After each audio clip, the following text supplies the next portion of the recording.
not? That's what you're gonna do? You're gonna hit the button that makes us go live right now? I don't know if literally any of that got picked up on the stream, but yes, we are live. Wow! All right, let me make those damn posts so people know that we're up and we're back on our bullshit again.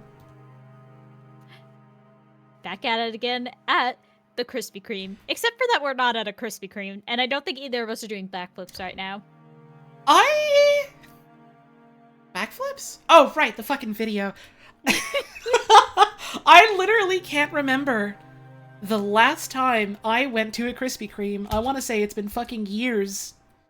I can't remember the last time I've been, to a Krispy Kreme. Yeah, I've gotten Krispy Kreme, but not, been to the place. See, I haven't even, gotten Krispy Kreme recently. I want to say it's been, a decade or two. No, definitely not 2 decades, because I'm only just about 30. It certainly feels like it's been a damn decade, though.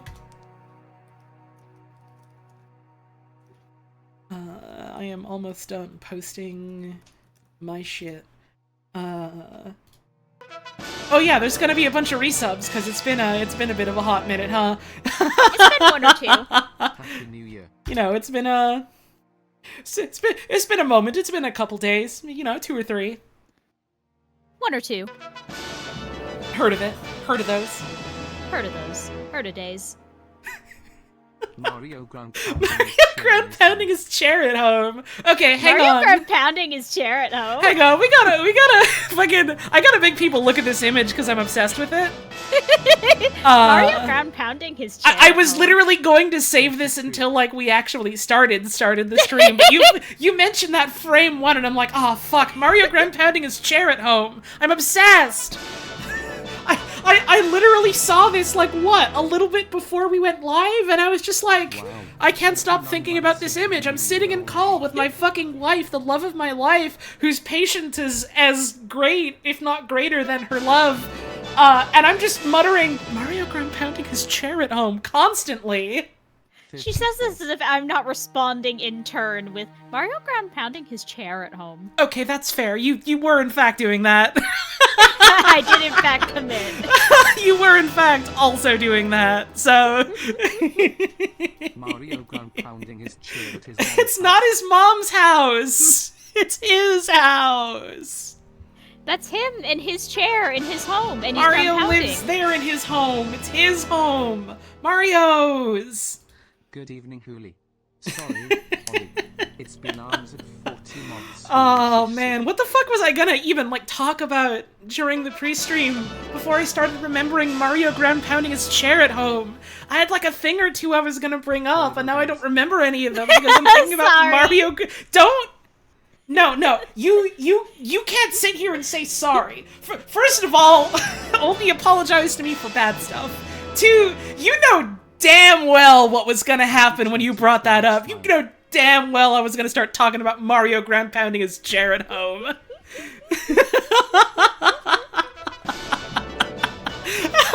You know how we both are. I know how we be. Time sure is goddamn happening constantly, isn't it? I was like, damn, I should try and squeeze in a couple more streams before the year ends, and then I was like, oh, well now it's the actual last day of the year, and I don't fucking feel like it. So... Time really is out here happening every day, whether we know it or not. I've heard about this thing called time. I don't know much about it yet. Oh my god, now other people are fucking constantly Mario ground pounding his chair at home singing their resubs. I'm sorry for what I've unleashed. I was gonna make a joke about doing a backflip because of the Krispy Kreme thing, but then I remembered Mario ground pounding his chair at home and immediately deleted my message and wrote that. Right, that's what we were talking about was fucking Krispy Kreme. And I was like, I haven't had any of their goddamn donuts in ages. And I'm trying to remember the last time I had a donut-ass donut. And I want to say it was the last time I was visiting you? Yeah, you happy? I was gonna say, probably then. Those donuts that we got from that one place, they were were okay. They were fine. They were, like, weirdly salty to me. I don't know if you, like, I get what you're noticed saying, that. yeah. It's like... And, like, people, you know, joke, like, oh, yeah, you know... People in the United States, they love to put so much salt on stuff, they love to use so much grease and oil, they love hamburger more than they love God, etc., etc. All those things are true, is the thing. Right, but... The donut. Weird. The donut. Actually, no, I think I literally did have, like, an actual donut-ass donut from, like, Tim Hortons. Usually, whenever I go there, I just want to get, like, a fucking bear claw. I don't know if that's, like, the proper name for this type of pastry. You know, it's, like, apple and cinnamon and brown sugar and similar spices and, like, a little pastry together. Oh, Mr. Horizons, we'll get to that later.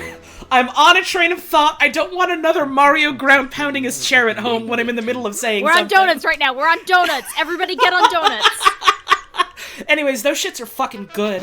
And so usually when I'm like, oh, I want to get like a sweet treat from a Tim Hortons, are the Tim Hortons donuts better in Canada than in America? I've never had Tim Hortons from the United States. I've literally only ever had Tim Hortons from like some of the places near my house and then some of the places in like the greater Montreal area.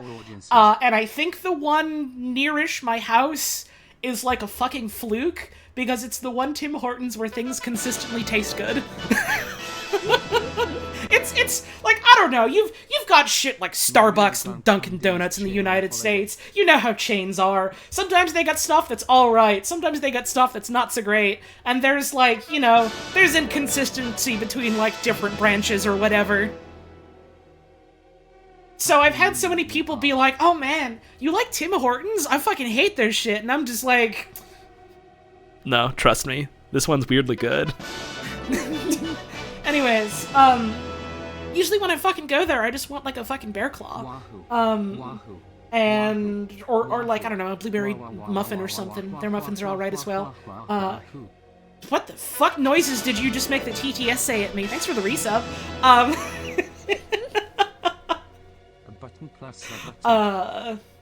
Ooh, hang on, someone in chat said they got back from a vacation to visit family, they're relaxing, they got Xenogears. Yo, you got a video game-ass video game. Congrats and or Godspeed. Xenogears is, ooh, it sure is something. We want to hit that eventually, right? No, we want to hit Xenoblade eventually. Xenogears is a whole other thing, which I maybe, understand. Maybe it would be fun to also hit that eventually. But we have other things we gotta do first, which is part of what we're talking about today. Anyways, the fucking donuts. I don't even remember when it was. It was like... I want to say like a couple months ago. I just like... we got like normal ass donuts as well as bear claws from Tim Hortons, and it was okay. It definitely wasn't salty. Xenogears is the one with Jesus as a canon character. I think you're thinking of Xenosaga? How many fucking Xenos are there? Do you want the actual answer to that? Sure. So I'm learning. I was done talking about donuts anyways. So, Xenogears is a wide, sprawling PS1-era JRPG about a series of incidents that happens to our amnesiac protagonist in his peaceful home village that is one day suddenly destroyed and ravaged, and he has to get into his fighting mech, his fighting samurai mech, and live through a series of incidents and relive a series of old incidents so that he can prevent an incident from happening to the world. Oh, the ads are about to happen, by the way. By the way, if you're on Firefox, you can just hit the little pop-out button on the, like, minimize chat window, or minimize stream window when the ads happen, and then you can just unmute it and keep on listening to the stream. Hooray! You should use Firefox, by the way. Please sick, use Firefox, for the love sick of to God. bastard death of incidents, I have really great and or horrible news about the Xeno games. So anyways, so it's this, so Xenogears is this whole thing, and the game ends, and it has the gall to tell you, hey, congratulations on beating, like, game 4 out of 7. And this is the only game in the series. It was put out, and they have the balls to go, yeah, not only are we making sequels, we're making prequels. None of them happened. There was never any sequels. They were never greenlit for more. They never did more. Oh. So it was just Xenogears. And so after that, they decide, well, we want to make more with the ideas that we had. We're going to make a spiritual successor. And it's going to be called Xenosaga. And it's about a robot woman named Cosmos. I don't actually know much about Xenosaga. Jesus is in it. There's a lot of shared terminology and shared ideas, because it is very much like, yeah, this is the spiritual follow-up in a lot of ways, if not like a direct, actual, literal follow-up. And it's their other weird sci-fi sprawling opera adventure thing. And they do, someone in chat can correct me if I'm wrong. I don't remember Xenosaga so good, because I never played it and I never really looked into any of it. But it's like, what, it's like 2 games? 3 games? More than 1, I want to say. But at least 2. 3 games. Okay, thank you. So they do their 3 games. And they're like, all right, well, that's the games that we did. That's our spiritual follow-up to it. And then they're like, what if we did more? What if we did more, though? What if we managed to secure funding to do more? And they're not going to be, like, direct follow-up Xenosaga games. But what if we did more that was similar and also kind of a spiritual follow-up? And they get that Nintendo money, and they make their big-budget JRPG release for the Nintendo Wii, and it's called Xenoblade Chronicles. And it also has a lot of similarities in terms of thematics and terminology, and iconography, I suppose, visually. And it's about our funny little boy, Shulk, who gets his big red sword, and they live on top of 2 giant fighting robots. And he gets the Monato's power, and it makes him go, this is the Monato's power! And he can see the future, or the past, and it doesn't make his arm hurt, which is really weird, because when you use the Monato's power, it's supposed to make your arm hurt so much that you can't use it anymore. And so they go on their big adventure, and they discover some weird shit about the nature of their world, and each other, and God, as you do in these sorts of video games, which they've seemed to have consistently kind of done in all the other Xeno games as well. And then they do a spin-off for the Wii U, which is about mechs, and not really story-related, and maybe not even actually directly related at all. It's weird and it's a spoiler, don't worry about it. And then we have Xenoblade Chronicles 2, which is like, oh, this is also like, you know, a different world, not direct sequel, and then it is a direct sequel, for reasons unspecified, and also Shulk appears in it, in a DLC. And then they have Xenoblade Chronicles 3, which is not only a direct sequel to Xenoblade Chronicles 2, but it's also a direct sequel to Xenoblade Chronicles 1. Awesome! At the same time, for reasons I don't actually know, because I never played it, and it's the one that I have, like, spent the least time, like, watching other people talk about. So that's, like, at least 7 or 8 Xeno games, hun. Awesome! Xeno Xenoblade Chronicles 3 is practicing Hegelian dialectics and you're only 32% kidding. Damn, I'm gonna have to fucking brush up on, like, philosophy and political theory when we play these fucking games. Oh, I've attended too much grad school to be okay with when we get to this. Oh, I have really good or bad news for you then. Uh-oh. They're constantly like this. Uh-oh! As far as I know, Jesus is not literally in any of the games. But there's at least two tenuous things that might suggest he could be, or could have been. And one of them is Cosmos is there. One of them is Cosmos is in Xenoblade Chronicles 2 as a crossover. As one of the... So Xenoblade 2 is interesting. Hi everyone, welcome to the stream. We're not gonna do the thing that we're actually said we were gonna do. I'm just gonna talk about Xenoblade now. Oh, Jenny, did you not know? Cosmos is in Xenoblade 2, because they have the whole, like, this is a single-player gacha game where you don't have to spend money to do rolls or whatever, and they hired a shit ton of fucking, like, gacha game artists and the like to like design a bunch of things you could roll for and get so that you can get all your different weapons by rolling a fucking gacha. It's a whole thing. I'm a bit of a hater about Xenoblade 2, which is not an uncommon opinion amongst people that enjoy the Xeno games, I suppose. Anyways, there are at least like one or two crossover characters. Some of them are literally like,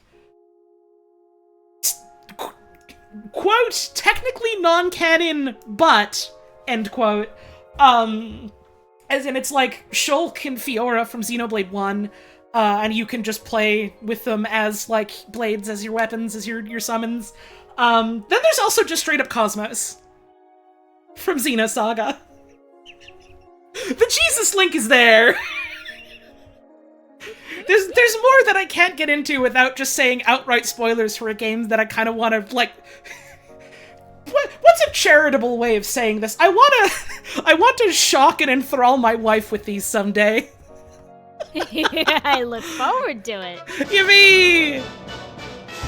Did this game come out for the Switch? Yes. Xenoblade 2 is a Switch game.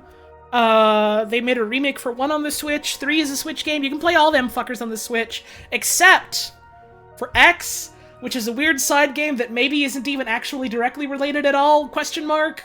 And I've never really seen anyone ever talk about it, so I don't know if anyone likes it or not.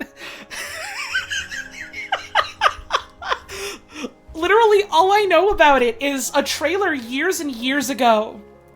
When, like, the game was first announced, and so, like, they were showing an early trailer, and a lot of the UI elements were still, like, weirdly, like, not final, not properly translated, and so, like, they did a button prompt right, and it just said fucking huge succeeded, and huge succeeded has completely changed my, like, how I think about the English language permanently. I'm always thinking about huge succeeded. I'm waiting huge every day for a huge succeeded. Really good sentence. It's really good! We're gonna get Xenoblade Chronicles X remastered for the Switch 2 and none of the other ones? I kinda hope for that. That would be awesome! There's like, we can start the stream after this in just a sec. There's like been a bunch of talk from people about how Nintendo has been showing off, if not like the actual literal final console, at least like, you know, like specs and like dev kits for the next console, the Switch 2 as it were. Not actually what it's called because it doesn't have a name yet because it's not a product they have revealed. And how it like, and like this is all hearsay. It is, from what I understand, like reliable, believable hearsay. But it's still hearsay, so if I'm completely fucking wrong, I don't know, not sure if real, just posting. A few dev kits are out under incredibly strict NDA. Right, yeah, like, like people, like devs are like, yeah, we know what like the hardware specs are, but no one's out here like fucking leaking them or whatever unless they want Nintendo to be on their ass and hunt them for sport. And but like it's a thing. People have it in their hands. They're making games for it. And like this was like specifically shown like behind closed doors at like, I don't remember if it was like I don't think it was GDC. It was like some like specifically developer conference meeting type of thing though, not like a public event.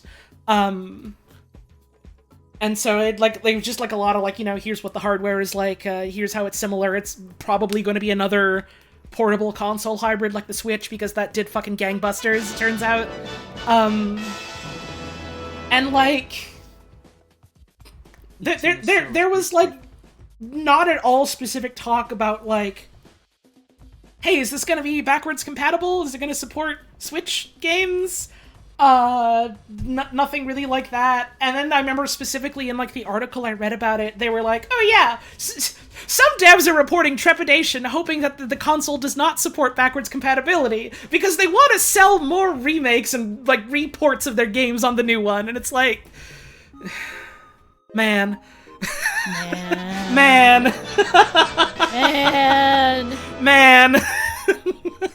Literally, no joke. If the fucking Switch is not backwards compatible, it will probably be like 3 years before I bother buying one. If that. I'm still out here fucking playing things that I have like owned for years. They're gonna have to drop something fucking major on me if they want me to buy a Switch 2 at launch. Mm-hmm. Anyways, hi, welcome to the stream. I guess we can start now. Oh yeah, stream, we were doing that. I guess we can start the stream now. Hi, everyone. Hi, welcome to the stream. Thank you for all of the subs and resubs and stuff that have happened since the stream started. There's been a lot of them because I haven't streamed in a while. Hey, here's one coming in right now from Trans Celeste for 12 months. Thank you very much. I appreciate that. I was hoping to get in more streams before the end of 2013, but as I've said like 30 or 40 times now, man, 2023 has been a fucking year for me, hasn't it? I said 2013. Happy 2013, everyone! Case in point! It's been a fucking year for me, man. So here's hoping that this coming up year is a little better in that regard. But this is the stream that I wanted to do at the end of last year, and we're doing it now. I thought it would be fun if we, you know, had we have a sit down, we talk about, hey, what was stuff that happened last year? What did we do? What did we play? What did we watch? What did we work on, etc., etc. I thought that would be a fun time. I can switch over to the view here. Oh right, I forgot. I pulled up Mario ground pounding his chair at home. Mario ground pounding his chair at home. Mario ground pounding his chair at home. I'm just using the scene that I use for when I do reading streams, because this is basically just going to be a fucking podcast stream where sometimes And I'm here. And sometimes I force you to look at images. So I figure I can just reuse this source and it's fine. Eels? What? You ever just think about eels? Not especially, no. Huh. Well, we can work on that. That's... I am obsessed with I'm obsessed with you. I love the way you worded that. Yay! Holly's sitting in her chair at home? I mean, yeah, sitting in her chair at home. By technicality, yeah, that's what I'm doing for this stream. Hey, not to solicit fan art or nothing, but if you fuckers want to draw something for the stream, you can certainly draw me ground pounding my chair at home. Holly ground pounding her chair at home. Ground pounding my chair at home. It's a good fucking picture. Anyways, the start of the stream. Hi, welcome to the stream. Welcome to stream. Home of the stream. We got streams here. You want them? We got them. I actually went and walked by multiple things you could categorize as streams in the past couple of days, and it was awesome. I was originally going to stream tomorrow, and I want to say I went out and walked like a combined total of like 5 or 6 kilometers yesterday, and was a little bit tired. So, just like a little. I didn't.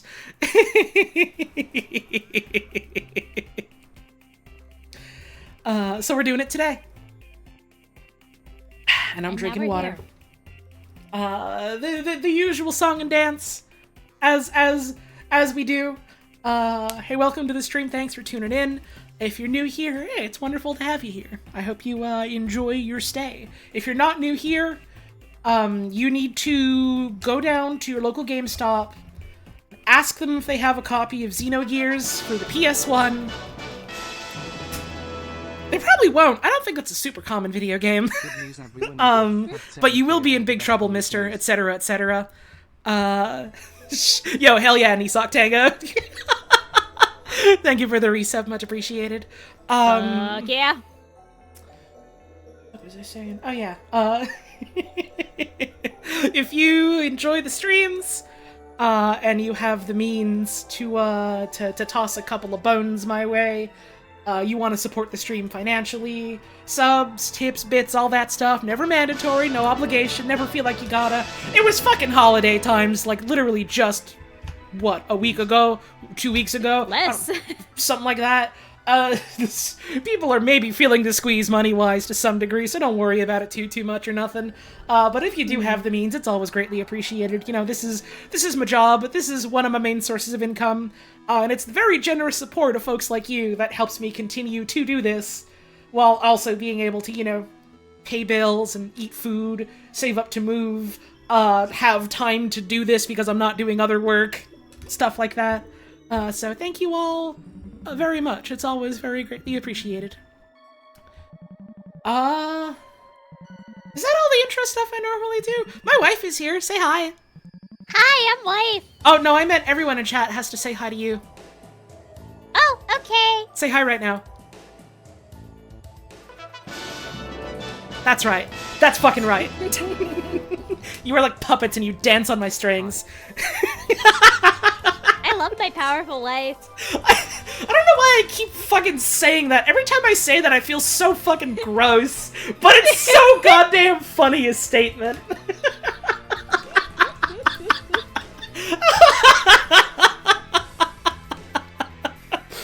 Oh, cool, just like Lies of P. Speaking of Lies of P, great segue. Great start. I didn't play that one, but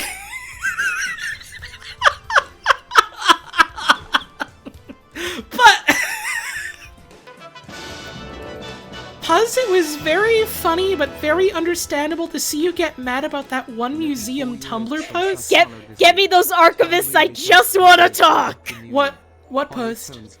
I'll see if I can find it and send to you. Basically, it started with someone finding a very cool little sculpture, but it was classified as Egyptian when it is very clearly not Egyptian, and it turns out it's because that particular museum classifies like 3 hugely distinct and different regions and time periods under Egyptian. Ah!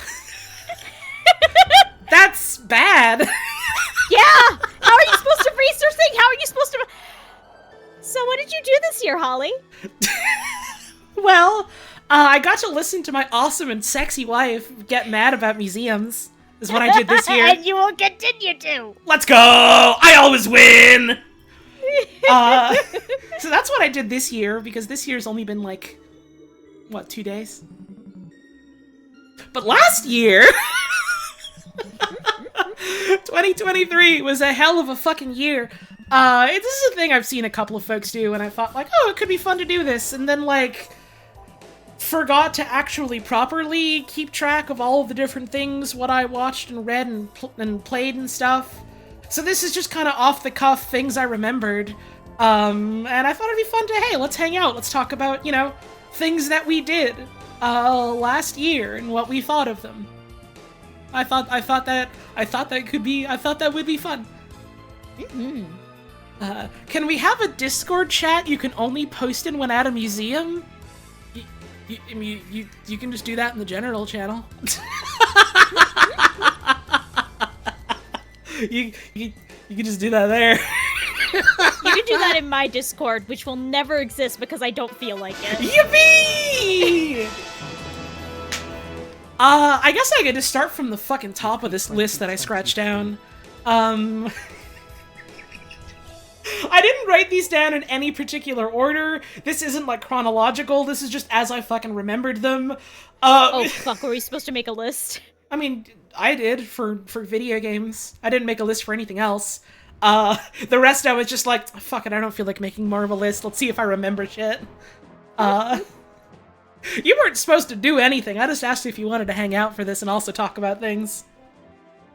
Hooray! Yippee! I did not, in fact, get a bad grade in stream homework. That's not how this works, hun. But what if it was and I forgot? What do you mean? What if I forgot? And then I guess you'd get report. You'd get in trouble. You'd go away forever. Oh, fuck! Yippee! Man, you really do need more fucking vacation. You're out here acting like a stream is like a grad school assignment. I need so much more vacation. Yes, you fucking do. Fuck your job. I don't think they're listening. Fuck your job. I do not, in fact, think that my day job watches twitch.tv/hollow_tones. I only have 2 classes this semester, Jake, and one of them is just write your thesis. Right, very specifically, your course load this semester is, like, very, very small. Yeah, literally I took on a bunch of classes before so that I wouldn't have to take classes while doing my thesis. Mm-hmm. Yeah, thesis will potentially kill a man. Well, fingers crossed. I would like it, in fact, if you survived. I would also like to survive. I will simply have to be strong and brave forever, which I am. No, don't get killed by academia. You're so sexy, haha. I'm in love with you. So, the start of the list is really fucking funny, because the first thing I wrote down is fucking Melvor Idle. That sure is a game you played. And I don't know if there's really much to talk about here. It's an idle game. I played a bunch of it. I liked it.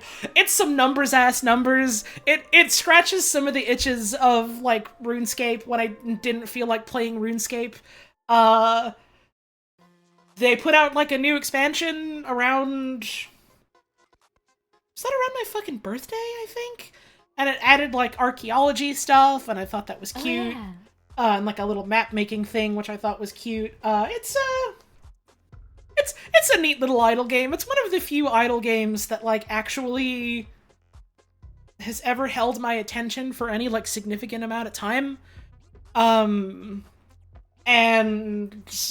I just think it's very funny unprompted to just go into like one of my group chats and just be like, "Hi everyone, right now I'm playing Melvor Idle!" And I posted in all caps, in bold and big text every time. How does Melvor Idle compare to Cookie Clicker? That's the only other idle game you know? I don't know how to answer that. I think I played Cookie Clicker for an hour. Once. Melvor Idle doesn't really have cookies in it. And it doesn't really have grandmas in it. You do click things, though, I think.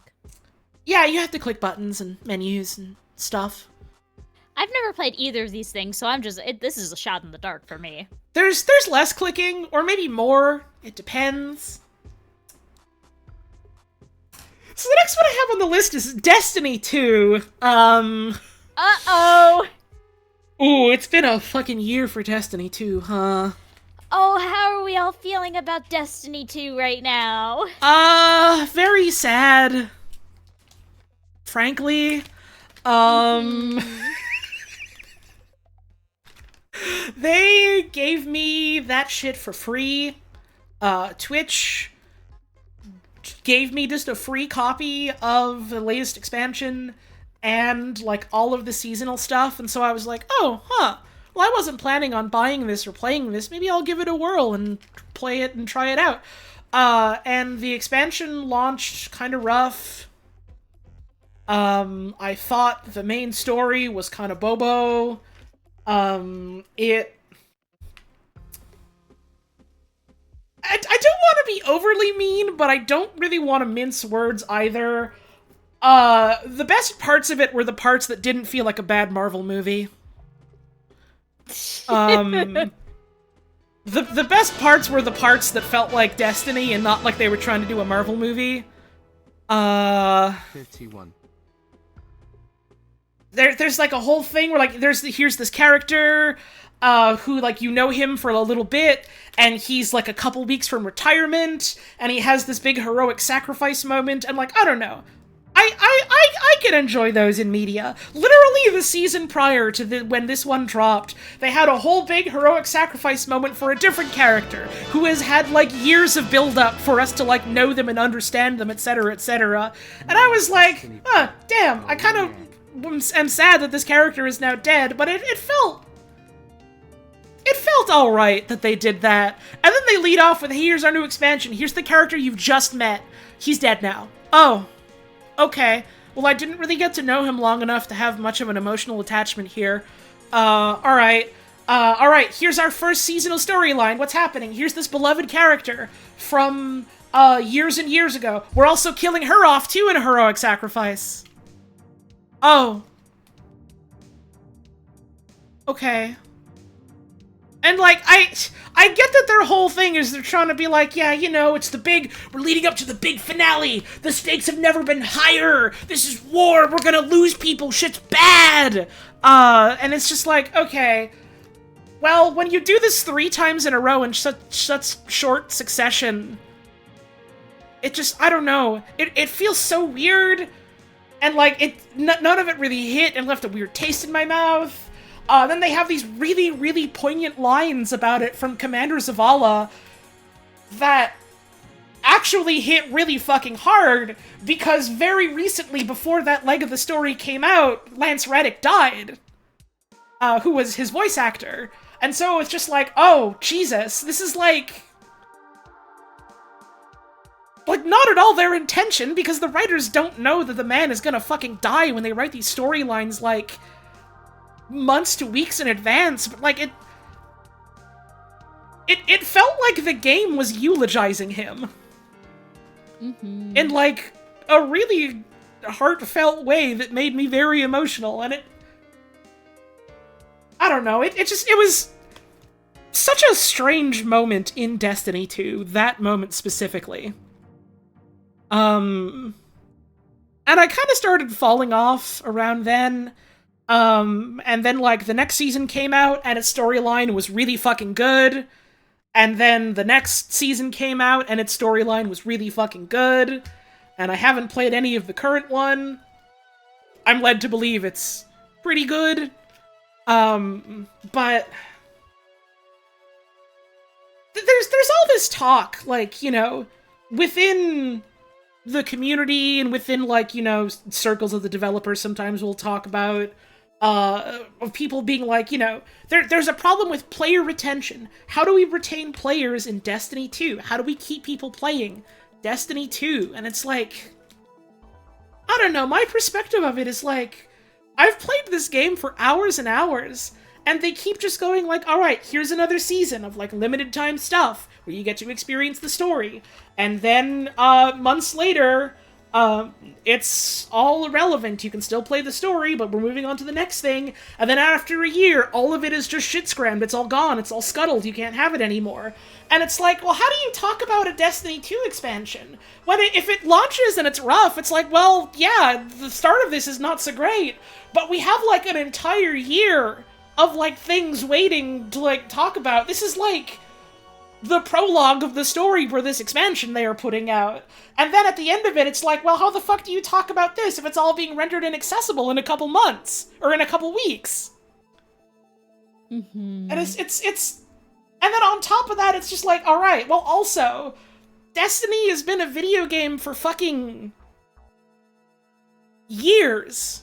Like, Destiny 1 and 2 have been video games for years. Destiny 2 has been live since, like, what? When did fucking Destiny 2 originally launch? Does anyone in chat know? Like, it's been out a long fucking time. To some a long time. Right. To some degree, the whole, like, hey, how do we keep people playing the video game is like, I don't know. Do we? I think people are just tired of playing the same video game for years, regardless of the quality of it.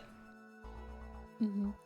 Yeah, that's right. It had to be, like, 2017, like, folks in chat were saying, because I remember the first time I heard of the shit was when I was still working my old bad job. Mm-hmm. And it's like, the whole thing, the way it's structured, like, from a business end, 2017, my god. Like, from a business end, the whole thing is like, well, yeah, it's a live service game. So we want to keep all of our players playing, and we want to keep drawing in new players, because this is the thing that gives us infinite growth, right? This is the thing that brings us in infinite money and profit, right? As we just keep doing this forever and ever, and the number keeps going up forever, right? But that's not how money works. That's not how economics works. That's not how people playing video games work. But what if this time it did work and we had infinite money?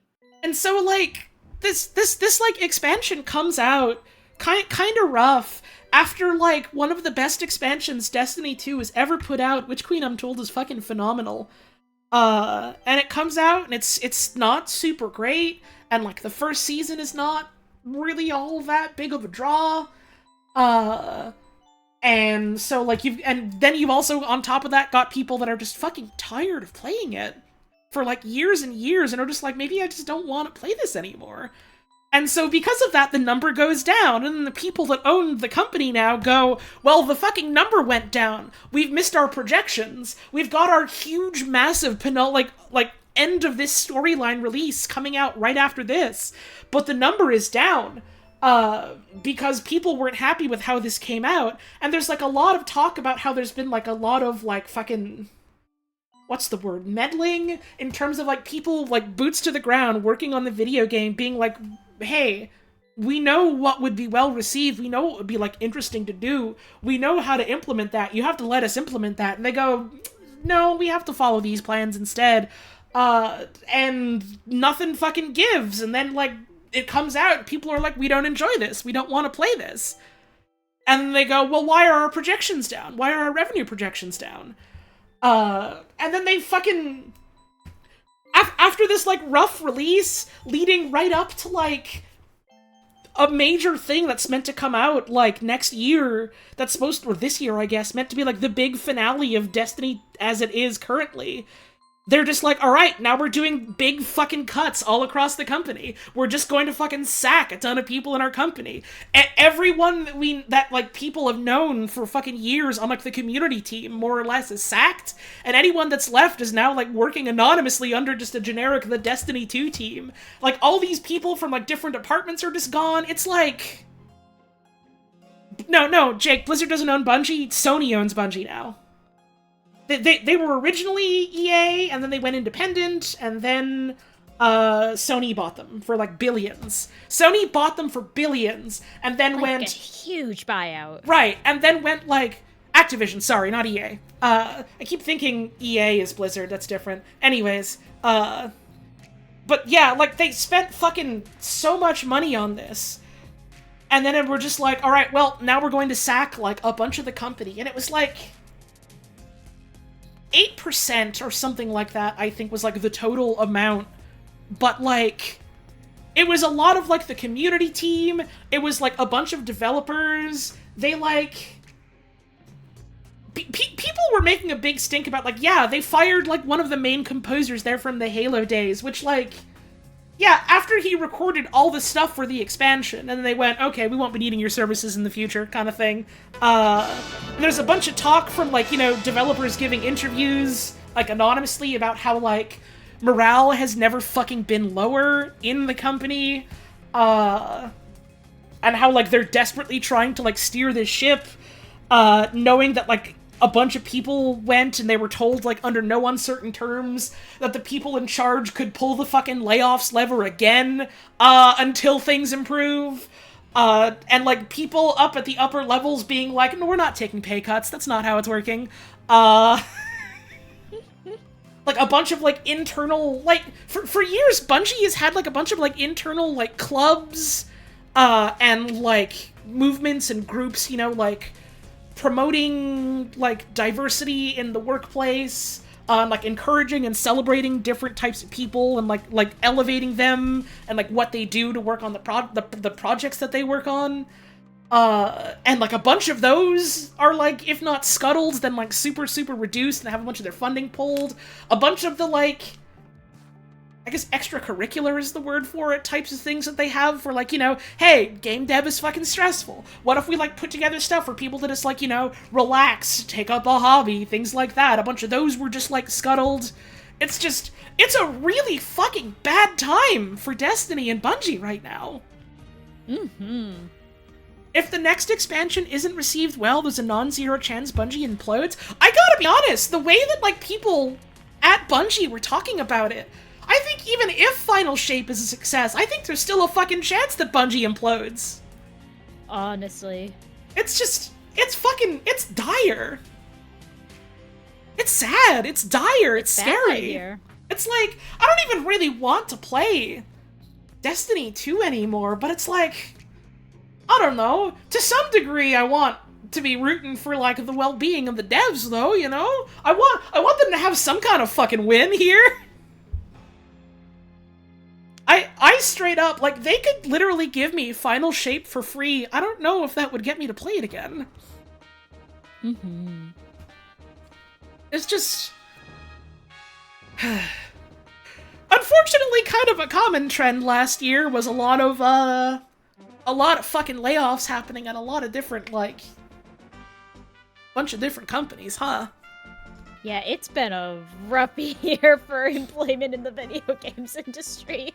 It's been a fucking 2023. Yeah. God, and that's not even getting into, like, all the strikes and such, and jeesh. It felt like every week there was another group of layoffs. Yeah, unfortunately, it felt like very often it was like, yep, layoffs announced here, layoffs announced here. Y'all remember when they fucking announced... Jesus Christ, that sub scared me. Thank you, Stray Cat Rock, for the resub. Y'all remember fucking, Epic Games buying out a bunch of shit and then announcing, oh yeah, and by the way, we're, like, selling off Bandcamp and also we're laying off, like, the majority of Mediatonic. Mm-hmm. Ugh, fucking, I'm still so sad that, like, all the fucking Murder by Numbers people just let go. Like, set adrift to the wind. A skeleton crew is left behind maintaining fucking, Fall Guys. And, like, the way I've heard, like, Fortnite-savvy friends talk about it, it feels like there's a very real possibility that they just maybe just axe Fall Guys completely and make it just a Fortnite game mode or something like that. Oh boy, oh boy. Like that, and that's not even, like, really touching the Bandcamp thing other than saying it happened, I don't know much of the specifics of it. I just remember, like, you know, fucking, they were talking about major landmark, like, steps in ensuring, like, unionization efforts, and then the fucking Epic CEO was just like, well, I think maybe we overextended our reach a little too much, and we just realized it's not really financially feasible. Like, You want to talk about, like, fucking, they want infinite money, the number go up forever. That's what Fortnite is. Fortnite is the fluke that's doing that. and they're like, well, it's just not financially viable for us, the company making endless money forever, you know? And so, like, right as that's happening, they go, well, bye-bye, off to the wind with you.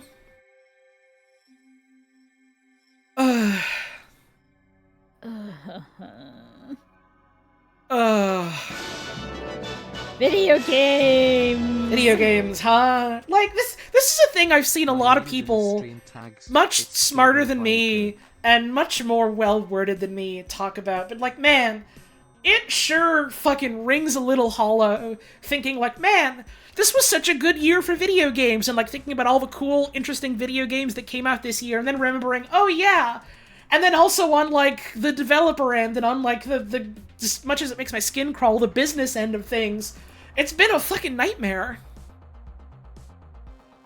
Mm-hmm. Dragon Age 4 laying off all of its legacy staff? What?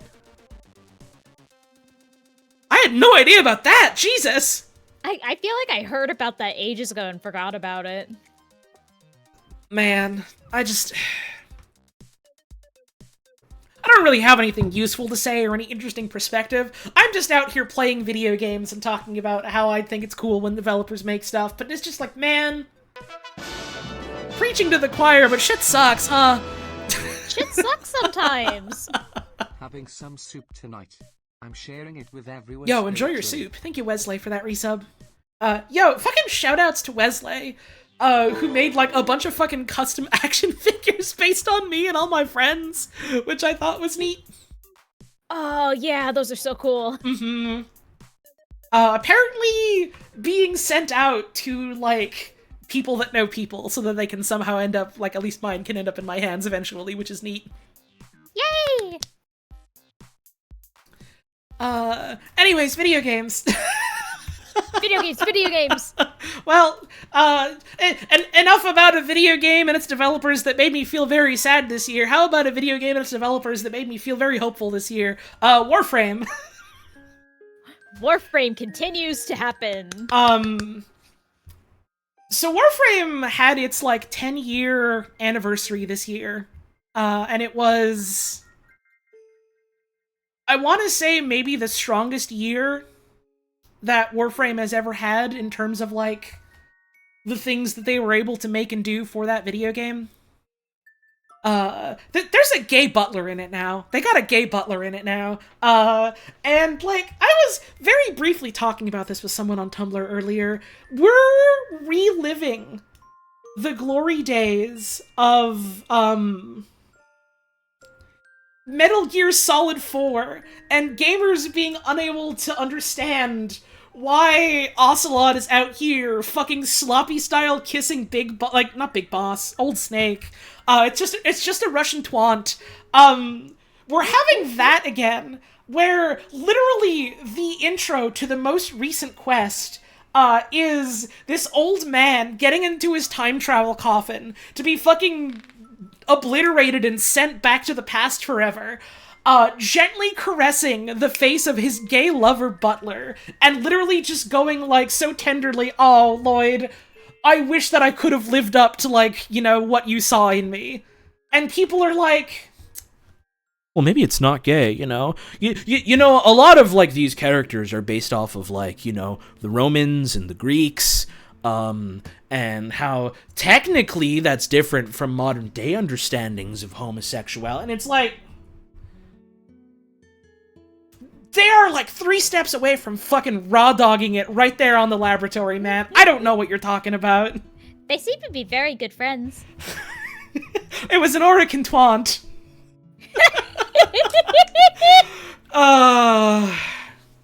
Anyways, this is like, there was, like, very recently changing of the guard in terms of, like, different, like, leads in the game, because, like, originally the, like, creative director was one Steve Sinclair, who decided, I want to make a new video game now, and so left the Warframe team to work on the other game that DE is working on now.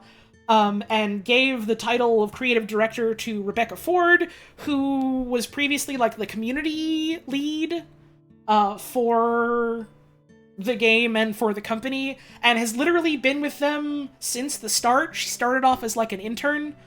And so this is, like, the first... Is that the JoJo girl? That's a fucking hell of a way to refer to Reb Ford, but yes. You're right, but that's the funniest fucking way you could say that. And so, like, there's been, like, a lot of, like, major restructuring in terms of, like, who the leads are when a bunch of the old guard are, like, going on and moving on to a different project now. And so there's just a lot of, like, it's not quite new blood necessarily, because a lot of these people have been working on this game for fucking years and years, but, like, you know, they're in, like, new leadership roles and able to, like, you know, make decisions in different ways and lead teams in different ways. Fucking Pablo, if you've been playing Warframe and keeping up with any of the developers for years, you probably know the name Pablo, is, like, the, like, lead gameplay director now, I want to say. And people, like, lost their minds about that in a good way. Pablo is very fun. will, like, do his own streams sometimes, and are very much just like, hey, I don't really want to talk about Warframe on my streams. I'm doing other game dev stuff. You can come hang out if you want. And has very cute cats. Love him being like, we can just announce a rework and the crowd goes insane. Yeah, and I think that speaks to, like, something about the sort of... How do I want to word this? The sort of... How people that have been, like, playing Warframe for ages look so fondly on this video game. And there's like, a lot of reasons for why that is, and, like, why the video game is designed in a way that keeps people invested and keeps people, like, coming back if it clicks with them. And I think part of it for me, like, to make... maybe a bit of an untoward comparison to, like, other live service games like Destiny. Destiny is like a video game that wants you to keep playing constantly forever. Warframe is a video game that feels very much designed to go like, okay, you've logged in, you've done the new story stuff, you've done the new gameplay stuff. Alright, see you later. Mm-hmm. And I respect that a whole hell of a lot. And I respect that a whole hell of a lot. Like, there's also a lot to be said about the way it's, like, fucking monetized. It's a free-to-play video game that feels like one of the most sanely designed in terms of, like, how it tries to get players to give them money. To the point where, like, they literally have had systems in the past that they realized were like, oh, this is a slot machine. We are building a slot machine. And they take it out actively and make it so you can't spend real fucking money on it. Mm-hmm. It's the ideal side game for people who like MMOs and stuff. That's... You know, yeah, it's very good at, like, as, like, a fucking play-it-at-your-own-pace game. I've been playing Warframe for years. It's really good for suddenly deciding, I want to play a shit ton of it this month or these couple months, and then going, man, that was great. Alright, I'll see you in, like, a year or something. Bye for now. It's... The comparison I try to make is that it's like if old-school RuneScape was a third-person looter shooter. In that it's like, alright, people always talk about, like, yeah, there's so much in it, it's so overwhelming, and, like, I get that, but that's part of the appeal to me. I like sitting down and going, alright, this is my fucking toy box. I have so many toys I can play with. Today I want to play with my truck and I want to play with my dinosaur. Maybe tomorrow I'll play with, my extendo hand. It's great! I can just choose to do whatever I want. And that's part of why I keep fucking coming back to, like, Warframe and, like, old-school RuneScape over the years. I can decide which of my toys I want to play with. It's awesome. It's really good. And, like, they've done, like, a bunch of, like, really interesting, like, gameplay and narrative stuff that feels... Like, it feels exciting, because it's like they're trying new things that very much feel like they are built off of, like, old lessons. Like, they're like, yeah, here's our new, like, open world that we've announced years and years ago. We're gonna go to the Duviri Paradox. And then for, like, years and years, that never came out. And then it finally came out, like, what? This year? End of last year? And they go, like, surprise! It's a roguelike! This is the fucking roguelike game mode. This is the game mode you play when you want to play a fucking roguelike in Warframe. This is the built-in randomizer, and that's our big next open world, instead of it just being like the other open worlds we made. You go in, you're in the storybook kingdom, and the poncy little boy king is like, I hate you so much, I hope you jump off a cliff and fall into the hole and break all your bones, and I hope you drown. And you go in and you fight a storybook dragon, and you get to be the big hero, and you get to talk about your emotions. You get to talk to Grandpa. You get to play fucking Go against a rabbit, and it kicks your ass. It's awesome. What fucking else did they put out this year? The big one that just happened was Whispers in the Walls. That was the one with gay grandpas. And it was a very heartfelt story about having complicated feelings about someone that left your life. Maybe they left you suddenly, maybe they left on poor terms, and, like, coming to terms with that, coming to terms with the fact that you have feelings about it and about them, and letting yourself have feelings about them. And, you know, remembering that, yeah, if you keep picking at, like, old wounds, they're gonna start bleeding again. But if you keep just fucking ignoring it, then it's not really gonna heal properly, is it? And... It's very funny that we have these, like... I think that's part of why, like, games like this are, like, at least in, like, an abstract sense, so compelling to me, even if I don't always want to play them because I only have so much in me as far as, like, live service games go. But, like... Understandably. It's always so fucking funny going in and having a character just, like, you know, have this big, like, punchy story writing moment, and then just sitting there and being like, oh, man, that's cool. I just wanted to talk to you about going into this dungeon and blowing up 1,000 guys, though.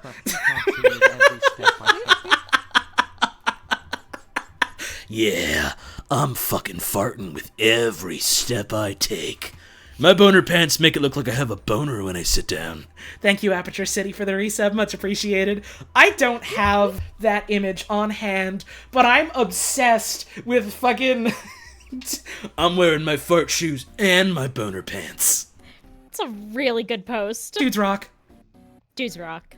Is Whispers in the Walls about the meat walls? No! It's very specifically about the wall of bone that lives in the nightmare reality parallel to our own. Good news, there's different walls in Warframe now.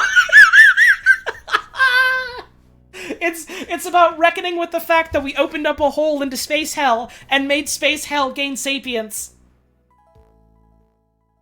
Literally going to hell and getting so scared that it, like, reflects onto hell and hell becomes alive, and all it knows is that fear that you gave it, and it was like, I want more. It's very normal. When you logged in and asked to Discord about all the meat that's in your ship now, all they said was smile. So the meat was already there. They made it bigger because they added more mechanics to it. They added a PogChamp wall to the meat room, and when you talk to a guy whose name is Sun, because he's someone's son, he teaches it how to sing and dance for you, and then you can feed it guys, and it'll eat guys and go, man, that was really yummy. I could give you a new power now. Sounds like there's a lot of meat in this game. So... Warframe so some things are meat. Warframe is 90% meat by volume. Most of the things in it are meat. And some of the things that you look at and think, oh, that's meat, very specifically aren't meat.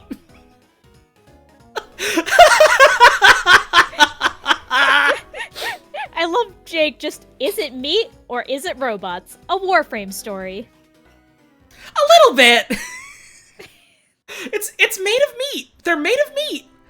Deimos is meat. Yeah, Deimos is meat until the most recent update, where we go into Deimos, and a lot of what's in Deimos isn't meat, because it's also being bisected by Hell.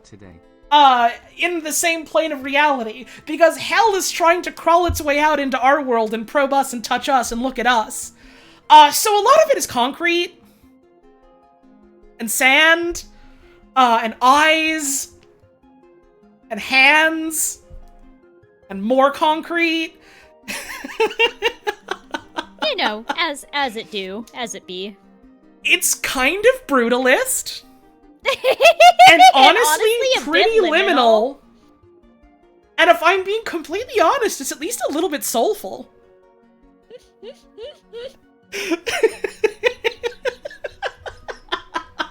And they added a secret super boss. And literally the only reward you get for beating the secret super boss is that you get a pair of disgusting hands that you can mount on the front of your boat. And they look really gross, and it's awesome. And it has me very excited for future boss fights they might add to the video game, because, like, Warframe has always kind of struggled to make interesting boss fights. They either range from, here's very tiny weak points you can hit, and then you hit them once and do all the damage, and then the boss just sits there for like half an hour until another one opens again. Or they're the sergeant, where you just walk up on them and sneeze at them and they're dead and it's over.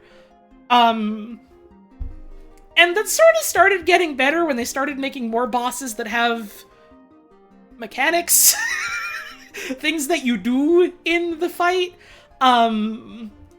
Like, I really like, there's one fight called the Exploiter Orb, where a giant mechanical spider woman is talking to you about how you're such a bad little sinner for not going to church, and how she's going to punish all of her little children in her flock, and how it's so sad that you're beating up her children when they didn't do anything to you. And then you do basketball. You fight her by doing basketball at her, and it's fucking awesome. You do basketball at the giant spider, and you rip out her fucking coolant cores, and she fucking microwaves her own brain. Stupid Tenno, I'm fucking bawling. That's kind of what it is. And then in Duviri, they have like giant fucking dragons that you fight, where like the way you do it is you like have to fly on your flying horse up to a dragon and grapple onto the side of it like Shadow of the Colossus style. And they have valves. They have valves on the side of them because all dragons are forced to appear when they feel too much of an emotion too hard. And so you have to grapple onto them and open up the fucking valves to release the emotion so that they can start feeling pathos again. And then you crawl up to their head and you ride them like a fucking horse and you drive them into a portal. And then your old man uncle, who's now a wizard in a cave, is like, dude, this looks pretty fucking bad. By the way, a bunch of our friends decided to give you a minigun to help you out. And you, like, blast them until their rings explode. And then you have to get on a horse and fly around the arena and shoot a bunch of mini-dragons to avoid getting roasted. Warframe is a video game-ass video game. And, like, It's got video games in it. It's fun! There's mechanics that you do. There's things that you have to juggle and think about and like, achieve. And then, like, this new one comes out, and it's only got, like, one invulnerability phase, but it's doing, like, different attacks that it, like, telegraphs that you have to avoid, and for, like, certain attacks, there's things you can do to stop the attack early and just give yourself, like, a free couple of seconds to do damage, like, unassailed.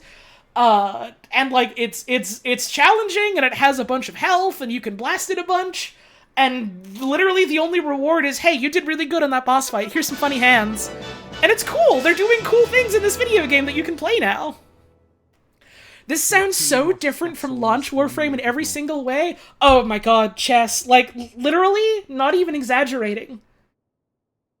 Warframe literally is not the video game that it was when it launched anymore. It is now effectively a different video game while still being the same video game. I want to say that's pretty much entirely for the better. It used to have a fucking stamina system. You used to have limited lives every day. One of Excalibur's original abilities was you could jump very high. Everyone can just do that now. Everyone just has movement by default.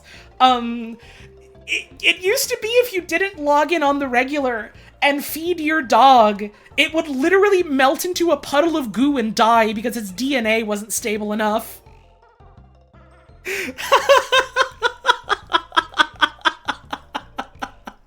They don't even know about coptering! I literally wasn't even there for coptering! It is...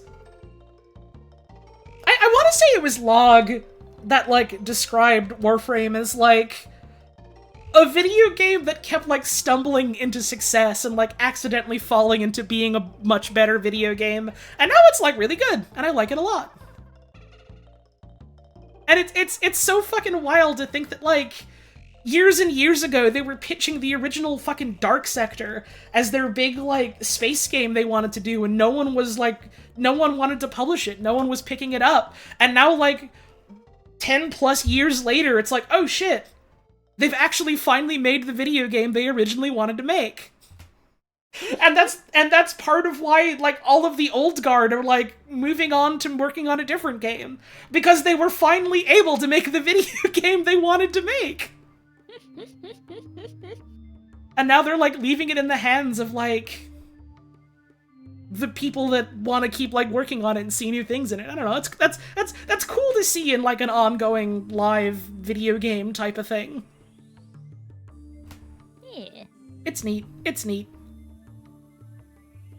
I like that video game a normal amount.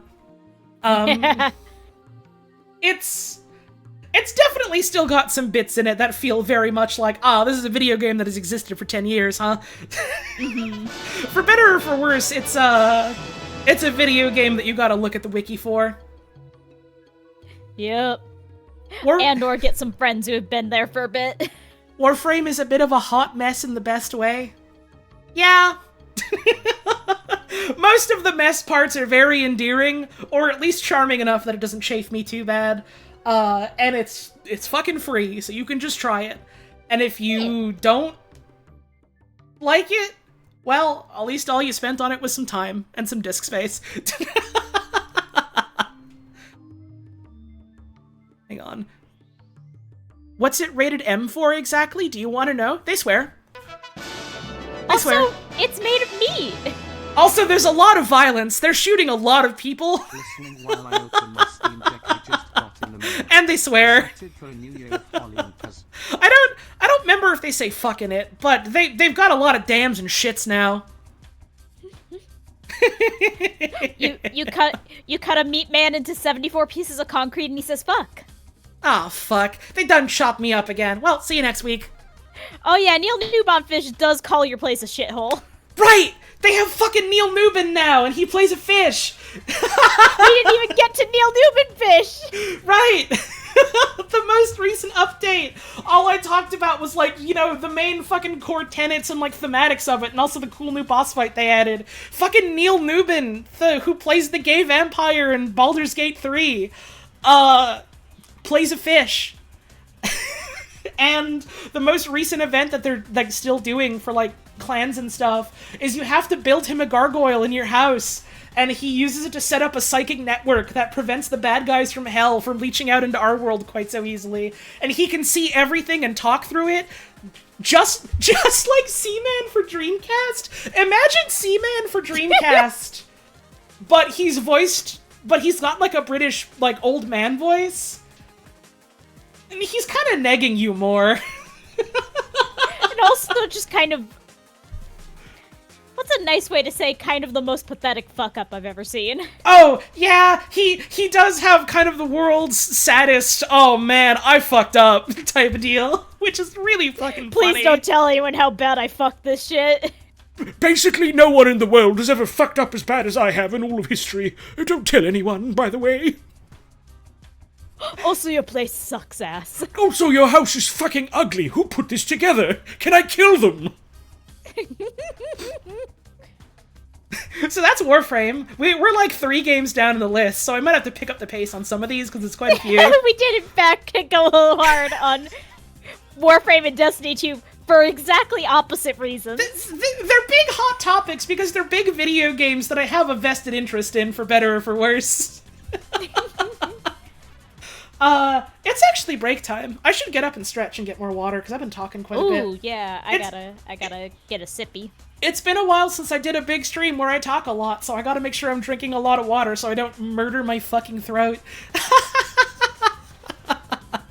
So important to do this. It's time for stretch. We get up. We have stretch. You do the same because I'm just running ads for 3 minutes so that we don't get ads in the middle of me talking. Don't get advertised to. Don't get deep vein thrombosis circulation problems in your legs either. Get up and have a stretch. We'll be back in a couple of minutes. See you soon.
I'm wearing my fart shoes and my boner pants.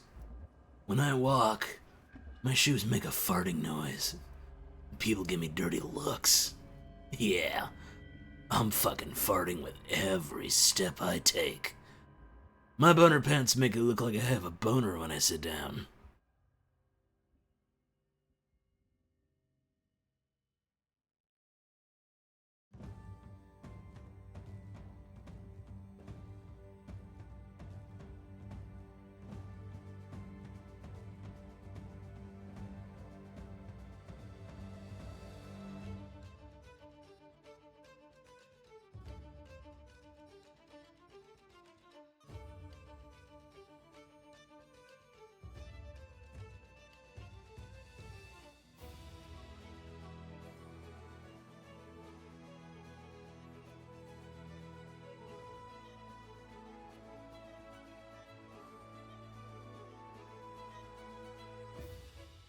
Hello? Hello? I forgot to unmute. You Hi. sure did. I was about to say. Hello? Hi. Oh yeah, one fucking last thing about Warframe, and then I'm done for this stream. One more Warframe. Actually, no, I'm probably not done for this stream, but one more thing before we move on. I saw people in chat mention the music, and I do really fucking like the music in Warframe. One thing that I specifically really like in this update is that they have a lot of, like... It's got a lot of, like, ominous, forlorn, mourning, like...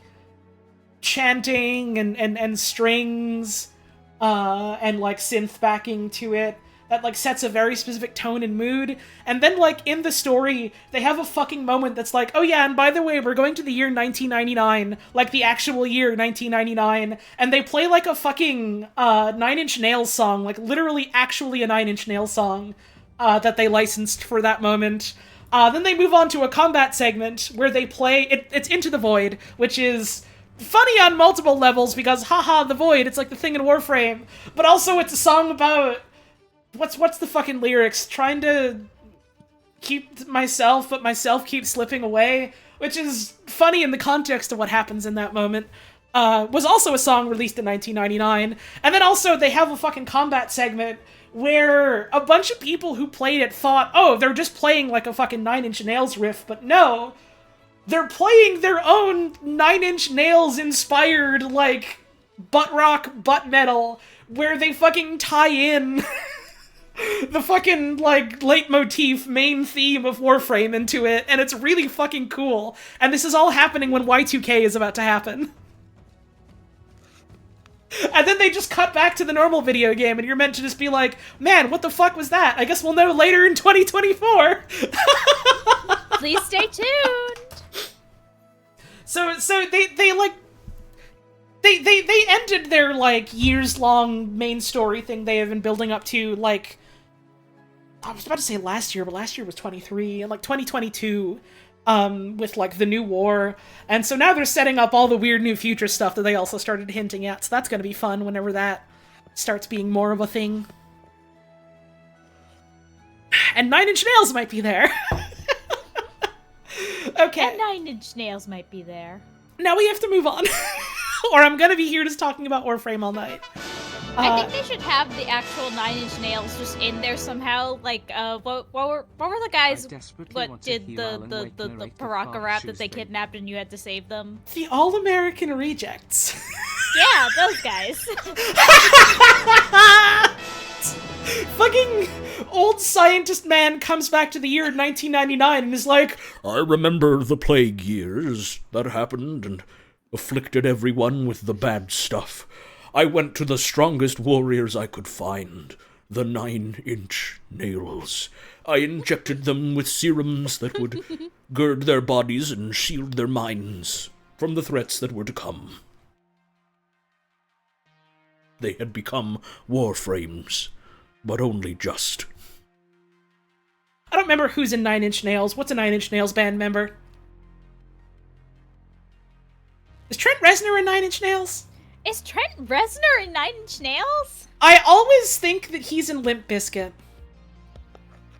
I always think that he is Limp Bizkit.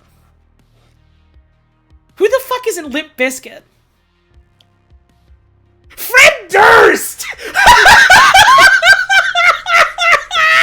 They're the same guy to me! Oh no!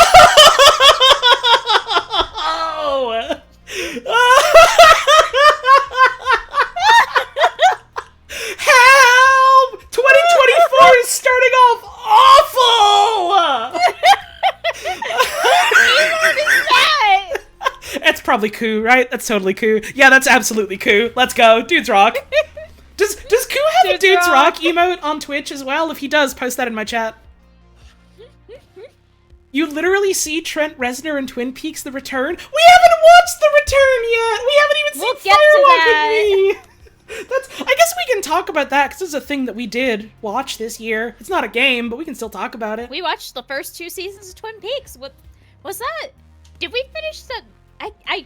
Time is slipping away for me. Did we finish that the first time you visited me, or the second time? March, yeah. That was the first visit. 100%. Mm-hmm. So we started watching Twin Peaks together because it was something I've never seen, and it was something that Puzz has seen, like, years ago, and was like, yeah, I remember liking that.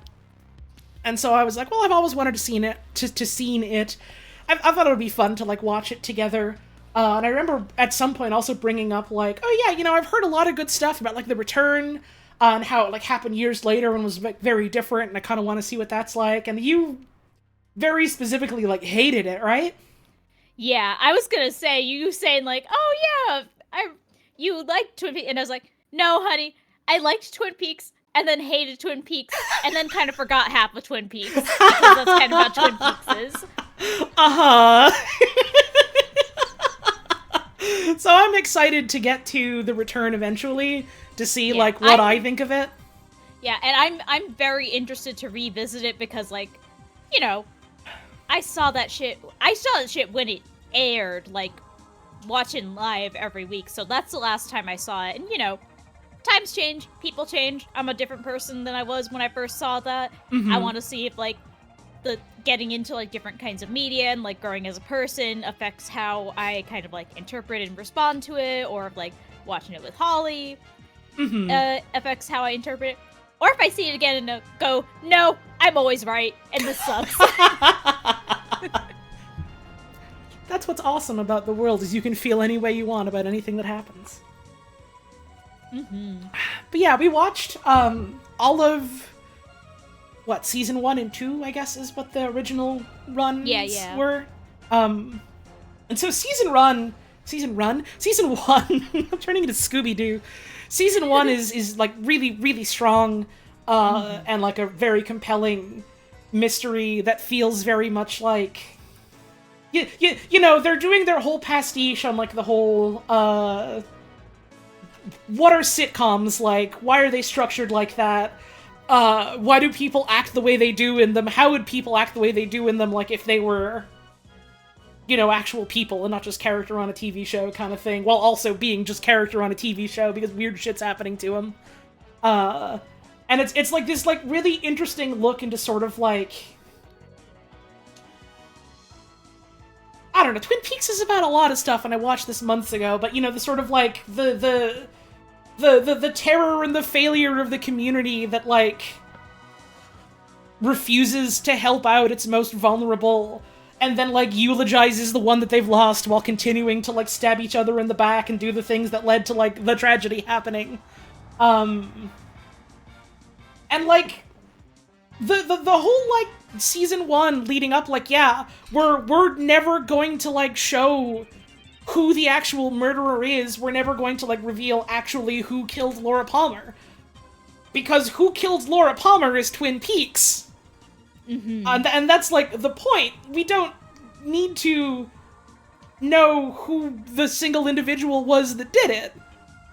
Because it was Twin Peaks that did it. It was a young girl in a horrible situation who everyone just was fine looking at the surface and pretend nothing else was going on. And then, like, you know, then season 2 comes and they get more airtime. They're like, okay, well, we want you to, you know, actually reveal who did the murder. we need you to go out there and show people who did the murder. It's what the people on TV need to see. They have to see it. It's going to keep them watching. It's going to keep us making the money. You have to do that. And so they do that. And to their credit, I feel like they actually made that pretty fucking compelling. It was such a good fucking episode of television.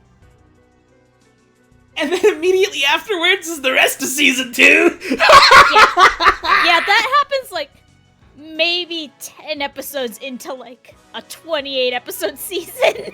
Uh-huh. And also, once they did that, Mr. Lynch went, well, I'm going to do a fun movie. You guys have fun. Bye. It was nice knowing you all. I've got other things I'd like to work on. I'll see you later. Then it's like, alright, well, what do we do? Fuck. Alright, how about 10 episodes of how sad James is and how much he wants to fuck his motorcycle? James' motorcycle adventure! His forehead gets bigger in every shot! Alright, let's do more with, like, the dissatisfied housewife who's, like, unhappy being stuck in the, like, her lot in life, wishing that she could relive her, like, her younger years that she sees as the best she's ever lived. Let's do that whole plot with her where, like, the metaphor becomes literal and she thinks she's a high schooler again. Also, let's give her super strength! Also a teenage boyfriend. And also a teenage boyfriend! And eventually she's like, who the fuck are you? Bye! Alright, what if we take the person who runs the lodge and we do this really, really uncomfortable yellow face thing with her, and also she goes and talks to the guy that owns the hotel, and she, like, makes him her foot slave. What about that, huh? Also, he has his darkest hour and gets through it by, I'm gonna pretend I'm General Lee. We need to pretend like I won the Confederacy. We're gonna have a lot of Confederate flags in these episodes. Wait, shit, we need fucking love interests. We need love interests. What if we get Dale Cooper up with Audrey? No, that'd be weird if we have the adult, like, getting with barely no longer a teenager. What if we gave her a different love interest, and we brought in a new love interest for Dale Cooper, even though he was clearly already in love with the men? Just let him kiss that sheriff! Bookcase Quake, you're right! I'm fascinated by the phrasing of... Oh yeah, the scientist from Cyber Kids was in Twin Peaks, right? Was he? Oh! Yeah! Right! Yeah! He played... What's his name? In the Red Room. Yeah! I forgot who played the scientist. I thought you were talking about Robert Zadar. And I was like, Robert Zadar is not in fucking Twin Peaks? No, the other one! The other one. Also, I need to tell the one story I remember about our Twin Peaks viewing experience. Uh-huh. So we get to the point where they decide, oh, we need love interest. We have nothing else we can do with Audrey except a love interest. We really, obviously we can't have her be like a plucky sidekick or anything. No, she has to have a love interest. Mm-hmm. And so they bring in the love interest, who is Billy Zane, playing someone. Who fucking cares? Oh my god! I fucking forgot about Billy Zane! I need you to pause a minute. I need you to pause. I feel like I recognize this guy, and I don't know who he is. And I'm like, okay, yeah. And I'm like, oh yeah, that's right. He was in like Titanic. He was like a leading man for a while. And you were like, no, that's definitely not where I remember him. Quiet Googling for a couple minutes. And then, top of her beautiful lungs, that's Xehanort! Literally, one of the few things I know about Kingdom Hearts is fucking Billy Zane is the guy that plays the Cum Guardian. Surprise, Frankie! Fucking Cum Guardian is just in Twin Peaks!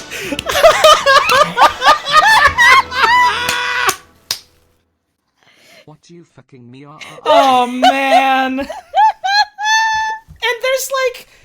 There's a couple moments, like, in between all of the, like, weird, like, sitcom-y, soap opera-y, like, schlock that they start doing more and more that, like, manage to sort of capture the same, like, magic and weird wonder of, like, the first season. Like, there's the whole bit with, like, the creamed corn. There's, like, the one guy that has, Laura Palmer's, like, diaries, or, like, the other diary, and he doesn't want to give it up. And, like, horrible, horrible things happen to him. I think that actually happened before the was reveal. that season 1? Oh, no, I that think was, so. like, the good part of season... That happened at some point, anyways. Yeah. That was during the good part. Fucking David Duchovny plays a trans woman, and given all the shit, you know, like, how they treat most of the characters that are Asian on that show, I don't even think they specify where these characters are from in Asia, other than, yeah, they're Asian, which is a whole other thing. But, like, man, that had me worried that there was gonna be a fucking 1990s ass, like,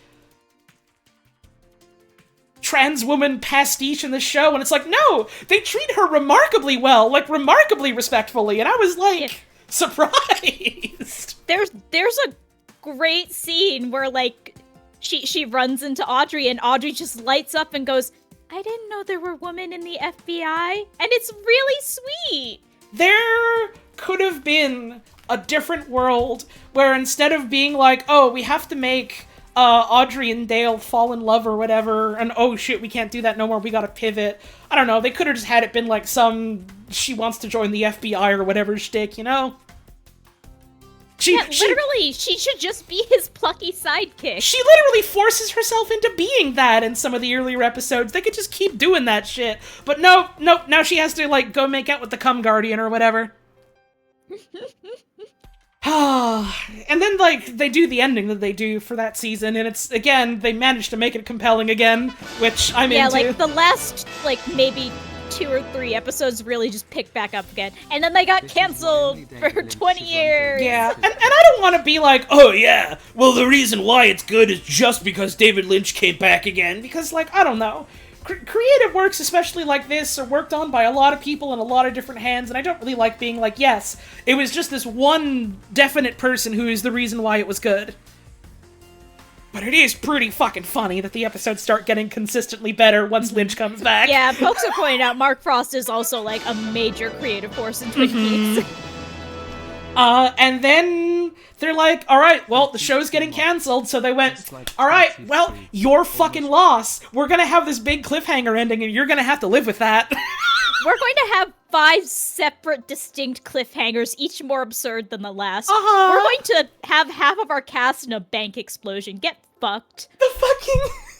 the cartoon-ass bank explosion that they resolve in a fucking book years later is so goddamn funny.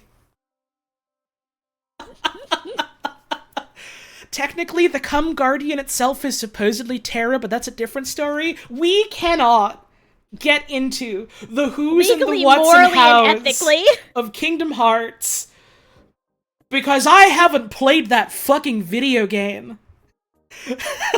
Or any of them. Just talking about this. I'm sharing, like, a beautiful, like, quiet morning with my wife. We're just kind of quietly hanging out, working on our own things together. And then I am hit, blindsided even, by my wife going, hey, honey, how long would you say Kingdom Hearts is? Right, like, we're gonna get into this in the stream eventually once I stop dawdling so much talking about one thing I liked for 30 minutes. Part of the stream is talking about stuff we're doing this coming year, and a big part of that is going to be me taking stock of, like, the subathon stuff that I still have to do, because there's still quite a lot of it I still have to do, and still want to do, and people pay me money to do it, and one of those was Kingdom Hearts. So we'll get there eventually. We're talking about Twin Peaks right now. We were talking about Twin Peaks, but yeah, we watched the first 2 seasons of Twin Peaks at some point, especially now that my schedule is slightly less insane. Still pretty insane, but slightly less so. We want to get to Firewalk with Me and the return. And I know I tried very hard. Some of the books they don't have them anymore. And I know that they are much like Kingdom Hearts, actually. the essential. spin-offs are in fact not spin-offs. They are crucial parts of the understanding. Right. It's like if you just go from Kingdom Hearts 1 to 2, it's like, well, you're gonna be missing some chunks, but you might be okay-ish. You go from 2 to 3, you're fucked. You're fucked. Yeah. You're in trouble. You're straight up getting report. Someone's coming to your house and hurting you if you do that.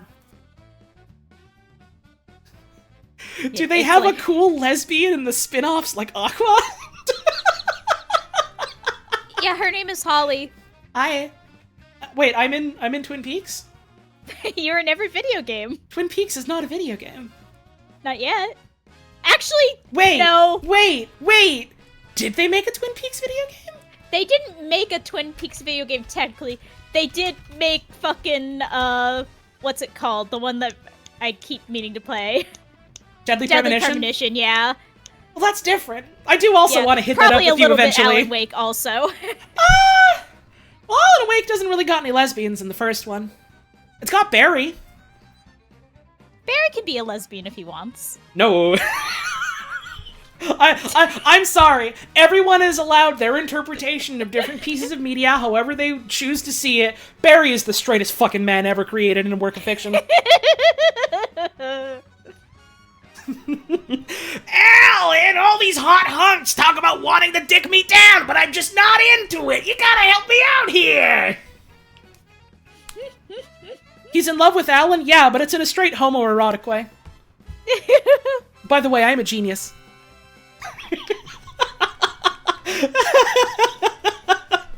Deep Rock Galactic. I'm learning more about Alan Wake. We should continue. Deep Rock Galactic is a video game that I played last year.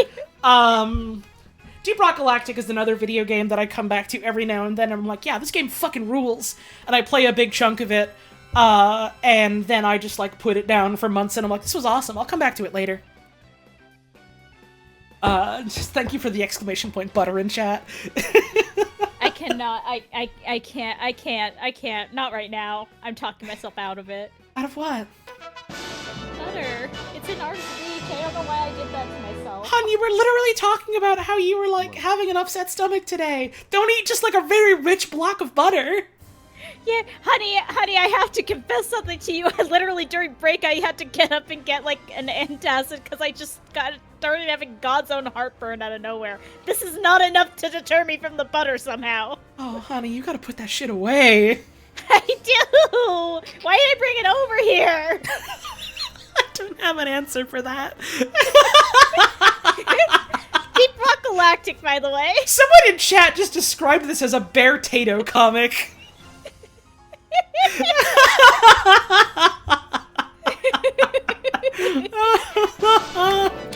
Deep Rock is a very solid first-person shooter, kind of like a Left 4 Dead or like a Payday sort of thing, where you go in with your friends, you do an objective, you shoot hordes of enemies, you get out.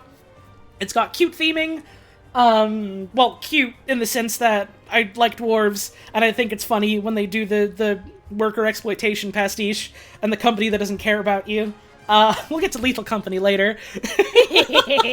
But, it's a neat little game. It's worked on by, like, a relatively small team, that has managed to, like, I don't know, accrue such goodwill by just, like, putting out something solid and being like, yeah, we want to continue supporting this thing, and, like, putting out new stuff for it, like, every now and then, to the point where, like, anytime they're like, oh yeah, this major update is also dropping with, like, a cosmetic DLC, droves of people will buy it and just go, I don't even wear this, I just want to give the devs more money. So, like, I think they got something figured out well enough.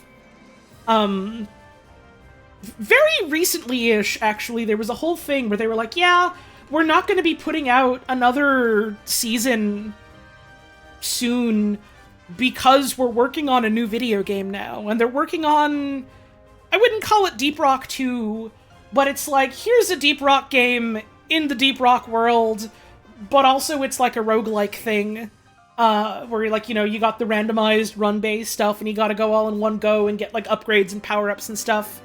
And so they're, like, working on that, and they're apparently making good headway on that, which is, that'll be neat. I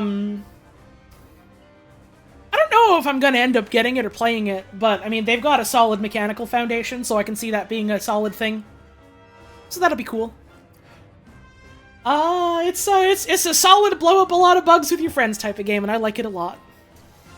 Let's talk about Picross. Yeah, Picross! Hey, hun, you play any Picross games this year? I was just thinking about this over the holidays because I got, oh my god, literally right when I moved into my current place a little over a year ago, I got the Picross Sega one where it's all like old Sega game pixel art, and I was like chipping my way at that bit by bit by bit, mostly playing like in the few times I was on vacations or whatnot, and I finally like 100%ed it over this Christmas, and then promptly got Picross S7 and have already almost like full cleared the like standard Picross puzzles in that. Hell yeah. Something's wrong with me. No. Something's right with you. You're a genius and I love you. Oh, I love you too. So, speaking of the Picross S games, Logi Art Grimoire, which is out on Steam. Pick that up. It's in early access. It's done by Jupiter. Jupiter are like the fucking Picross OGs. They are literally the ones who, I want to say, invented the word Picross, which is, I think, copyrighted by Nintendo, technically. They're nonograms. They're nonograms. That's the generic name. But Picross is like the Nintendo name. And they have been making the Nintendo Picrosses since, like, the original Mario Picross. And have continued making Picross games over the years, and decided, what if we made our own original one, and, like, put it out on Steam. And so they did that. It's an early access. It's got cute enough little theming. There's, like, a little wizard mascot guy. I'm kinda on his design, but I've seen a lot of people be like, yeah, he's very cute, I like them. So good for them. The main, like, it's a Picross game by Jupiter. The puzzles are good. You know that already. You know that if you like Picross games, you're getting a good fucking Picross games by the people that make good fucking Picross games. So what's the rest of it? Visually, it's got a lot of the same, like, UI stylings as the Picross S games. They've got, like, one song in it right now, which I'm kinda whatever about. The main sort of, like, gameplay twist is, what's the name of the game where it's like you have different elements and you combine them together to make new things? I want to say it's like Doodle God or something like that. The main gameplay gimmick is it's Doodle God. You have every single puzzle is a different, like, element or object, and you can combine different ones together to make new puzzles. And then sometimes those new puzzles can be combined into other new puzzles. And it's not super in-depth, it's not super complicated, and it's very much like, here are very big hints about what you need to do. But it's cute. I think it's cute. I think that part of it is cute. And the puzzles are good. They recently did a Kickstarter, which I don't know how many games have done that, where they put out a game in early access, and then after having it in early access, then went, okay, and we're also doing crowdfunding. But they put out a Kickstarter, and basically just went like, yeah, you know, we're a small team, we don't necessarily have a shit ton of money, we would like to put more things in this video game.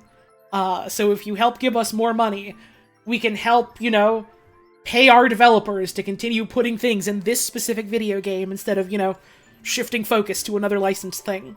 And they did pretty well from what I remember hearing. I didn't end up donating to it because I forgot.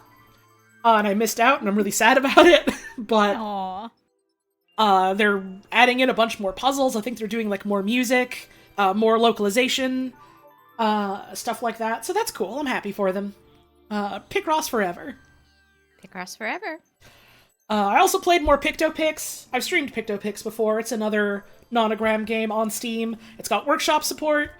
so you can get more puzzles that other people have made once you've beaten all the puzzles in the video game. And there's some fun stuff on the workshop. I want to say that most of the PictoPics I played this year was when I was in a really, really bad, really deep depressive haze for a good while and was just like, I don't have energy to do fucking anything. I need to solve puzzles or my brain's gonna melt away into tar. So that was... I mean, that wasn't fun, but the Picross was fun, so... PictoPics, solid. Really liked Voxalgram, it's similar to 3D Picross. It's funny you say that, because the next thing I wrote down on this list is, in fact, Voxalgram, which I also played this year. I've never played any of the 3D Picross games that were on the 3DS or nothing, but it's apparently pretty similar to that. You've got, like, you know, a bunch of cubes together in a 3D space. You gotta figure out, which ones to click away, and then how you deduce which ones to go away, and it makes a funny little diorama, or a little shape, or a little guy. I never have done any of the 3D Picross games, so I wasn't sure if it would really click with me in the same way that, like, 2D Picross does. But I really liked it. It was a lot of fun. It also has workshop support, if I remember right, and it has, like, a built-in randomizer just for, like, well, I don't care if it looks like anything or not, I just want to solve a logic puzzle. Solid. I liked it a lot. Nice. Warhammer 40k Darktide. Hell of a fucking cut. Oh, I'm also looking at the game I have written down immediately after this. This is a really funny fucking tonal whiplash. I started playing Darktide, like, what? October? Maybe November? Near the ass end of this year. Which was apparently one of the best times to get into this video game, because it's more or less the time where they were able to go, okay, we've spent the past year doing triage, fixing things, and making this game, like, an actively good, playable experience. Now we can start adding more shit and building on old shit. There are fucking skill trees in the video game now. You can actually do different skill builds instead of, like, hey, every couple of levels you get to make one choice of two.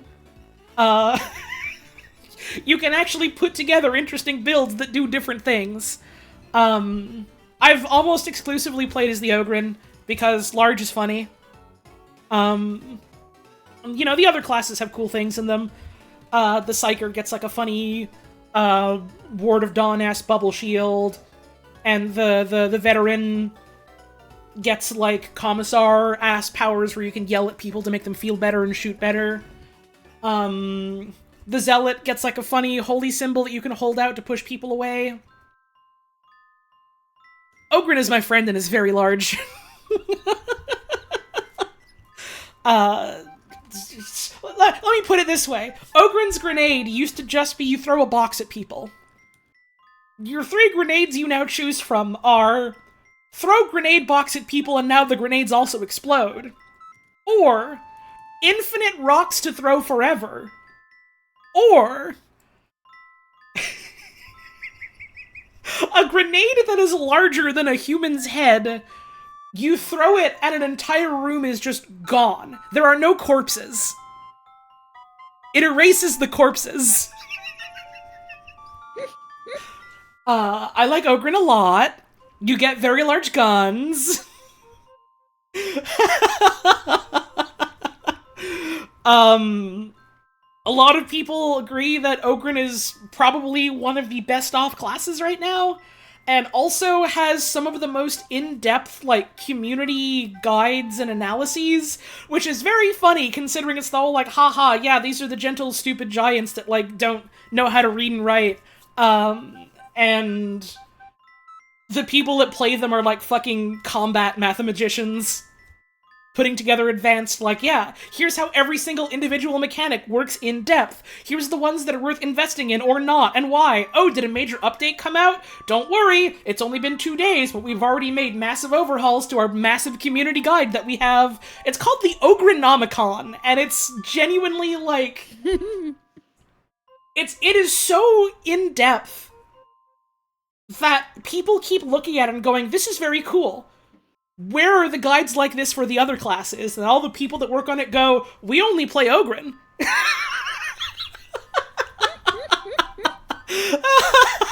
Oh, don't get me started on fucking minimum pellet count.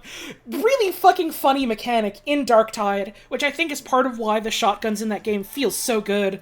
Darktide is like the successor to the Vermintide games, which were, you know, the Warhammer Fantasy ones that are basically just all melee combat. Darktide is like that, but also you have guns. The guns are your secondary weapons. The game makes this very clear. The fucking melee still feels phenomenal. The guns feel really, really good too, but they're the secondary because ammo is limited. And so, you know, in a horde shooter where, like, you know, sometimes enemies are going to be very far away, when your main weapon is really, really hunky, chunky feeling melee weapons, you gotta do something to design your shotguns to feel good, because video game shotguns are, you know, they're inaccurate, they got a big spread. You generally want to try and use them real up close, because that's what they're built around, interaction-wise. But in a video game like this, you want to do more to make them feel better as a ranged option. Otherwise, you're just kind of fucked. Because there's quite a lot of ranged enemies that you gotta deal with. And so part of the way they do that is an internal mechanic called, like, the minimum pellet count. Which is, like... The way it works, more or less, is if you shoot your shotgun at an enemy that's far away, only a certain amount of pellets are going to hit, right? Because they're all spreading out. And so the game internally fudges the numbers, and it goes, okay, you've hit with at least one pellet. What is the minimum pellet count for this gun? And then it goes, okay, that's how many you hit with. And it calculates the damage that way, instead of it just being like, oh, you only clipped them with one single pellet in your cone of 30 and it did, like, it tickled them.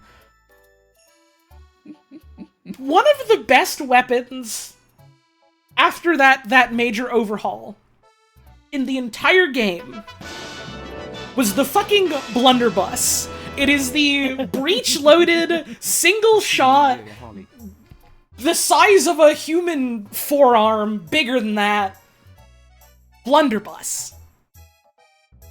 It had a pellet count of 30. It did big damage, the spread was relatively tight, the bullet is effectively the size of a soda can. Yeah, maybe bigger.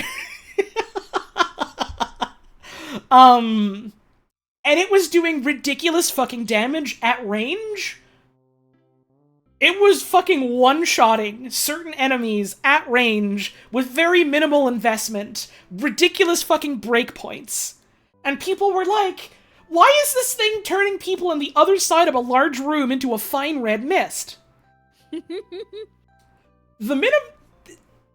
had a total pellet count of 30.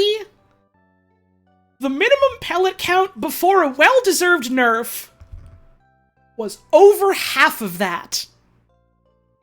I want to say it was like 16 or 17. And so they tweaked that down.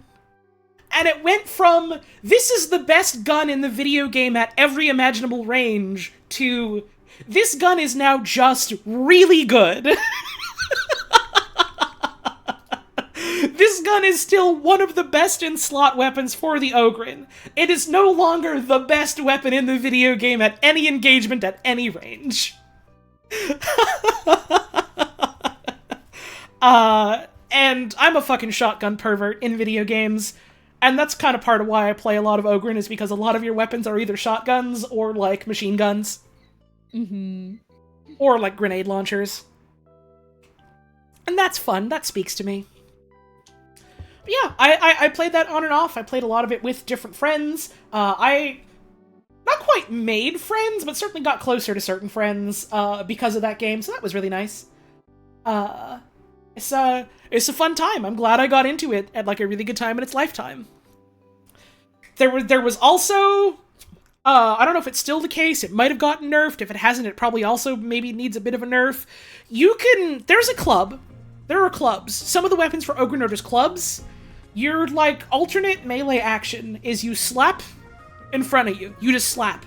and it has, like, ridiculous stagger values, you can stunlock just about any boss by just slapping them in the face. If you get the timing perfectly, they literally cannot take any actions ever, to the point where the top-level Ogren players are like, maybe this needs a nerf. You can walk up to a straight-up actual literal demon and just go... constantly. And it can't do anything. It's shut down. It literally can't do anything. It's great. The rest of your team gets to fucking unload, and you just stand there going... And that's more or less what the slap sounds like. It's a very piddly, like, realistically meaty thwack. It's just... And it is... maybe was, I don't know if they fixed it, but at some point, certainly, was just... they don't get to act. They don't get to do anything. The enemy does not get to act anymore, and the rest of your team murders them. Shrek and Donkey save the princess from the castle, no problem. It's great. It's awesome. Darktide's pretty cool. So now it's time for the other immediate tonal whiplash. Super Lesbian Animal RPG. Yay! Game of the year. I like that game a normal amount. Game of the year 2023. Literally didn't come out in 2023. Game of the year 2023. Genuinely. Completely serious. Not a joke, not a bit, not exaggerating. Maybe the best game I played all year. It's such a good game! Please play it if you haven't! I did an entire fucking stream series of it. You can go watch those if you want to. You should buy the game and play it yourself. I think it's still on sale on Steam. You should get it. It's really good. Mm-hmm. It is a very frank, sometimes very sweet, sometimes very poignant, sometimes hits a little close to home in a good way, but hits a little close to home, meditation on, like, love and relationships and loving yourself and learning how to talk to other people and making your needs and wants understood to other people and making your needs and wants understood to yourself. And how both of those things are equally important and how you shouldn't really just be focusing on one or the other. You gotta do both.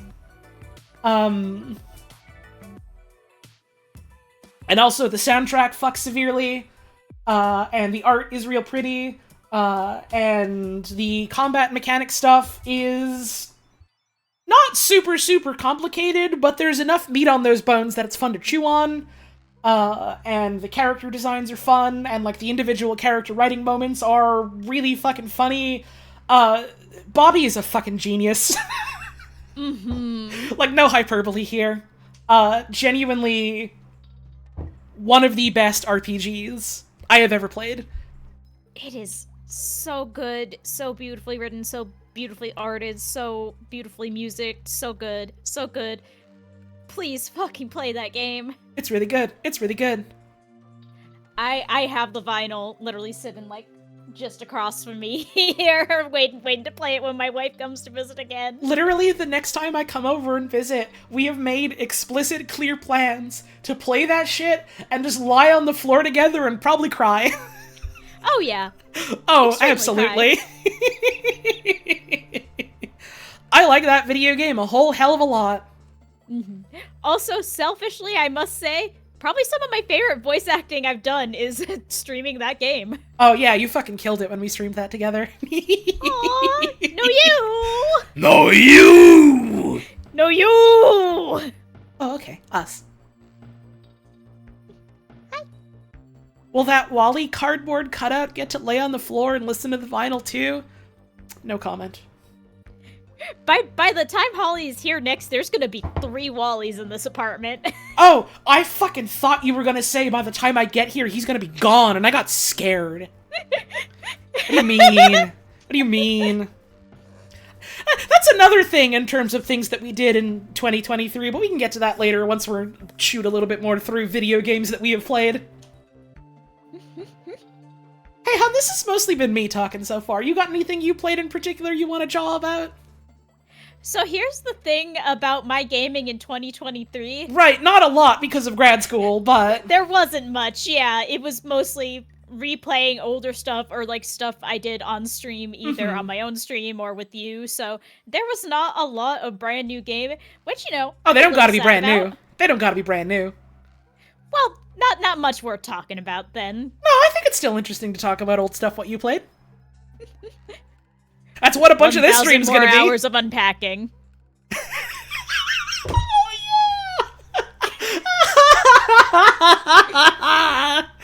Oh, you got anything in particular you want to say about unpacking? Aside from you like it a normal amount? I like it a normal amount. You should also play that one. It has genuinely such an interesting approach to storytelling. The art is beautiful. The music is lovely. I genuinely think it's a little bit a slept-on game. I love that game so much for normal reasons and normal amounts. It genuinely is such a, like, really, really compelling way to tell a story with minimal to almost non-existent dialogue. You just get, like, the little bits of writing, like, once you finish a level, and that's it.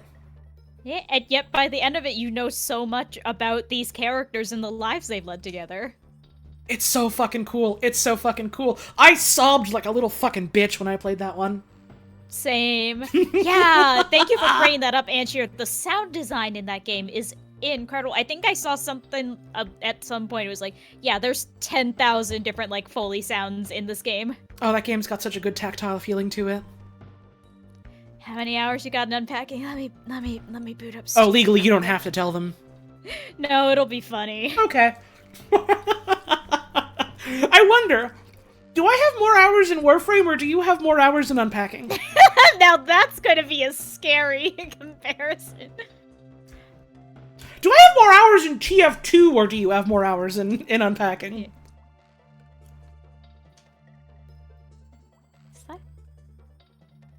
That can't be right. That number looks low. What's the number? 478.7 hours. Wow, that does seem low. What? That can't be right. I swear it would be bigger. Yeah, same. Something's wrong here.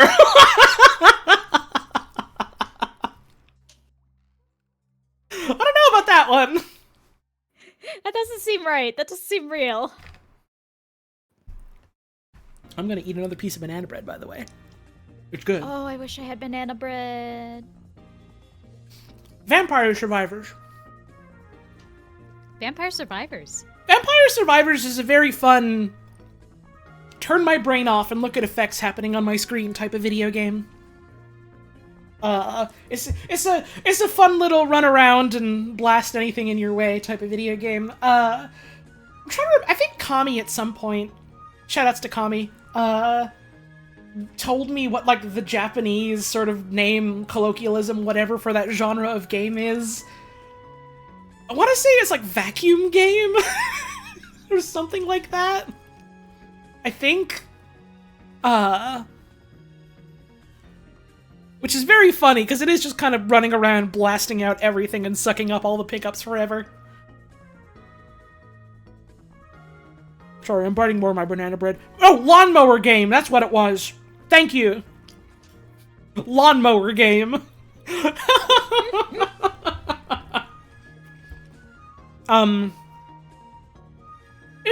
It's a cute little romp. It's a fun little twist on, like, twin-stick shooters. It has inspired a whole other subgenre of video games that are now taking off at the speed of sound. It's... I don't know if I can rightly say it's the original. I don't know well enough if it is or not, but it's certainly the one most people think of. It's the one that kind of... It's the one that named the genre in the way that Rogue is the one that named roguelikes. Mm-hmm. It's cool. It's cool. They, like, recently put out little, like, quote-unquote story-driven mini campaigns that you can do that, like, limit your items and your characters and unlocks and stuff. That's very fun. And as, like, ways to, like, you know, limit yourself without just erasing your save, and also to experience, like, just the DLC content. And also they did a fucking Among Us crossover. They, like, literally came out during, like, what, Day of the Devs or whatever, and we're like, yeah, by the way, we're doing an Among Us crossover DLC. And I was like, oh, okay. This is a connection I've just made now. I like Among Us becoming the Shovel Knight of the 2020s. I was literally about to say! It's just there. It's just no matter Shovel where Knight. you go. We need a Shovel Knight Among Us crossover now is what we need. Oh, please. That'd be really funny. And both of them will be in Yooka-Laylee 3. Please look forward to it. I haven't actually played any of the Among Us stuff yet. They're making a Deep Rock Galactic Survivors game. So that's Ghost Ship, like, giving the license out to another dev that is making that game, which is still neat. I haven't played it. It exists, though. I don't usually play a lot of the, like, Survivor-type games. The one that I did play that I put down on this list is Soulstone Survivors. I don't know how I feel about that game. It's like, they're trying to do, like, a Vampire Survivors type thing, but you can do, like, much more in-depth, like, stat building and character building, and there's, like, characters with, like, unique gameplay mechanics that aren't just, like, a stat difference. And it's really, really visually noisy and messy. It's, like, really, really hard to parse what's happening visually. Like, the simplicity of Vampire Survivors is part of what makes it so, like, easy to grasp, and probably part of why it's so successful as it is it's really, really simple, just, like, at a glance. There's enemies that are moving towards you. Very rarely there is a small projectile. They ramp that up as time goes on, but it's that simple. A lot of the, hey, here's a bunch of big visual effects coming out, you're doing that. You're causing that. And also it's like, you know, a bunch of little sprites on a flat plane. Soulstone Survivors has, like, you know, bespoke art assets with, like, 3D models in, like, isometric 3D environments, with, like, enemies that have, like, their little animations that they do, and there's projectile attacks, and there's, like, permanent enemies that hang out, and there's, like, environmental hazards that you can, like, set up or be harmed by, and there's, like, big bosses, and there's AoE attacks that happen on the floor that you have to avoid, and there's just so fucking much visually that is happening at any one given moment that it's genuinely really difficult to tell what anything is. They had to introduce a setting that lets you turn down the in-game visual effects so that you can see that there are AoEs on the floor that you have to avoid. And it just... It's very weird, and they're committed to doing that, which respect, I suppose. And they're also committed to, like, dealing with, like, the visibility problem, which they know is a problem. Which, like, again, respect, I suppose. Like Final Fantasy XIV? No. See, like Final Fantasy XIV, but the AoEs have no indication that they're, like, minimal indication that they're about to fire off and damage you. And also, your visual effects block the AoEs more, because you get power-ups that make your visual effects bigger. So it's worse than the visibility problem in Final Fantasy XIV. Final Fantasy XIV, but scarier. Yeah. It's... I don't know. There's a lot of weirdness about it, but I do kind of like the, like... the fact that there are more stats that you can, like, tinker around with, and, like, more effects on each character that are, like, unique and individual. I have such conflicting feelings about it. It's a video game that exists, I suppose. Yakuza 0! We played that this year. We didn't finish it. We didn't play a lot of it this year, but we played it this year, technically. And we will continue to do so in 2024, probably. Fingers crossed. I really want to fucking get back to it. We, like... Oh, same. We'll talk about this later. Maybe even talk about some of this later on the stream. I think maybe part of what we need to start doing is, instead of going like, oh, we play a bit of this, like, this game this week, and then a little bit of this game on that same week, and a little bit of this game on that same week. Maybe we need to start going like, okay, this week is all or mostly this game, kind of thing. And, like, actually get stuff done, so we can focus more on them, kind of thing. We gotta do the fucking Mahjong stream! Want noise. Oh, we got a mahjong with it. We gotta play Mahjong! You gotta teach me how to play The Mahjong! thing with that too is like some of the like smaller like if we did a week of Layton, we could finish a Layton game a week. Oh, probably, yeah. That's part of why I want to do that, is because I think if we do that, like, what? Splatoon 3 will take like a weekend to finish. I've got like a couple levels and then also the secret level. Ghost Trick, that'll be a week or two. A Layton game, that'd be a week or two.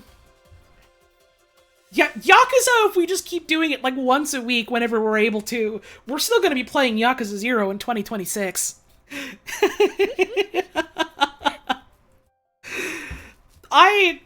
And there's like 8 of those, and they keep making more. Yeah, we gotta fucking get around to them. Not because, well, less that we have to, and more that we just really fucking want to.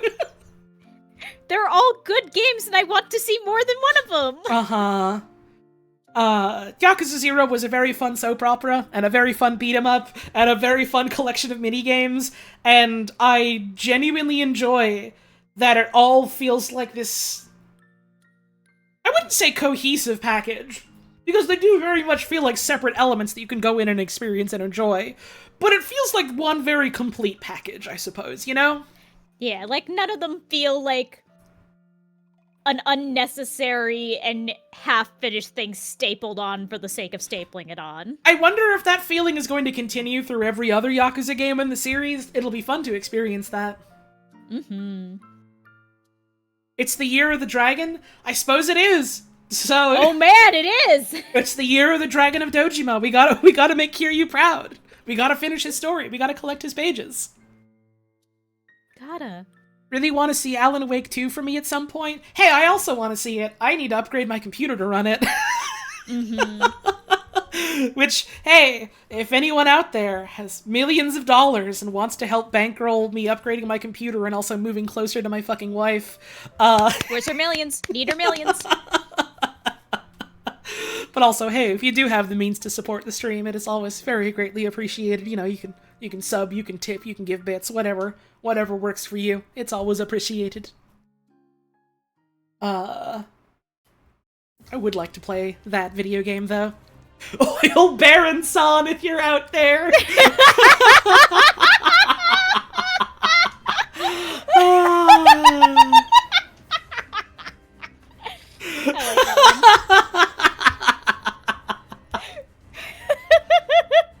Do I care about any fighting games this year? I mean, I don't really play fighting games myself, so any fighting games I care about last year or this year is gonna be either shit happening at EVO, because EVO's fun to watch, and like the stuff leading up to that, or like things my friends are invested in because I like watching them play and hearing them talk about it. I don't know anything about Guilty Gear, but I like that new pink bitch they put in. Oh, she's not new, but she's new to that game. She's Elf-Elts, and her whole thing is that she needs to get married now! Except, in this new one, she don't need no man no more because she's got the power of rock and roll. Or something. Good for her. Sweet. I don't keep up with, like, the story of, any of the Guilty Gear games ever. I just kind of look at the designs and go, oh, fun design. But... She does Screamo. It's very funny. She has her big long gun that she has, which she's always had. She's always had guns. I just wanted on record at one point, I erroneously said she don't need no man no more, she's got a gun, when I knew full well she already had guns, and that was a defining part of her character, and I'd just like to apologize profusely for what I said and done.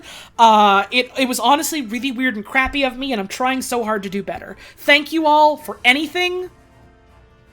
I'm eating banana bread. How's the banana bread? Pretty good. Nice. I wish I had banana bread. What about the innocent gear? The Soul Bad Guy. Soul Bad Guy. Which you might say, isn't he also the Guilty Gear? Yes. What's your next question? Saul Goodman versus Soul Bad Guy. Well, it's funny because Soul Bad Guy is not a bad guy, and he's certainly not the Soul one. And Wait, Soul... the pink bitch is Beffica? What? Beffica do Screamo? Is it the same voice actor? Holy fuck! Let's go. I didn't know that. I didn't know! I just kept seeing this pink woman on my dash and I was like, she looks stupid in a good way. I like her. Uh-huh. They look stupid in a good way as a lot of Guilty Gear designs. It kind of rules. Yeah. So the next thing I wrote down on the list is Gary's mod. Which, Get a year every year! is kind of funny, given the context for that has largely been either, me going on my friend Twilight's stream to fuck with her, or, doing stuff for Breaking Bad. I'm so glad we can finally talk about Breaking Bad. It genuinely feels so weird that I live in a post-Breaking Bad VR, but the AI is self-aware world, and I can just talk about that openly, instead of having to worry that every time I obliquely talk about Breaking Bad that I'm maybe giving too much away, that people are gonna put the pieces together and realize. No, it's just out there now! How long were you planning Breaking Bad VR for? Literally 3 years. Literally, one of the first things we came up with as soon as we finished HLVR was, hey, wouldn't it be funny if we did this for a video game that doesn't exist? Wouldn't it be funny if we made up like a licensed video game for a TV show and the licensed game never actually existed? What if we did Breaking Bad? So this is something I didn't even mention to you yet, Holly, but might put things into perspective and also is really fucking funny, I think. Uh-huh. You mentioned, like, in passing, like, hey, don't tell anyone, but this is kind of something we're working on, isn't that cool? Mm-hmm. You mentioned that to me so long ago that by the time the actual stream was counting down and it was doing, like, the fading into the video as the stream started, I thought to myself, only in that moment, hey, wait, I wonder if they're still doing the Breaking Bad thing. And literally right when I thought that, the logo changed to Walter White. It was the funniest fucking timing. Awesome. Awesome! I literally forgot and remembered at the funniest possible time. Oh man, I thought you knew! I thought you knew that that's what it was gonna be! See, I did, but I forgot. I love you!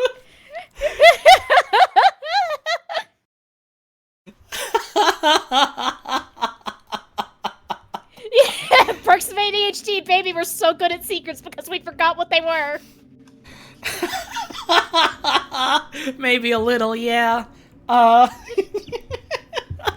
yeah, putting that together was a lot of fun. It was probably the most rehearsed thing like that we've ever done. Because we were badly retelling a TV show. Mm-hmm. in the context of what if it was a dumb video game.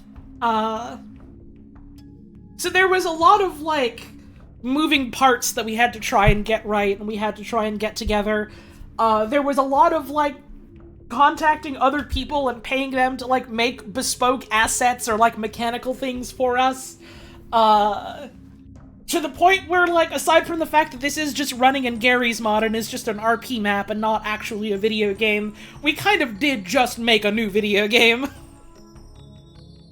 Right, yeah, Rex brings up, like, a good point. Specifically, a licensed game like a PS2 era game, like a fucking... Like the fucking, you know, the Godfather video games. Like, what if we did that for, like, Sopranos or Goodfellas? We did it for Breaking Bad. Like that. Because it was so sad that Breaking Bad existed in an era long after those video games were really a thing. Wasn't there a version of Half-Life 2 on PS2? I don't think so. I think it was like a Half-Life 1 spin-off that was on PS2. Mm-hmm. Or like actually Half-Life 1. Maybe. Half-Life 2, I think, was like PS3, Xbox 360 era, I think. Anyways, there were so many moving parts that we, like, had people put together for us, to the point that it was literally pushing the source engine, or at least the version that Gary's mod uses, to its fucking limits, to its fucking breaking point. to its fucking Breaking Bad, to the point where when the stream went live, several things that we had practiced beforehand and made sure were working stopped working live on stream for reasons unknown. But it was all really fucking funny. So... Honestly. Yeah, I was thinking of the tunnel. Oh my god, the tunnel. So... credit to the fucking mappers for being wizards of Source Engine. They, like... So we have the Albuquerque part of the map. I don't want to talk too much about this because we're going to do a behind-the-scenes stream eventually. But, like, here's one little anecdote about the tunnel specifically. So the way it's set up is we have the Albuquerque chunk of the map, which is, like, the vast majority of the map in terms of, like, where we go and when it's used. Directly under it, some distance under it, is the Mexico map. Because we had reached the bounds of, like, how big, just, like, size-wise, a map could be. Physically. As far as I know. And so instead of just being able to extend outward more, there was not enough space for that. So they had to put it under. And so there was this whole wizard thing where, like, you would go through the big tunnel with this big, like, light that would not show you what was ahead of it. And then eventually, once you hit a certain trigger, you get teleported to that version of the tunnel in the Mexico part of the map. And then it fades in and shows you what's there. And it teleports you to the part under there. And as that happens, it sets off a flag to change the skybox to the Mexico part of the map. And specifically, if that didn't work, there was, like, an emergency room that we could go to and hit a button to force the skybox to change as needed. There was a couple buttons we could hit that did different things. Anyways. And so it was like, okay, so you go in here and it teleports you there. And every single time we tested it and did rehearsals, it was just fine. There was no problems, no issues. You just go right in, basically seamless. It's all good. I don't know if it was like a Gary's Mod update, or if it was just a coincidence that we had never seen it because it was only happening inconsistently, but sometimes, if you went through that trigger in a vehicle, it would send you to hell. It would just fling you rapidly between both of the different tunnels and eventually just try and violently expel you out. Which is why a couple times when I was driving Hankmobile, we got flung violently and rapidly back into Albuquerque. The tunnel broke bad. We literally experienced the fucking Zeraman 10-0 void jump incident in Albuquerque, New Mexico. He's really good. And it was just like, we don't know how to do that. Like, we don't know what's causing it. We don't know how to fix it. The people that did the map for us got jobs, so they didn't have time to look at it, and there wasn't enough time to really give it to the person they suggested we give it to look at, because stream was like the next day, and we had enough moving parts to worry about. So I was just like, well, let's hope it works. And it didn't work with my Hank car. Your car was too strong, or maybe the opposite of that. And we don't know why, but it was really fucking funny. So it's a feature of the map and not a bug.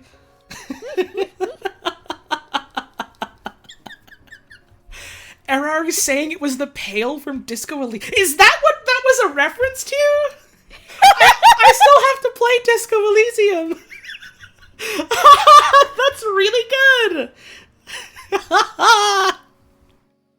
Is the map ever going to be released? I think that's up to the mappers. I think at some point they said they wanted to, like, maybe touch up some things before they publicly release it, or maybe they don't want to publicly release it. I don't know. But maybe at some point. Anyways, one last anecdote before we have to get up for a stretch. That map needs so many different source game assets to, like, work visually. That was a custom map made for the stream? Yes. We didn't find Breaking Bad roleplay stuff. You have to understand, we were planning this stream in 2020 to be a thing that we did in 2020. Things got away from us. We had to keep shifting internally what our goal was, and it kept shifting until 2023. And so we kept building and iterating on it until 2023. Custom map was one of the earliest, yeah, we should get this done things. And so we literally paid, like, our mappers that we reached out to make an entire custom map for us. This was before all of the fucking Breaking Bad memes entered, like, the online zeitgeist again. This is before Breaking Bad memes became popular again in, like, what, 2021, 2022? This was before all of that. To the point where, like, when those started happening again, we were like, oh god, are people gonna think that we're just capitalizing on this? Are people gonna think that we're just, like, aping on these and, like, trying to cash in on that? Are people gonna think that we're just doing some dumb meme thing because it was a dumb meme? When we had been planning this long before that was a thing.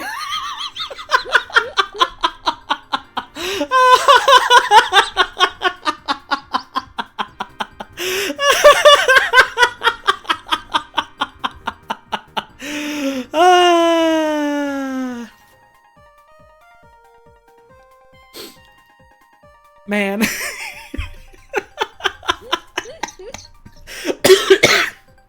Gary's mod! That fucking stream, huh? That fucking stream. Gary's mod is awesome. I have more Gary's mod stuff I want to fuck with this coming year. One of which was a subathon thing that I'll hopefully talk about later once I burn through more of this list. Mm-hmm. Was the Dr. Coomer background cameo planned, or was that spur of the moment? It was planned. But also 90% of the people didn't know it was planned. I'll talk about it more whenever we do a fucking, behind-the-scenes stream of it.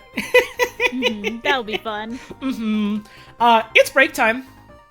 I gotta get up and stretch. We're gonna try and bang through a lot of these faster because there's like 70-something things on this list and we are currently at 15. Uh-oh! Some of these are gonna be much faster though, so it okay. But yeah, I'm gonna get up. I'm gonna have a stretch. You should do the same for yourself because I'm just gonna hit the ads button for like 3 minutes so that we don't get ads in the middle of me talking. Get a drink, maybe get a snack. Maybe roll into a ball and spin really fast and slam into your neighbor's house. I don't know. Well, I can do one of those things. Which one? We'll see. Okay, well, see you soon, everyone. See you soon!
Hi.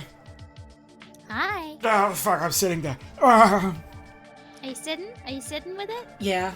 Not to get immediately fucking foul as soon as I come back from a break, but like, I walked into my room after like having a stretch for a bit, and I was like, what the fuck?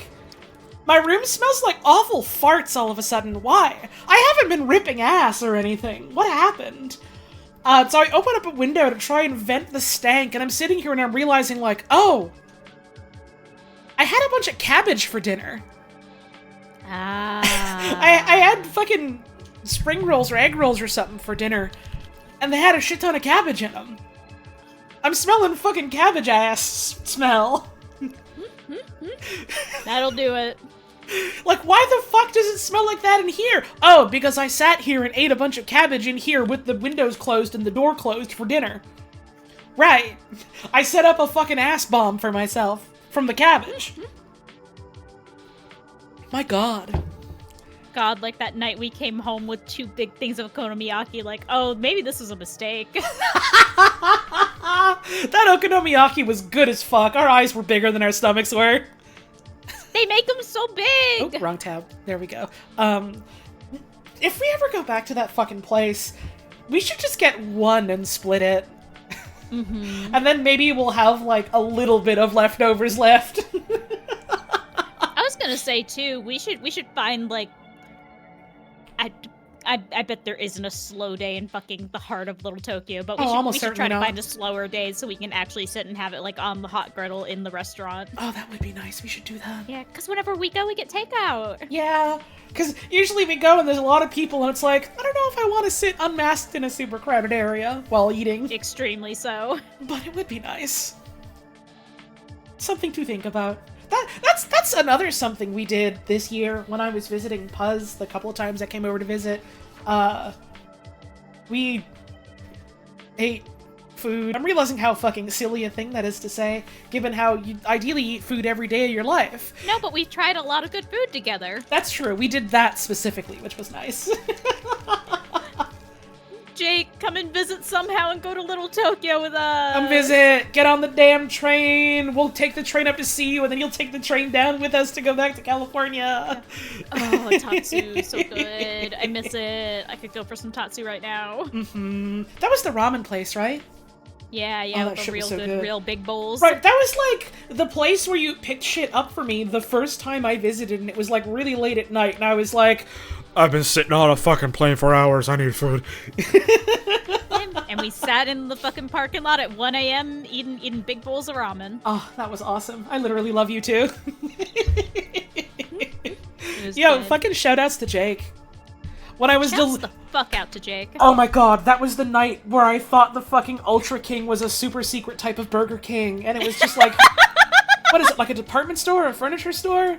And Something like that, I don't know. And I thought it was a super Burger store, King. I think. I thought it was a super Burger King. It's not. A grocery store? That's not at all what I remembered it being. That's even funnier. Fuck! I was literally, like, delirious, having been on a plane for hours, not really having slept. Fucking nerves high because, like, I want to see my fucking partner, but I have to be on a damn airplane and get through traffic and all that stuff, and it was just like, my brain was running on fumes, and I thought I saw a Super Burger King, and the fact that you guys in the States don't have Super Burger King as a thing you've invented, I just want to say a lot of expectations were shattered that day, and my view of the world has never been the same. And then everyone got mad at you calling it a hamburger store. Oh, I love referring to, like, restaurants as being, like, food store or food shop, or especially the hamburger store. I called it that as a joke, and a lot of Americans got very, very mad at me for wording something in a goofy, jokey way. It was worse than the day Hamburger died for some of these people. It was great. It really was. It was great.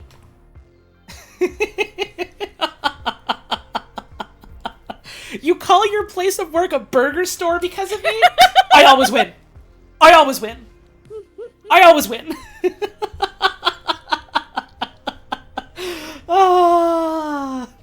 Video games. The next one on the list is Tabletop Simulator. And I want to say a significant chunk of that was either me playing God Game or watching God Game. But not entirely.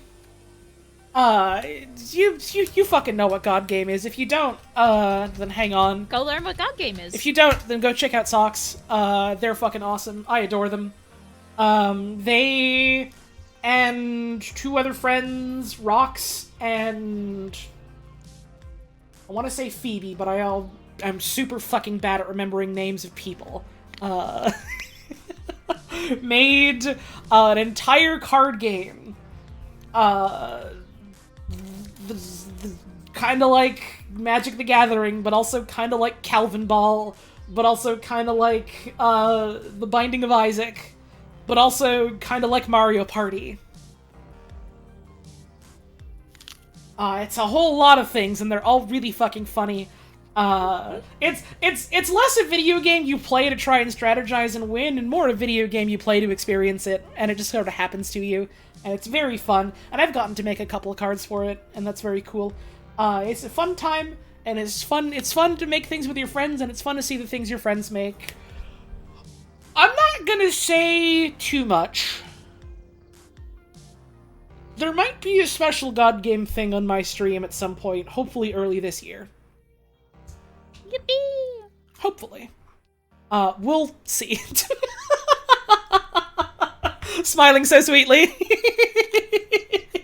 Oh fuck! I forgot Socks is live right now! They just gave me a shout out! Hi, Socks! I forgot! I thought you knew! No! I don't know shit! Anyways, go follow Socks, they're great.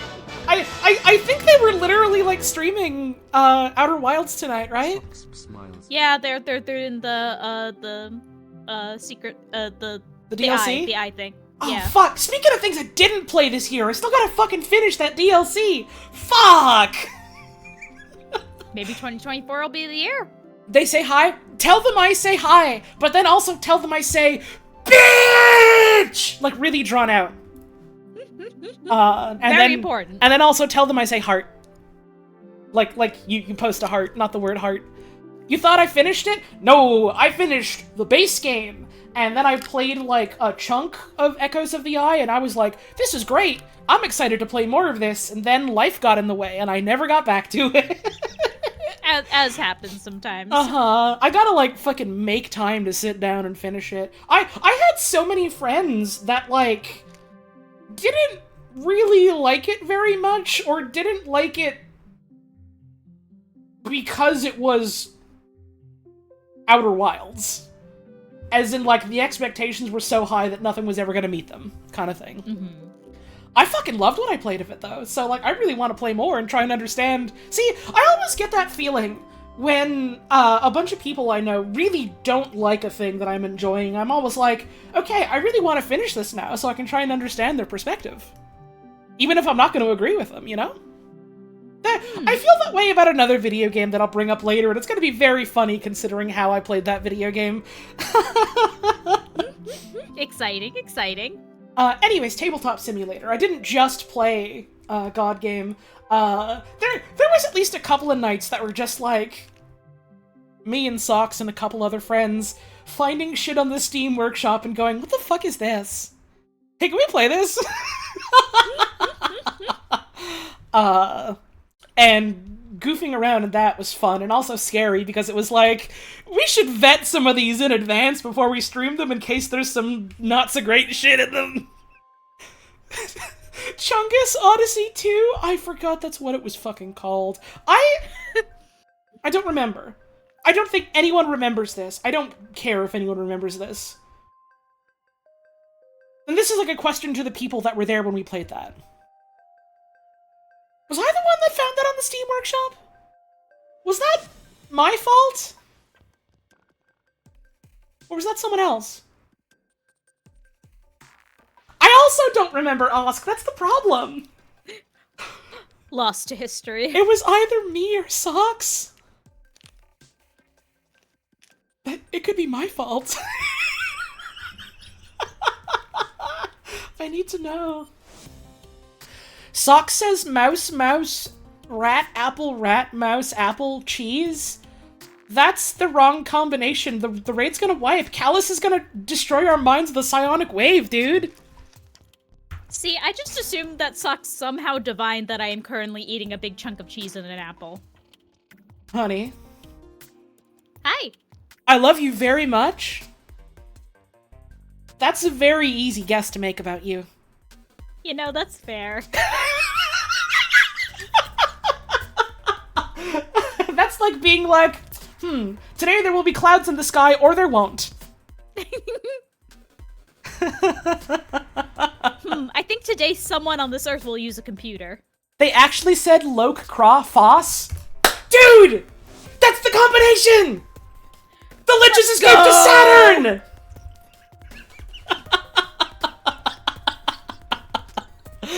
Anyways, I also played a bunch of, and by a bunch of I mean a couple rounds of Red Dragon Inn with some of the RTVS folks. That's a really fun card game. That's a very fun card game. It's like,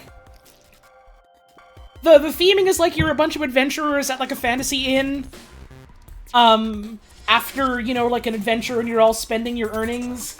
And the way you win that game is by reducing your other player's health and increasing their drunkenness. And also trying to drain them of all their money. Because if they get too drunk compared to how healthy they are, they're knocked out. But if they run out of money, they're kicked out of the bar. So it's a fun little card strategy game with like a bunch of different moving parts and ways you can try and like strategize to take people out, try and form alliances to help people out, and then you gotta fuck them over. It's cool. It's a fun time. I like that one a lot. Was fucking Go Fish 2 this year? Sock says, I love you both, and I hope they have a good stream. Was the screaming unprompted, or was it because of something they were doing? I wouldn't be surprised either way. Oh, I love you, Socks. I don't remember if there was any other big ticket things I played in Tabletop Sim this year. I think at some point, also, the RTVS folks just did like a fucking, let's just find weird shit and fuck around in it. I don't remember if Huel Babino card incident was this year or last year. But we found some, like, fucking, I want to say it was, like, Guess Who for Breaking Bad. And we, like, found a Huel Babino card and just saved it. Because it was really fucking funny. And so some of us just have Huel Babino trading card in, like, our Tabletop Sim dupes. Okay, moving on. Go through some of these a little quick. 20 Minutes Till Dawn is a twin-stick top-down shooter, kind of similar to Vampire Survivors, but not really, because you have to actually aim where your shots are going, because it's a twin-stick shooter, but it's got, like, similar sorts of progression and power-ups and levels of enemies and surviving for a set time type of thing. It's neat. I liked it. It's a pretty solid twin-stick, and I do like games like that. I think they, like, recently announced they're doing another one, which, hey, cool. Grindstone. Grindstone is a puzzle game that I discovered because of... What's their fucking name? I want to say SNIS, S-N-I-S-S. Shoutouts to them, they're cool. They make a bunch of Deep Rock Galactic videos on YouTube. And I found out about this game because they used some of the soundtrack from that game in their videos. Was fucking Ty streaming Grindstone for a while? I thought it sounded familiar, but I couldn't remember why. Dude, hell yeah. That game's fun. It's like you've got like a grid of like different colored... They're like bejeweled gems, but they're made of meat, they're alive. And instead of like you're trying to move the board to like a range 3 to connect up, what it is you're a dude with a fucking sword, and you have to chain a path through the same colored guy to get big combos and get gems and get points and get to opening whatever your objective is. It's a neat sort of was ported from mobile to PC ass puzzle game, and it's fun. You can also just go, I don't want to play as the dad, I want to play as his mother, I want to play as a grandma. You can just do that. It's good and you should do that. I love to play as the grandma. It's good to play as a grandma. More games should let you do this. Mm-hmm. What else we got? Risk of Rain 2. I only played a bit of Risk of Rain 2 this year. I won Risk of Rain 2 for the first time ever this year, which was fucking funny. I think at one point I, like, streamed and I was just like, oh yeah, let's just, like, do a quick run or whatever. And then, like, I don't think it was on stream. I want to say it was immediately after I streamed. I was like, oh, one more run. And I won my first ever fucking run of that entire game with Loader. Loader fucking rules. They made the grapple hook punch character and they made her for me. And I love her. So that was fun. Risk of Rain Returns came out this year. And they announced, the new DLC they're doing for 2 or something like that. And I haven't played Returns yet. I heard it's cool, though. I was like, yeah, fucking shoutouts to Captain Drone Man, the hero forever. We all love Captain Drone Man.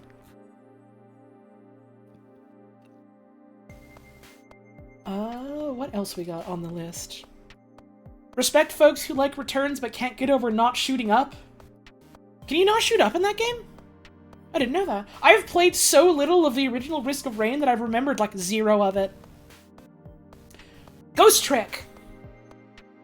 So Ghost Trick was one we started streaming and fell to the wayside because Puzz was busy with grad school and I was busy being too depressed to stream. I've already played and beaten this video game years ago. I fucking love this video game. I won't go too in-depth because I'd like to not spoil it for Puzz's sake, but... Yeah, because I somehow still only know a very few things about Ghost Trick, despite years of people going, oh, Puzz, you should play Ghost Trick. Ghost Trick is awesome. I really like this computer Steam port. I like the up-res graphics. I like the remastered audio. There's fun little, like, screensavers, basically, you can unlock. Not screensavers, desktop backgrounds. It's a real solid port of one of my favorite DS games ever, and more people ought to play it. Slayer's X! Slayer's X! Slayer's X, Terminal Aftermath, Vengeance of the Slayer.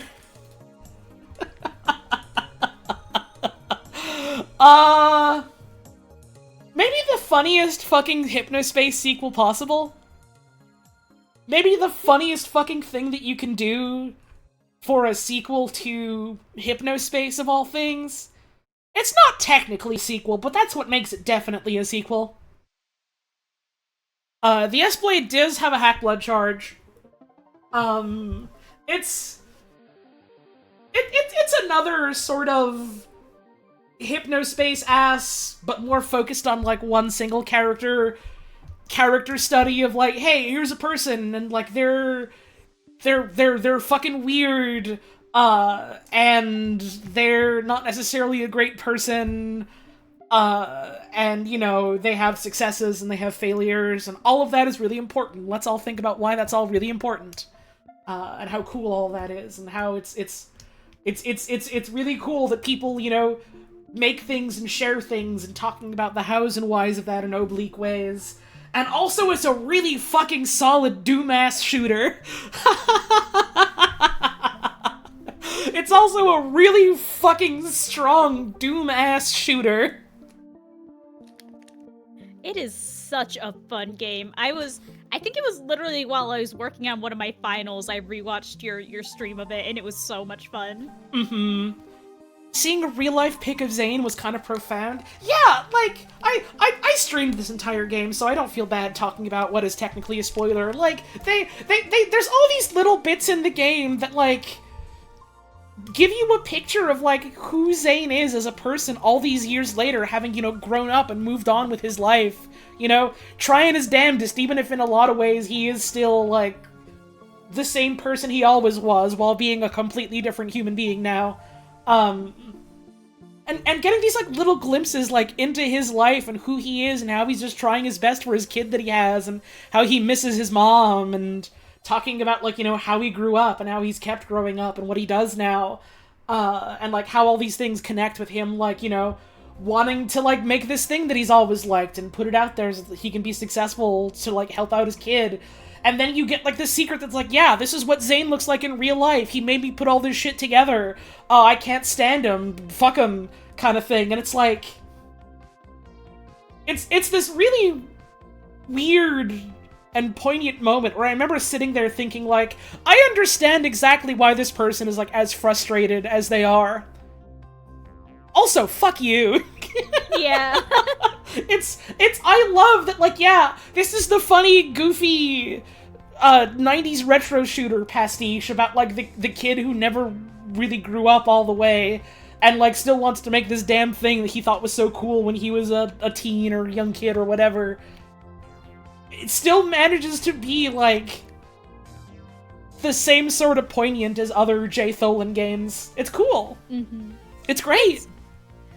And this is something that you've talked about with, like, Hypnospace, and that is very much a known, like, great thing about Hypnospace, is just how much all the people in them are, like, capital P people, with all, like, warts and all, and such an interesting, and, like, really, like, that's writing, you know? That's hard to do effectively, and Hypnospace and all of that is, like, involved with it has done that with aplomb every fucking time. Yeah. I still think it's so fucking cool that a friend of mine also got to do the fucking key art for Slayer's X. Like, yeah, Signs art for that rules! Signs art is just straight up on the fucking Steam storefront. You can go look at their art. It's cool. It's the sickest shit! It's so fucking cool. I'm so excited for Dream Settler. Oh my god. I'm so fucking excited for Dream Settler. Dream Settler is like, there are like 2 games right now where, like, okay, when there's a release date for them, I'm going to drop everything and try to stream them, like, on drop. It's Dream Settler and Great God Grow. Those are my 2. Also, shoutouts to HRAB, who, like, is actually doing some work on Dream Settler, which is, I don't know, it's cool as fuck to see, like, people in the community, like, get these cool opportunities like that. It makes me happy. It's really good.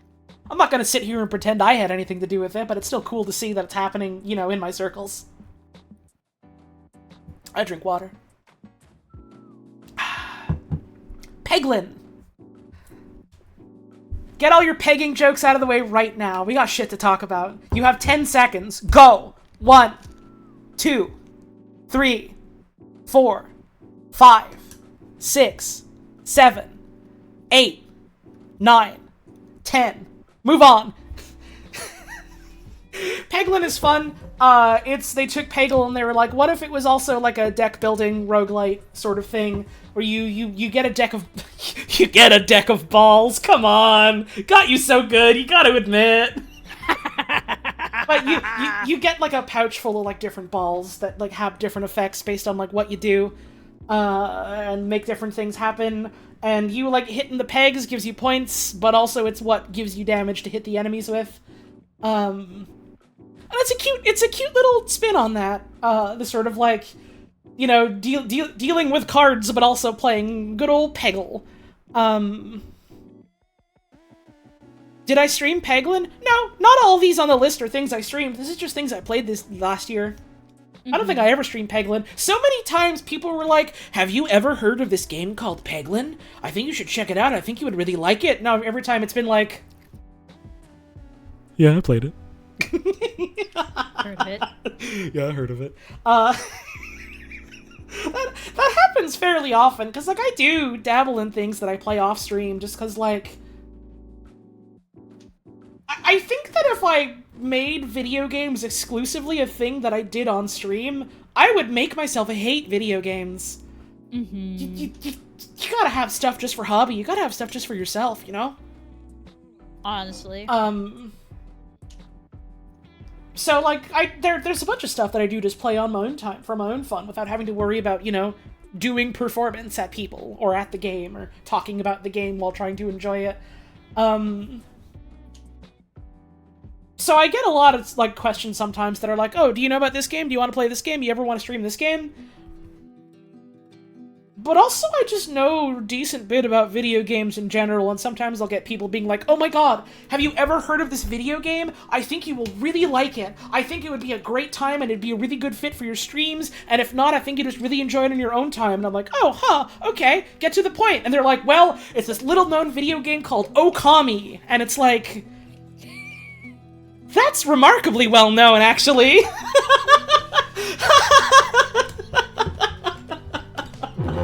It's this little-known video game called Super Mario Brothers. I think a couple people have heard of it. Have I ever heard of this game called Mother 3? It's really obscure. No, I haven't. Tell me more. Where'd they get all those mothers? Factory. Next question.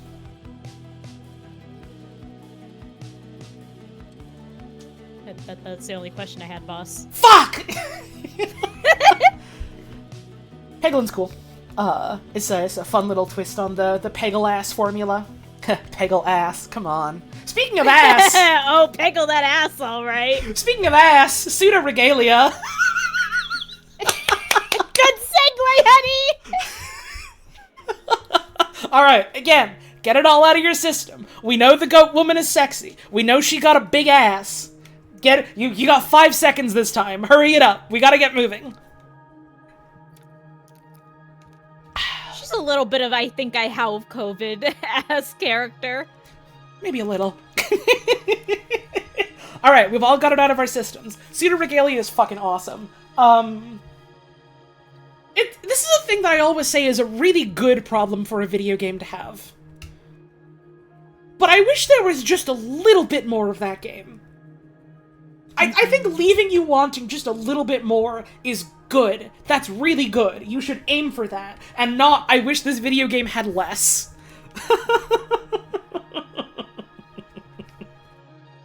That game has such delightful movement. It is a video game that is entirely, like, mechanics first. It is entirely jumping and platforming first above all else in that video game. It's awesome. And it's like... I kind of realized something the other day when I was watching Robbie Dude. Shoutouts to Robbie, by the way. Robbie rules. Watching them, like, talk about stuff they played, like, in 2023. And they were talking about, I don't remember what it was, some other platformer. And they were talking about, specifically, like, it wasn't clicking with them because it was like, yeah, it's this video game that has, like, all these different, like, movement mechanics you can do. And it felt like they were just trying to do, like, what Mario Odyssey was trying to do, but again. And it kind of made me realize, like, that's kind of a thought that I've been having about a bunch of, like, 3D platformers, where, like, Mario Odyssey comes out, and it's got really, really fucking phenomenal, like, mechanics and movement. The way that you, like, move around and jump and platform in that video game is really fucking cool. In large part because you have the fucking awesome hat that you can do things with.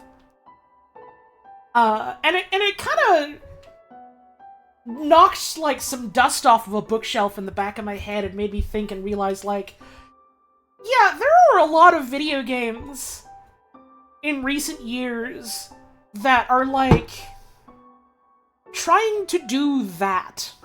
Mm-hmm. And that's fine. The movement system in Mario Odyssey is really fucking good, and so it makes sense for people to go, yeah, I want to do that. But they don't always necessarily click with me, because then you're kind of making the immediate, like, oh, this just feels like Mario Odyssey, but it isn't Mario Odyssey. Mm-hmm.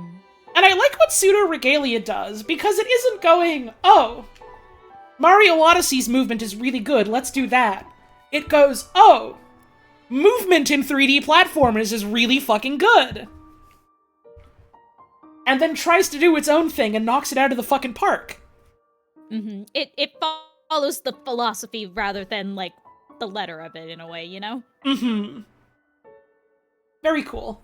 I like that you can do weird shit where you throw your fucking Tonfa staff around and then jump off of it. That's cool. That's fun. So good. And also, like, the sound design for stuff like that is so good. That fucking clang is like, Oh, it's feels fucking good. It's hefty. It reverberates in my sternum. I like it. That's a good ass video game. I'm excited to see other things that the dev works on. They've like put out a bunch of like demos and smaller things that have all been neat that I've been meaning to like look at more. Stepping away from platformers, what do I think of the relatively obscure game Frostpunk? Is Frostpunk that obscure? I feel like at least quite a few people know about Frostpunk, at least if they know about, like, city builder type of games. Anyways, I've literally never played it, so I have no thoughts about it. What's next on the list? Pizza Tower! Pizza Tower is a game I played for a couple hours, and I was like, wow, this game is really cool. I love the mechanics of this. I like the art style of this. I love the music of this. This is great. I'm having a great time with this. I can't wait to play more. And then I put it down, and immediately I look on tumblr.com, and it's like, oh, the dev is like, is or very recently was very, very massively transphobic. And I was just kind of like, okay, I don't want to play your game anymore. Oh well. Literally, like, a little bit of everything phobic to a level that, like, I don't think I've seen in a long time. Like, I definitely have. They're a fucking 4chan ass dude. That's true. I didn't run in those circles. I don't know, you could fucking look into it yourself and come to your own conclusions. My conclusion is, I think this guy's an asshole and I don't want to play his video game anymore. Yeah. It was one of those things where, like, there's enough in the game that is easy to write off as, like, how to put it, like, well-intentioned, like, ingrained bigotry if you don't know that they are actively an asshole, but then they're actively an asshole and you're like, oh, nope, this was on purpose. I don't know, I don't even think necessarily that it's, like, actively being shitty. Like, I can very easily say, like, oh, they did some dumb Native American pastiche because they're fucking French. Mm-hmm. Like, I don't know. Like, this isn't me going, oh yeah, there are definitely signs in the video game. Sometimes shitty people just make a thing that you think, oh, that's very cool, and then you learn, oh, they're kind of a dickhead. Yep. You can Many come to your such cases, unfortunately. You can make your own conclusions about that. I'm not your fucking boss. Mm-hmm. Glittermitten Grove. That's one I've played before. That's one that I got to introduce my friend Katie to this year. For people that don't know, to give the goat away, Glittermitten Grove is Frog Fractions 3. The sequel to Frog Fractions 1. Frog Fractions 2 is no longer playable because it was an ARG that ended. Frog Fractions 3 is Glittermitten Grove. Still gotta go back and watch that VOD. I bet that's fun. You know nothing of Frog Fractions? Here's my 2 suggestions. Number 1, Frog Fractions is free on Steam. Download it and play it. Number 2, if you don't want to do that, I streamed it and played it. You can watch my VOD of it. I think it was pretty funny. That was a good VOD, yeah. And then you'll understand. That was you and Sophie, yeah? Yeah, that was with Sophie. That was a great combo for exactly that. And there was awesome bug sex. It's a math game. I wouldn't say it's an edutainment game, but it's a math game. You do, there's some numbers. You do fractions. It's great. Isn't it actually that Frog Fractions is within Glittermitten Grove rather than the true form of said game? Frog Fractions 3 is the majority of what is in Glittermitten Grove, but also you can just keep playing Glittermitten Grove. Did I ever stream the awesome Hat DLC? No, I've literally never even played the Hat DLC yet. I have it. I very specifically made sure not to enable it when I played Frog Fractions, because I wanted to enjoy the original Frog Fractions experience again. The Hat DLC for Frog Fractions, for those that don't know, was people originally thought, oh, okay, that's just so, like, you can give some money to the dev if you want. No. That's a new Frog Fractions game, if you buy the DLC. I still haven't played it. I don't know what's in it. I do want to check it out. They're doing the entire things. It's like, yeah, you can get the Frog's iconic hat, which is an entire other can of worms joking about fucking Watch Dogs. I don't know if anyone remembers the fucking Watch Dog years, Ubisoft's Watch Dogs, when they were like, yeah, if you pre-order now, you get Aiden's iconic hat. I was just like, what are you talking about? We don't know who Aiden is. This game is nothing. I'm literally... Me too, Medibot! I'm literally constantly thinking about Aiden Pierce's iconic cap. And it's just a baseball cap. It's just a baseball hat. There's like maybe a little logo on it. It's just a baseball cap. It's his iconic hat. It's his iconic cap. But yeah, Glitter Mitten Grove is like a fun, cute little fairy city building sim, and then you go into it and it's like, oh, here's this big, sprawling, lovingly handcrafted tribute to like ZZT and other like ASCII games, and then you go into it more and it's like, oh, this is like an entire fucking mini-game collection on top of this ZZT adventure game. Okay. I see. One of the things about Frog Fractions 3 that delights me so much is there was a Kickstarter for it, and some of the rewards were exclusive characters for one of the mini-games that only the Kickstarter backers would be able to get. When the game came out, like, data miners looking through the game to understand how it works figured out how to access and play those characters, and literally everyone immediately was just like, okay, but we're not gonna play them, though, because we didn't pay for that. Honor rule. Something about that is so charming to me.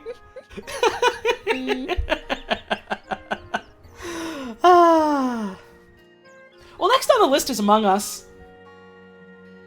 I heard of that. What is there to say about Among Us? It's fun. It's the Shovel Knight of the 2020s. That's true. We did literally say that earlier, didn't we? All right, hang on. We did. Get your fucking... Get it out of your system. Hurry it up now. We keep fucking doing this. Where's Jay when you need him? He loves a good Among Us. Shoutouts to Jay. Hope you're doing well, bud. I don't think he's ever played Among Us. That's even funnier! RTVS Fungal stream when? Probably eventually. We had like 2 or 3 different Among Us gimmick stream ideas we wanted to do and never ended up doing for a couple of different reasons, but probably someday. It's fun to pick up every now and then, but it's the sort of thing where it's like, we've played a lot of it, we really like it. If you're mostly playing with the same group of people and over again, it's eventually just kind of gets like, okay, we get it, we know how this works, we liked it. Mm-hmm. Good game, next game. You gotta ration it out or it gets old. Mm-hmm. Your niece learned about Among Us this year and started drawing the little beans. Every time you see her do this, you have to quietly say Among Us. That's wonderful, but also, my hashtag influence, I'm always winning. But also, that's adorable.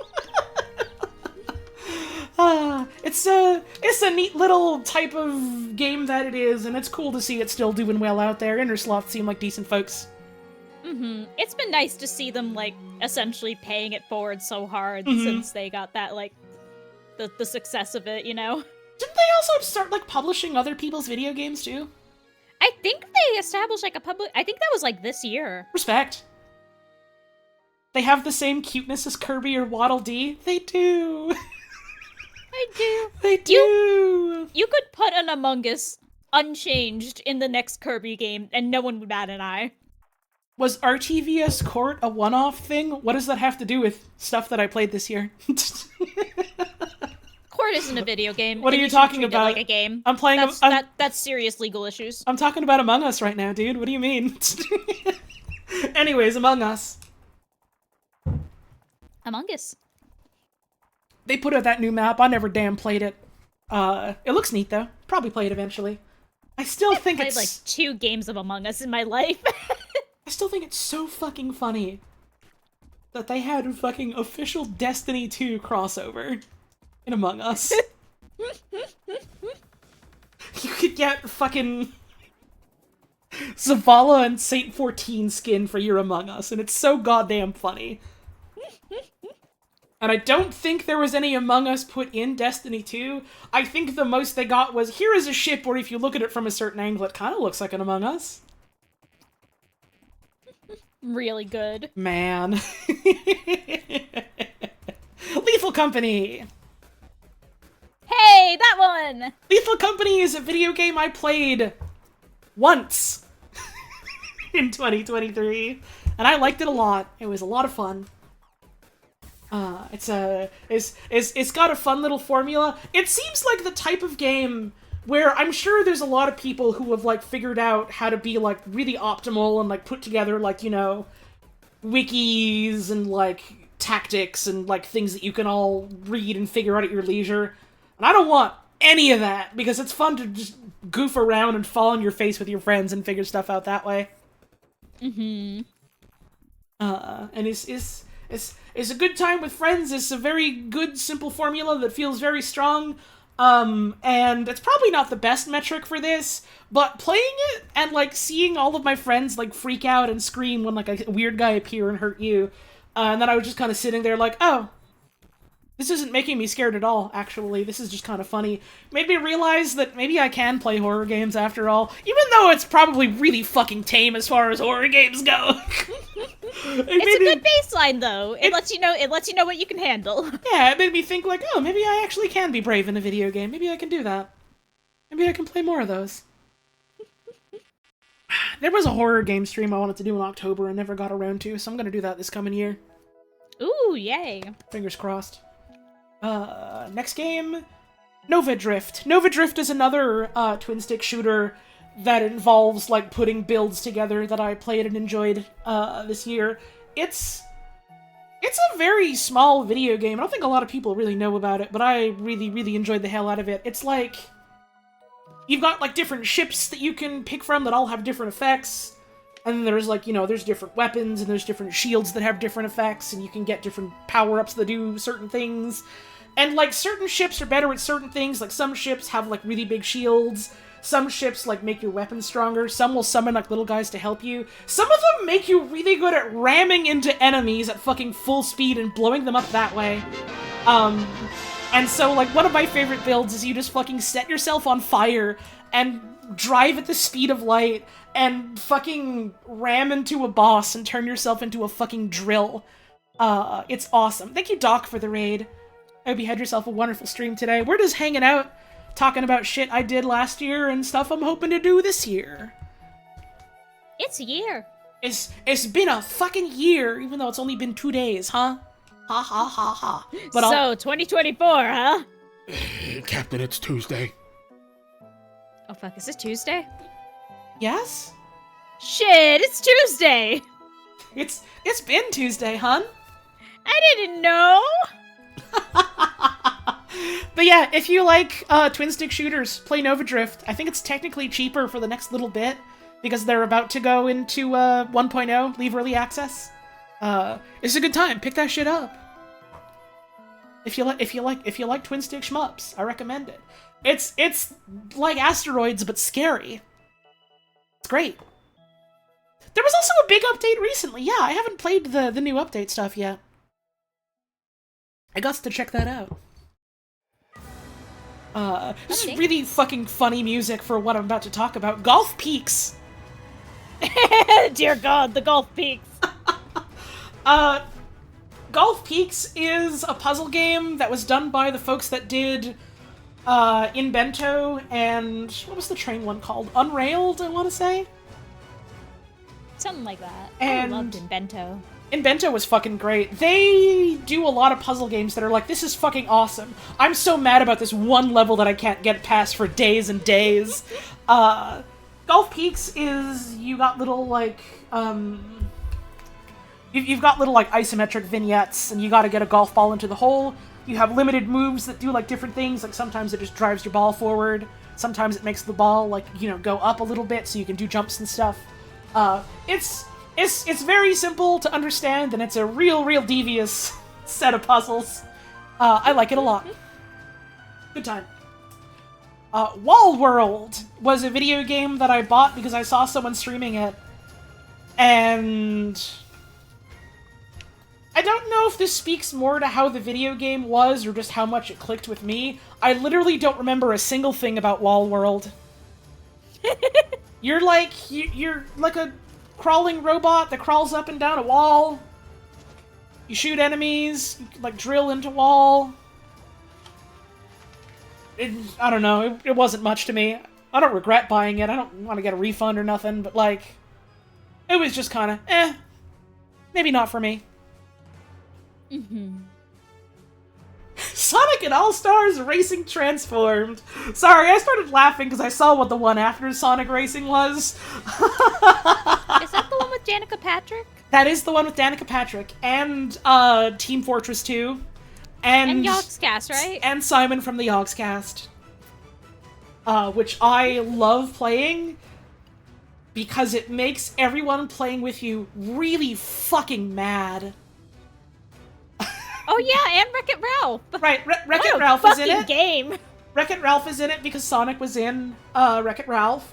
And Wreck-It Ralph is the funniest because the way that game's netcode works is it, like, rubber bands you around really weirdly. If you're playing as a heavy character, you turn into an unstoppable force that accidentally bullies anyone off the stage. Scorpy loves to play Wreck-It Ralph and go near anyone and then just make them eat the wall. And I can't even be mad about it because it's so fucking funny. He does it just dead-faced, silent every time. And it's just, oh my god, he's bouncing into me, I'm dead! But playing the Yogscast is fun because it forces your friends to listen to "Ah!"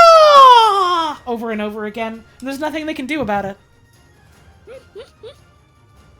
So who's to say if it's bad or good? I think I prefer the Mario Kart style of, like, driving and drifting to the way that All-Stars Racing handles, but I like the way it feels. I think it's fun. There's a reason we keep coming back to it and playing it. So here's a fucked up thing that I have to confess to. Yes? The only reason I know as much as I do about Sonic All-Stars Racing, a game I have never played, is because you talked about it on Penny's Nickelodeon kart racer stream, which I used to watch on repeat because I had a crush on you. I love you so much.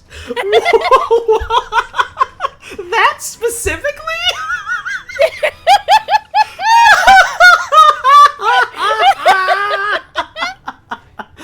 That Rocco's Modern Life bit is ingrained in my brain forever. I'm gonna sing that at our wedding. I think you literally remember that more than I do.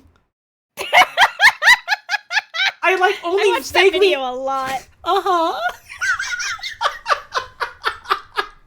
That's awesome. I'm glad that you have this perfect memory of things that I said in this one specific scenario, because I don't gotta remember a thing I said ever. God, there's so much I remember. It's all coming back to me. There's so much I remember from that specific video. The Yogscast in Sega All-Stars. The singing things to the tune of Rocco's Modern Life. And calling things Poogas Blast. Oh, I'm always doing that. I love Poogas Blast. Poogas Blast. Would that be considered parasocial? I'm timing you out. Shut the fuck up. Weird fucking thing to say to two people who are actively dating for real. Don't say that to me ever again. About my wife. Additums! Additums! Oh. So, honey, what do you have to say about additums? So the ZX Spectrum, huh? Maybe one of the most depressing video game eras ever. Man, there's a lot of fucking shit on the ZX Spectrum in there. There's something about European PC games that's got a stank to it. There's something about a lot of early Euro games that have a smell to them. Not just, like, on the Spectrum and stuff. I'm sorry, I'm obsessed with Xeno saying gaming in the Thatcher years. Do-do-do. Do-do-do-do-do-do-do. Do-do-do. If you don't like this latest generation of Additums madness, you are stupid. That game gave me a migraine. That game made me really sad. You know what makes me even sadder? What's that, honey? The friend of mine that introduced me to Auditums, who shall not be named for their protection, went on in their own time to play a ton of it and get through, like, dozens of levels. And they were just like, I don't know why I did that. I feel really bad having done that. I feel actively worse as a person for having spent my time like this. And it was just like, man, the ZX Spectrum, huh? It does have me, like, morbidly, nauseatingly curious to at some point actively seek out and play more games from the Spectrum. Or, like, similar PCs of the era.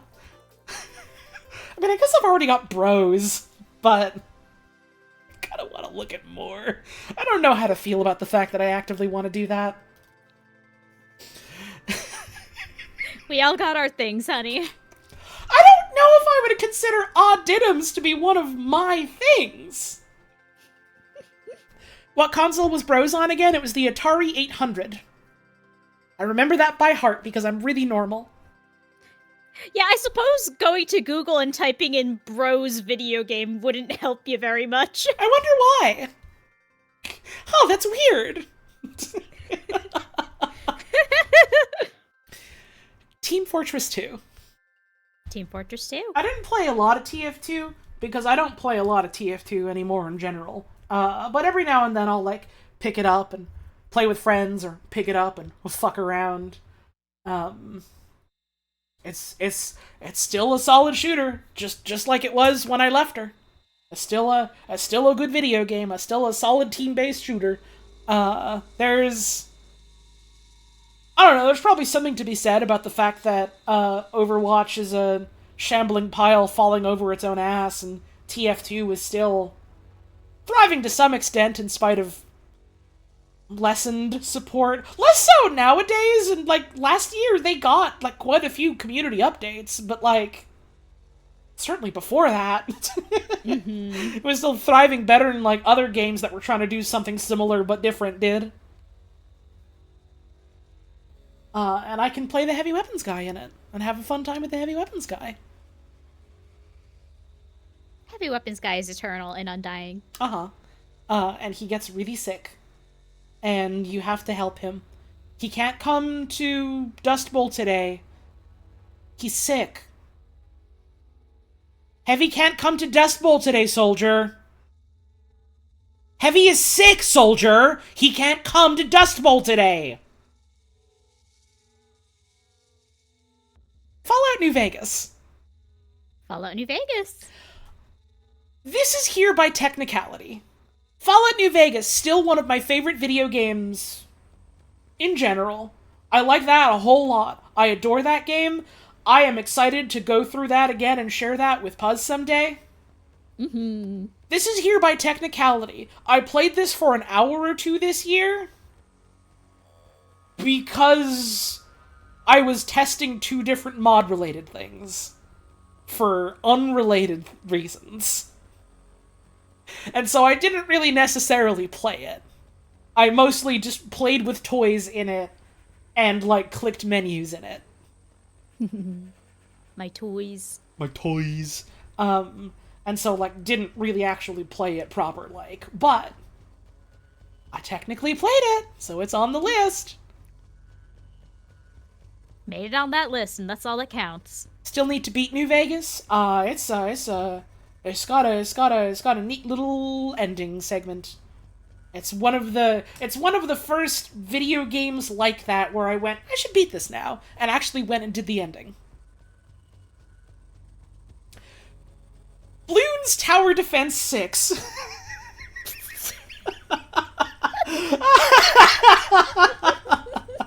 Which, I don't know why that cracked me up. I bought this game in what I can only describe as a moment of desperation.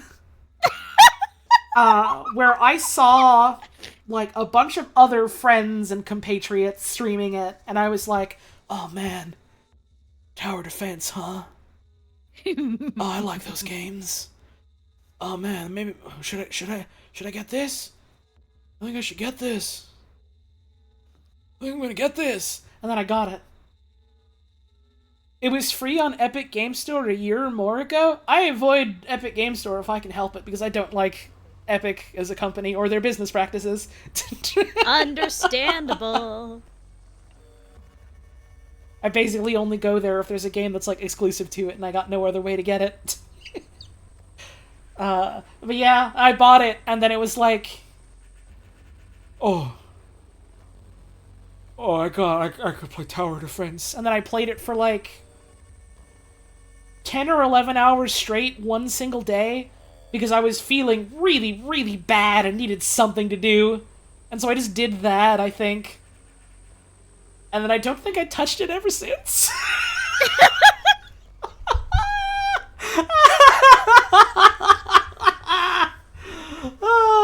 Actually, no, that's not true. I've, like, every now and then booted it up and, like, played it for, like, I don't know, an hour, half an hour, and was like, yeah, I'm playing a tower defense. Awesome. I'm popping big balloons. This is great. And then I'm like, alright, that was nice. I'm done for now. Tower defense games is fun. It feels real wild to see a tower defense game on a platform like Steam and not just like, I don't know, fucking Congregate or whatever, and to see it thriving like that. It's pretty cool. It's pretty cool. Good for them. Once every few years, you'll be like, oh yeah, give me a big bowl of big buttery popcorn, eat way too much, not eat popcorn for 3 years. It's the Cheetos effect. It's the Cheetos effect. Every now and then, I'll have a really big craving for Cheetos, and I'll go, ah, fuck. I should get some fucking Cheetos. And I do. And I eat some amount of Cheetos, and it's like, man, these Cheetos are great. And I eat a little bit more Cheetos, and it's like, I feel slick to my fucking griddle. I don't want any more of this shit. But I gotta finish it off or it's gonna go bad. And then I finish off my small bag of Cheetos and I go, man, I regret this a little bit. I don't want Cheetos no more. And then weeks to months pass and I go, kinda want some Cheetos. Kinda got a craving for some Cheetos. That's how I'm starting to be about, like, soft pretzels now that I'm approaching my 30s. Soft pretzels specifically make you feel, Bobo? It's specifically because, okay, so we haven't been to a lot of malls while you've been here. I should also specify, I think I've literally only ever had soft pretzel once in my life. Mm-hmm.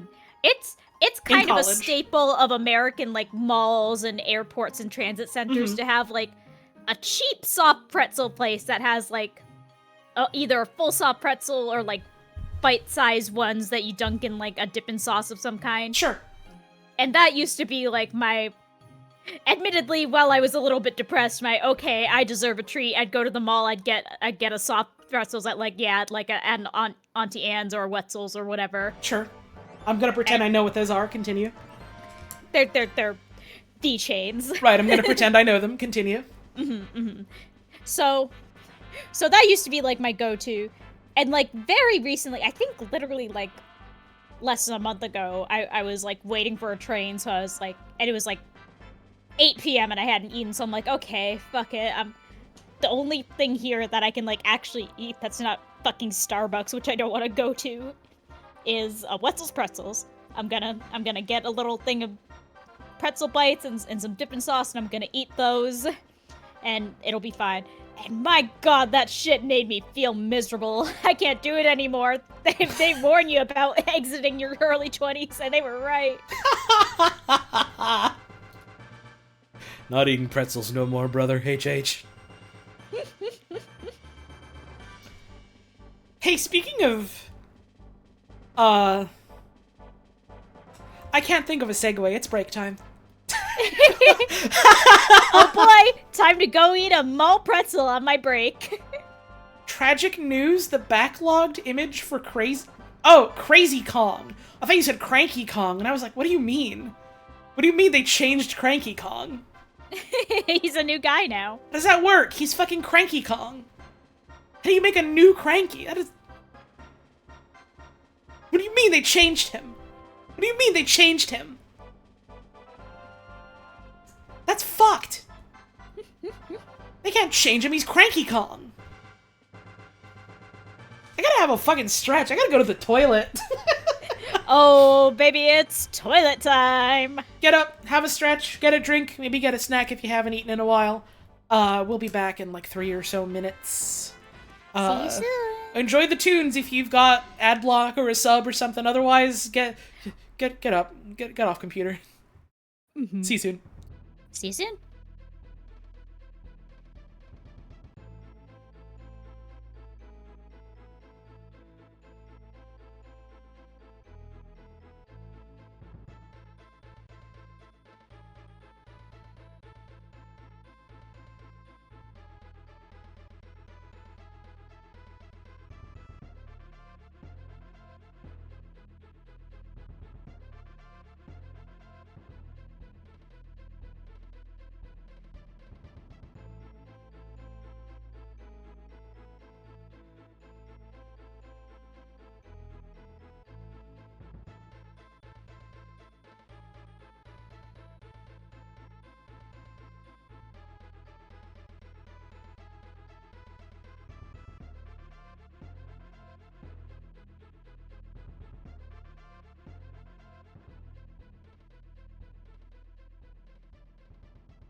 I'm on my computer. I love to be on my pewter. I'm on my computer. Fuck. Oh, pewter. I'm Oh, on- the funny pewter. I'm on the computer. I'm pressing my buttons. Oh, buttons. Oh, the button's real. Fuck. My computer. I'm drinking water. Oh, it's so good to drink water every day of your life. We're gonna have the least pleasant audio experience on all of Twitch.tv. I hope you all enjoyed, I don't know what I'd call that, but I wouldn't call it good. You're here for noises, right? What is this boobs thing you've just sent me on Discord, hon? It's actually funnier if we don't elaborate. Thanks for the boobs. Enjoy your boobs. I think I will. Oh my god, the fucking... the fucking bike and boobs image is an all-time classic. Those are some bangs. Oh, man. Where the fuck was I on this list of shit? I tabbed out and accidentally tabbed over to I'm wearing my fart shoes and my boner pants. again. So I have to... When I walk, my shoes make a farting noise, and people give me dirty looks. Yeah, I'm fucking farting with every step I take. My boner pants make it look like I have a boner when I sit down. I hope you liked it. Tales of Symphonia! Yay! So I've basically never played any of the Tales games. I've played a tiny bit of, what's the one with the woman who has a really fucking bad outfit and, like, a giant shadow claw? And, like, she's absolutely gay for the clown woman, but they don't do anything with it. Berseria! That's it. I played the smallest amount... So there's a clown woman in that game. Awesome, I invested. Please say more. And, like, they don't really do anything with it because they don't want to do anything with it, but there's absolutely sexual tension between the clown woman and the main character. Be nice to her, Drip? I'm sorry, I literally can't. Every time I think about that video game, I just think about the option that lets you put her in the clothes from the prologue immediately, frame one, and it's like... Alright, girl, you put those nasty things away. Oh, I just looked up the girl you're talking about. Oh, this is a bad outfit. She's really boobs, and they really wanted This you to is know. some fucking Vampirella shit. What's Vampirella? Well, if you look it up, you will see some boobs. Well, it's a good thing I don't have my browser window up on stream right now. Oh yeah, that's some fucking boobs, huh? There's some boobs. Yeah, it's kind of a Vampirella thing, isn't it? Vampirella the anime. So I've played a tiny bit of that, and other than that, I've always been, like, very morbidly curious about the Tales games, given how I have a lot of, like, friends and colleagues and compatriots that have some thoughts about the greater series, as it were. So I've always been like, yeah, it's really interesting and like an outsider perspective to hear people talking about these. And Symphonia specifically was one that I was always curious about because it was a fucking GameCube game. And I had a GameCube, and they advertised that shit in Nintendo Power a bunch of times, and I was like, whoa, you mean it's like an anime but you can play it? And there's like cool characters and they talk to each other? Whoa! That sounds awesome! And then, like, never actually played it, ever. And now I'm nearly 30, and I was just like, oh, yeah, those games, huh? And, my friend Teffany, shoutouts to Teffy, Shouts out. one day was just like, hey, do you want to just, like, hang out and play that game together? And I was like, you know, I think I do. And we haven't gotten super far into it because Scheduling is a nightmare for me specifically, and I never have as much time as I want to for, like, spending time with other people and friends and doing things like that. So we've only gotten through, like, a bit near the beginning, where it's like they go to this one village and there's like, oh, we have to sacrifice women to the wind god to protect us. And then they go there and it's like, actually, I'm a ghoul. And they wiped the fucking floor with me because I hadn't really been, like, grinding out experience, and it was like, oh, fuck, okay, we gotta go back and, like, grind for levels. And then went through that, and I think that's about where we left off. It's very interesting playing through a game like that and thinking, like, oh man, yeah, if I had played that when I was, like, you know, a preteen, I probably would have thought this was the coolest shit in the world. There was cooking mechanics. Yo, there was cooking mechanics. I can't fucking stand the Wonder Chef. That dude sucks ass. The worst guy I ever met on Toontown. Every time he appears, I'm always asking, why must he appear? It's like the opposite of where every time he's not there, you should ask where he is. But he gave me food to make, recipe idea. They got cats in it with a K and a Z. And they make me sick to my stomach. They make me slick to my fucking griddle. Why they got a K and a Z? Because... You don't need both. Pick one. Because they're, like, anthropomorphic animal guys. Kinda. On a scale from the guys in Monster Hunter to the guys in Xenoblade. I was...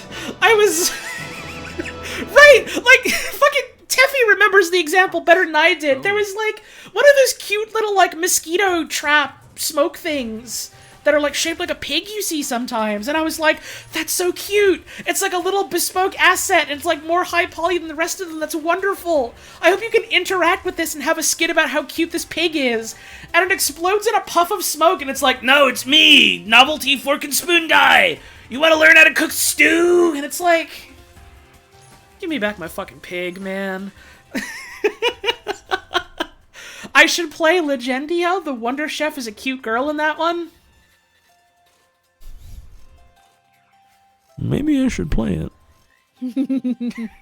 I'm a simple woman. I'm easy to read. So it's been interesting going through, like,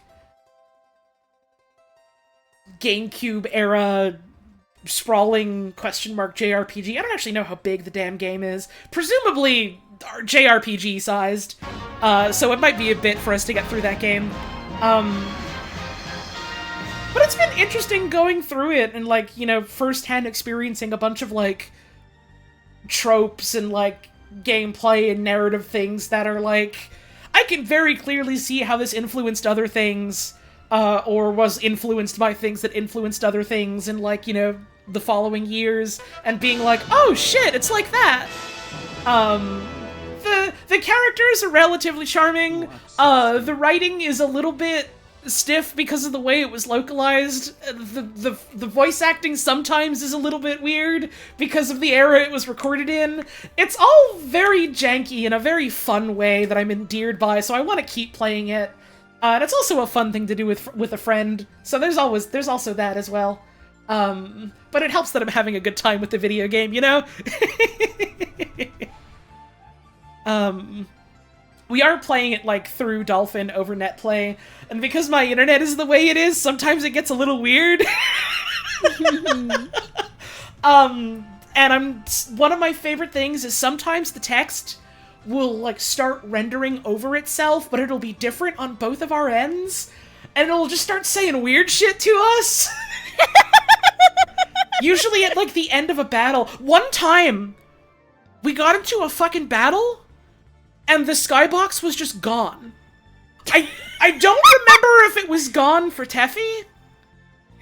I think it was just gone for me on my end. Damn, I must be a genius. Double desync fang. And then it Damn, skybox! And then it hard crashed. So, oh, and also one of my favorite. It was just me. Fuck, that's even funnier. One of my favorite things about it is they give you this dumbass fucking ring where you press a button and your character holds their fist out and you shoot a little beam in front of you and it lets you, like, interact with puzzles and dungeons and stuff. And you can just, like, from your fully still standing animation, press the button and you keep the same fucking idle pose, but you raise up your right hand to your chest so that you're, like, the back of your hand is facing outwards. And it just shoots a little beam out that goes bleep, and then you fucking shoot your hand back down. And so I love just hitting that button and going like bleep, bleep, bleep, bleep, bleep over and over again. And I looked some shit up because I was watching someone else stream a different Tales game recently. Okay, I was looking up cows. K-O-W-Z. Specifically. And then I saw other things on that wiki about, like, the ring, and I was like, oh, there's an article about the fucking ring, in... There's an article about the fucking ring in Tales of Symphonia, and I click on it, and it's like, oh, this ring is in, like, all these fucking games? Why? That's cute. It's like Chocobo almost coming back, but it's a ring. And I hope it's just as, like, fiddly and dumb. You just press a button and it goes bleep, bleep, bleep in all of them. I hope that's how it is. I don't think I got far enough in Berseria to see if that's an item even in that game. But... it absolutely is just as dumb. Yay! I think this franchise might be good. It's hard to say. The jury's still out. Our top experts are looking into it. Right, we have the nation's top perverts looking into the matter.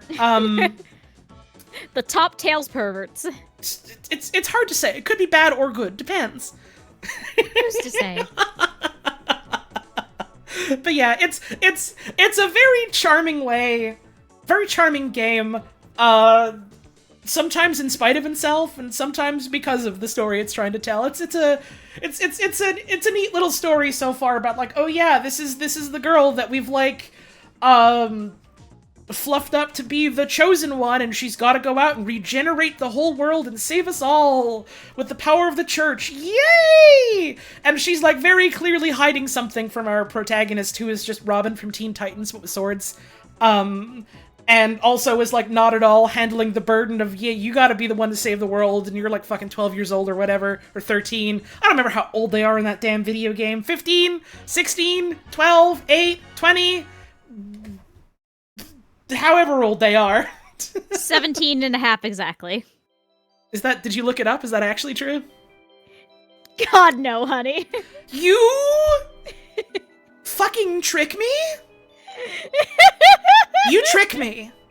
I believe you wholeheartedly, and you trick me about this game that you've never played, and I believed you for some reason? I tricked myself now that I think about it.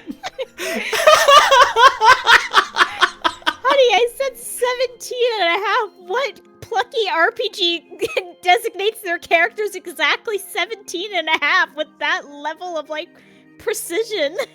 Hun, I love you. I don't think you understand what kind of game Symphonia is. Oh, that alone tells me that alone makes me understand. I'm excited to play more of that soon. That'll be fun. I still gotta hit you up about that, Teffy. I literally saw your message and I was like, ooh, yeah, we should figure a date out, and then forgot to respond, as I am wont to do. I have a lot of DMs I have to respond to. Everyday things have to be done and messages are coming in. I'd like to get better about it in 2024. I don't have any confidence in myself about being able to get better at it right now, but I'd still like to try. Mm-hmm. Junkbot. Y'all remember Junkbot? Flash game Junkbot? Lego browser video game Junkbot? It's a Lego game? Yes. It's a fucking Lego game. Where your little robot will walk around, and you've got the blocks that you've got to, like, place on the stage to make, like, little walking paths and block out enemies and stuff. You pick up the garbage, you eat the garbage, and then once you've got all the garbage, Junkbot goes, oh, yeah, and the level's over. Junkbot. I fucking love Junkbot.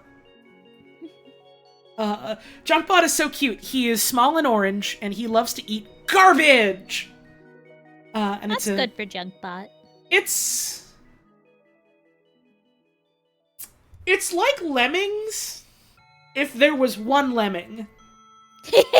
Lemming singular. And instead of, like, giving them parachutes and stuff, you, like, have Lego bricks to, like, move things around the level. You got one lemming. You have fun with them. It's a fun time. I didn't really replay a lot of it, because at some point, for my subathon stuff, I said, yeah, let's do a bunch of, like, let's explore a bunch of Lego browser games, because there's a bunch of those. That's one of them, and that's the one I have the most... No, that's one of the ones I have the most nostalgia for, and so I was like, yeah, let's play a bit of that. And the reason why I say it's one of the ones is because the other Lego browser game I played last year was the Matanui Online game. As part of ongoing research, which is really fucking funny to say, but as part of ongoing scholarly research for my Bionicle presentation stream that I am still working on, isn't ready yet. We are functionally both going to have a thesis this year, potentially. I don't know if I would call mine a thesis, necessarily. I don't really necessarily have, like, a guiding statement to make about it. It's more of a lecture. That's fair. Which, you know, is in itself certainly an ordeal to put together. But yeah, I was, like, going back through it just because, like, there's a bunch of neat little bits in it, and I reckon playing through the thing is probably more cohesive than, like, you know, reading summaries of what happened in it and then half remembering bits of it. I never finished it, and I'm gonna have to go through a lot of chunks of it again. Could wind up with a statement in the process of compiling all of it. I could. That certainly happened before when I was, like, at some point I was, like, doing preliminary stuff for, like, what if I do something like this for Warframe? And then kind of realized, like, oh, I have put together a thesis about some of the things Warframe is about. Okay. Maybe that'll happen for the Bionicle one. It hasn't really happened yet because there is a lot to Bionicle. There are, like, many books and movies and games and toys and web serials and, like, forum Q&A posts and concept art. So it's a little sprawling to try and come up with any sort of, like, singular statement about it as of right now. Maybe at some point, but I'm not focusing on that yet. It's more interesting to sort of look at, like, the hows and whys of, like, toy marketing and, like, you know, making stories for that. This fucking reminds me. This was something I wanted to bring up. This is completely unrelated to the Matanui Online game. But talking about toy marketing, this is something that Puzz and I were, like, looking at, or more accurately, I was looking at and horrifying my wife with before we went live. I saw someone make a post on Tumblr about Sonic Prime, a Netflix TV show for children, Sonic Prime. Oh boy. And how someone was really, really mad at how dismissive someone was being and saying that they didn't like Sonic Prime because they didn't like, the company that worked on it or something. Because they didn't... I must emphasize that Sonic Prime is a Netflix show for children. This is a Netflix show for children, yes. And specifically, like, they were talking about how Man of Action worked on it, and how, like, they didn't like a lot of the stuff that Man of Action has worked on in the past. And I was like, Man of Action? That sounds familiar. I should look up who that is. And I look up Man of Action, and it's like, oh, they're the people that did, fucking Ben 10. Okay. Oh, they did Generator Rex. Oh, okay. A whole lot of, like, stuff for Marvel, or for toy companies. The 3-hit punch that took me out on this, like, wiki page was like, yeah, someone in chat mentions famous show, Mega Man Fully Charged! And I was like, oh my god, they did that weird fucking Mega Man show from 2018, 2019! Oh man! Immediately afterwards, punched right in the sternum. What do you mean they did a Bakugan show that aired from 2018 to 2023? What do you mean they brought back Bakugan? Kicked square in the dick. Because in 2022, they did Hello Neighbor, Welcome to Raven Brooks on YouTube. And I was just like, that Jesus did psychic Christ. damage to me when she told me this. And this isn't even, like, the punchline. This isn't even the end statement of this. The thing that really got me is I kept scrolling down. And I was like, oh, yeah, you know, they did movie stuff, okay. They did a bunch of comic stuff, that makes sense. They were originally comics people. Oh, they worked on some video games, okay. They did writing for The Quiet Man.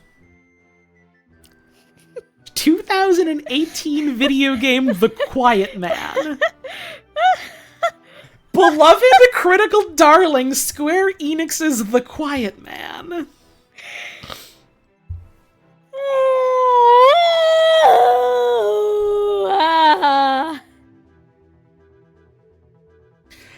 And I just keep thinking back at this person sending this incredulous anonymous message being like, I just think you're being really dismissive and unfair for saying that you didn't enjoy Netflix TV show for children's and tweens and teens Sonic Prime because you don't like the stuff that Man of Action does.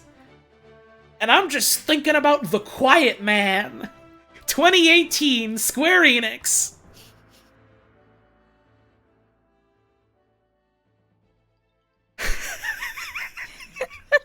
The Quiet Man.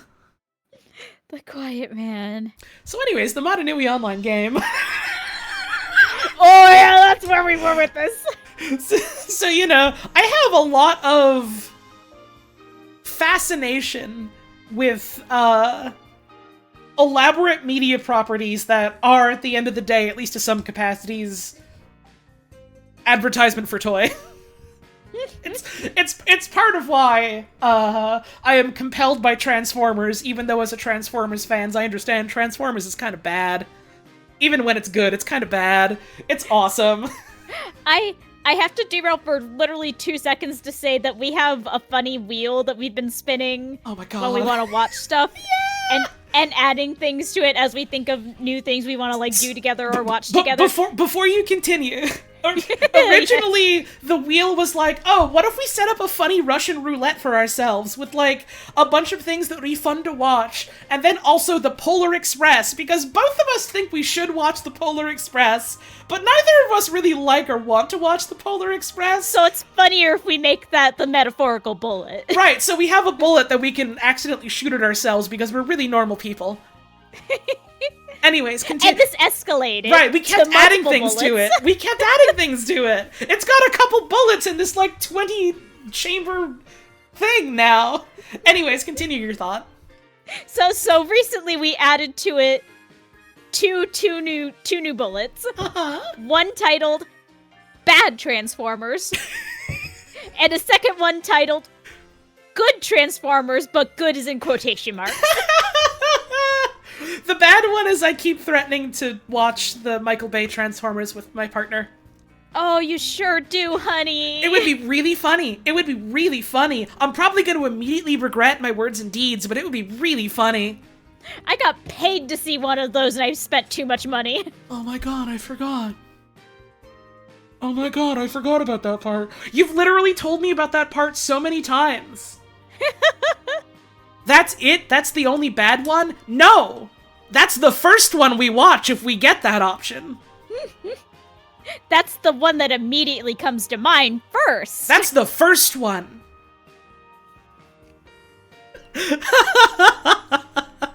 I've been fucking watching Transformers since I was a damn baby. There is a lot more than just one bad Transformers. Oh, Jake, I say this with love. You are my friend. That's a very on-brand story for you. Got to go to the second movie's premiere because you won tickets to a Linkin Park performance attached to it? Yeah, that tracks. That's a Jake experience if there ever was one. The Unicron trilogy dubs? Listen. I'm not going to force my partner to watch the entirety of the Unicron trilogy, because A, that's a time investment, and B, I don't want her to break up with me. I would never, not over Transformers. You might if I forced you to sit down for 40 consecutive hours and watch that. I would do anything for you. Well, that's why I don't want to make you do that one.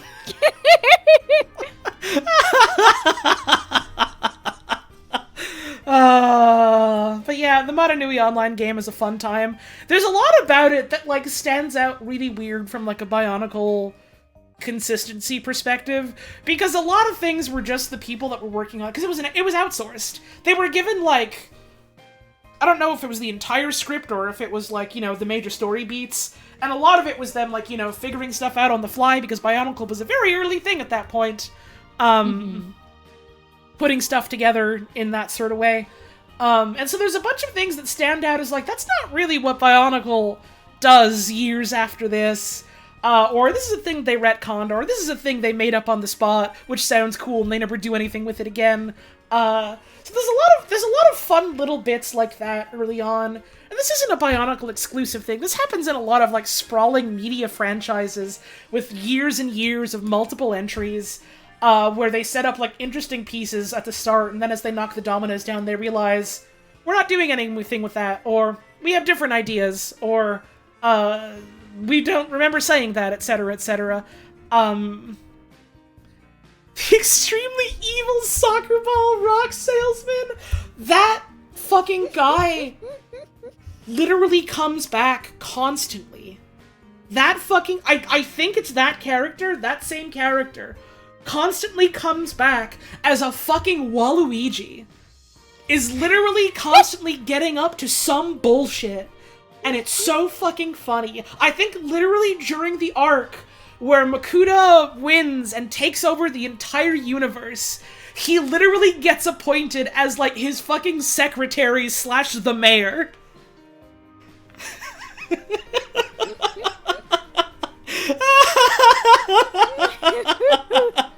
They kept bringing him back and giving him this shit to do as, like, cartoon level, not even super villain, just villain, just mook. Just some dude. Just some fucking guy. It's great. So going back through that's been it's been a real fun time and a nice blast from the past. The immediate next thing on the list is a real bad time and a real miserable blast from the past because it's Zapper One Wicked Cricket. Oh, Zapper One Wicked Cricket. I am proud of myself for finally getting through that whole video game. That was an awesome fucking stream. Man, that fucking game. I still, the console version or the GBA one, here's the thing. I played both.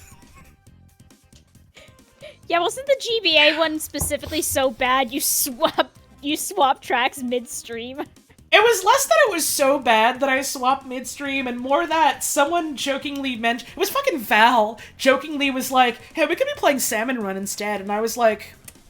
I think I'd rather play Salmon Run right now. Oh, also, no! I had a fucking joke donation goal set up that was like, I'll end the stream if I get this much money. And we did, so I ended the stream, and then immediately started playing Salmon Run instead.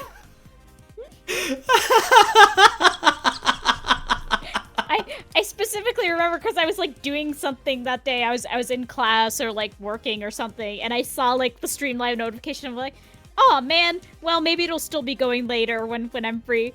And then I got another notification like an hour later saying, we're doing Salmon Run! And I was like, yippee! Oh, so that's how it's going. I never beat the Game Boy Advance one. I still have it. I still have the ROM. You don't have to do this, honey. No, I don't. But... I knew that was coming.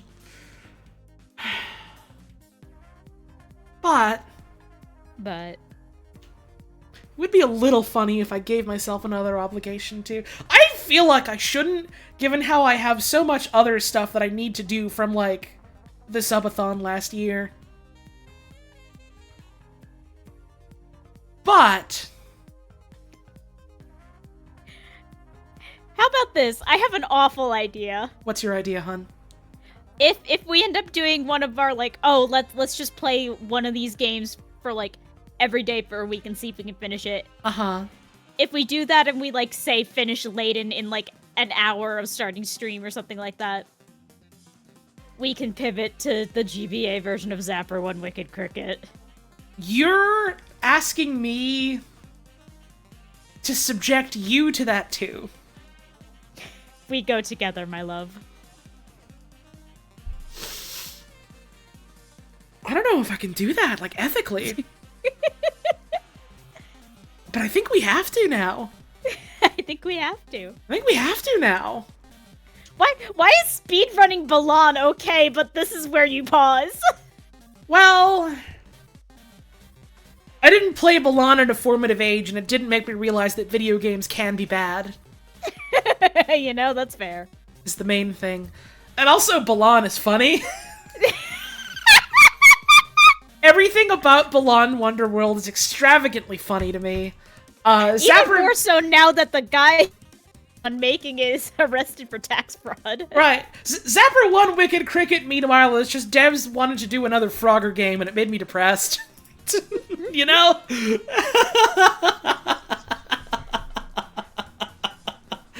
Or not tax fraud, insider trading. I got mixed up.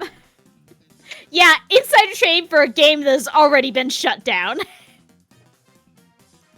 You know what thinking about Balan makes me kind of want to do again? Oh boy, what, honey? Kind of want to play Nights into Dreams. Huh. I don't think Nights into Dreams is a good video game. I think it's an interesting video game. It's extreme. I didn't really... I had the bad Wii one, and I don't think I ever played it. I forgot there was a bad Wii one. I don't think it's a good video game. I think it's a weird game. I think it's a compelling game. I think it's very stylistically interesting. Mm-hmm. It's better than Balan. It's not a high bar to cross. Oh, you'll like this. It's so much better than getting hit with a rock 20 times in a row. Dude, do you want to go to the park and play pickup sticks? Oh, is that any fun? I mean, it's better than getting kicked right in the penis, isn't it? I suppose. It's better than me coughing on you and getting you sick, right? Yeah? It does have good music. It does have really good music.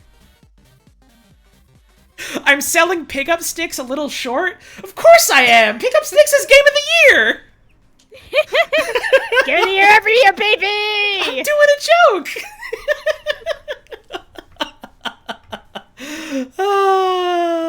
Zapper GBA any percent has 1 entry? Okay. Sadie?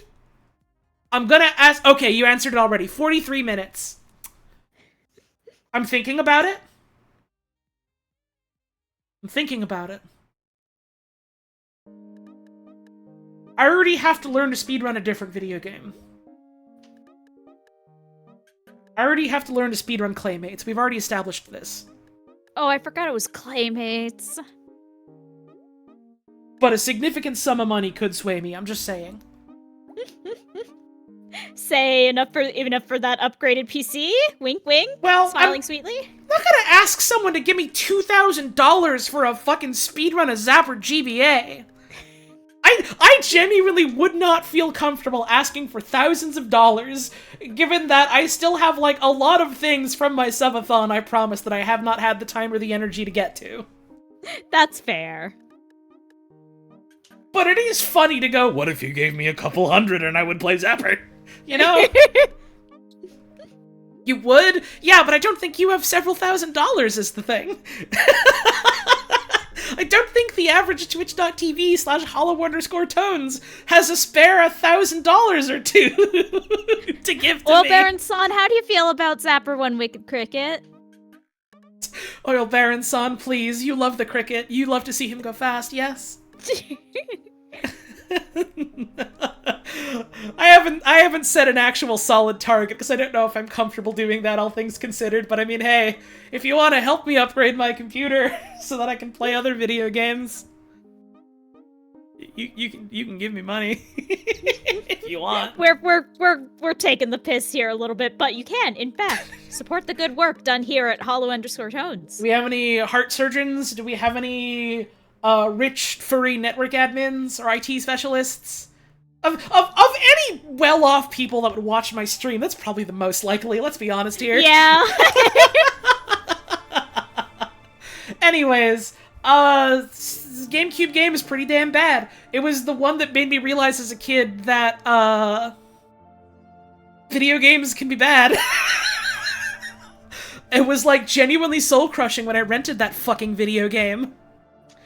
And then I played it all again last year, and it was like, yep, it's still pretty damn bad, but in kind of an interesting way. That's $300. Okay, well, I guess I'm gonna have to learn a speedrun zapper for the Game Boy. Thank you, Sadie, for doing this to me a second time. It keeps happening. Of anyone to do it, I'm kinda honored that it was you. You saw the first one. You caused it.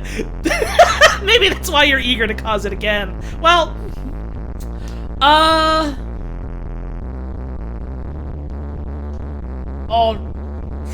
I can't rightly make any exact promises yet because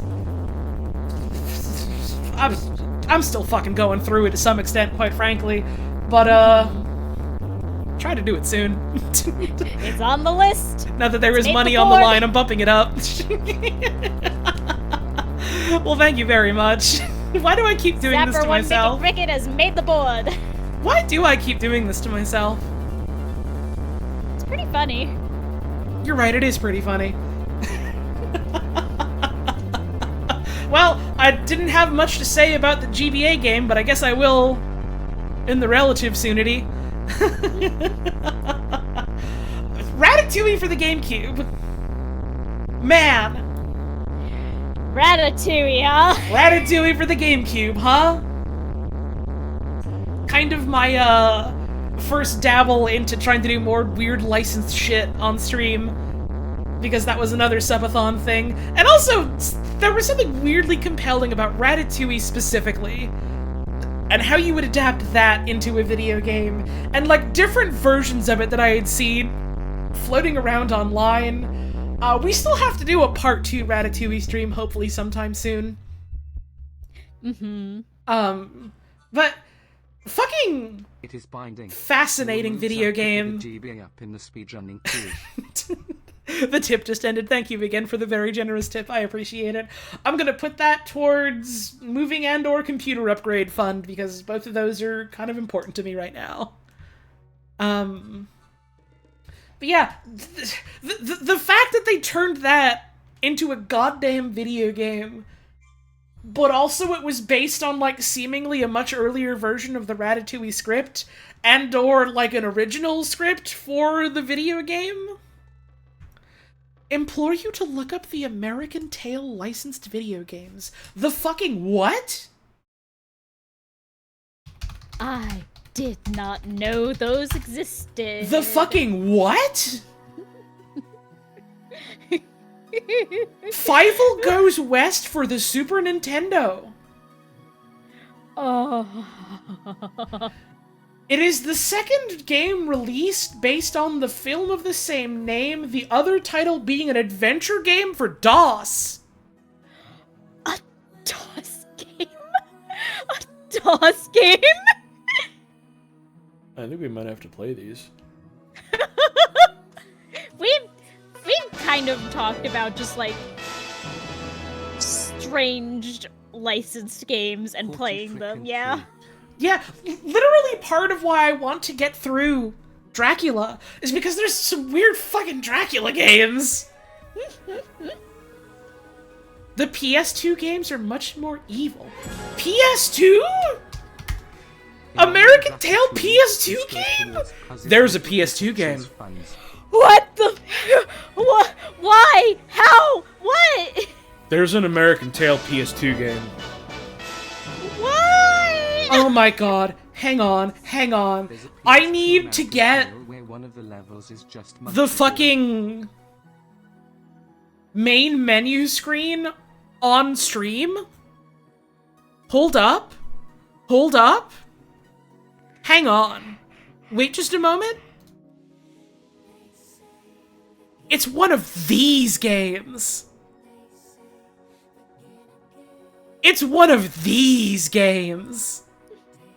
Oh, I'm waiting for it to appear on my screen. Oh. It's one of these games. It's a bargain bin game. Oh, honey, please look at this fucking main menu screen.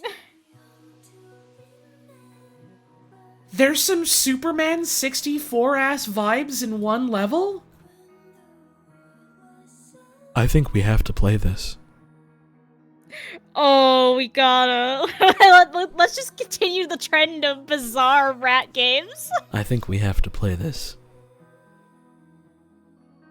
This is literally the exact shit that I was looking and hoping for when one of my subathon tier goals was, I want to find and play more weird licensed shit.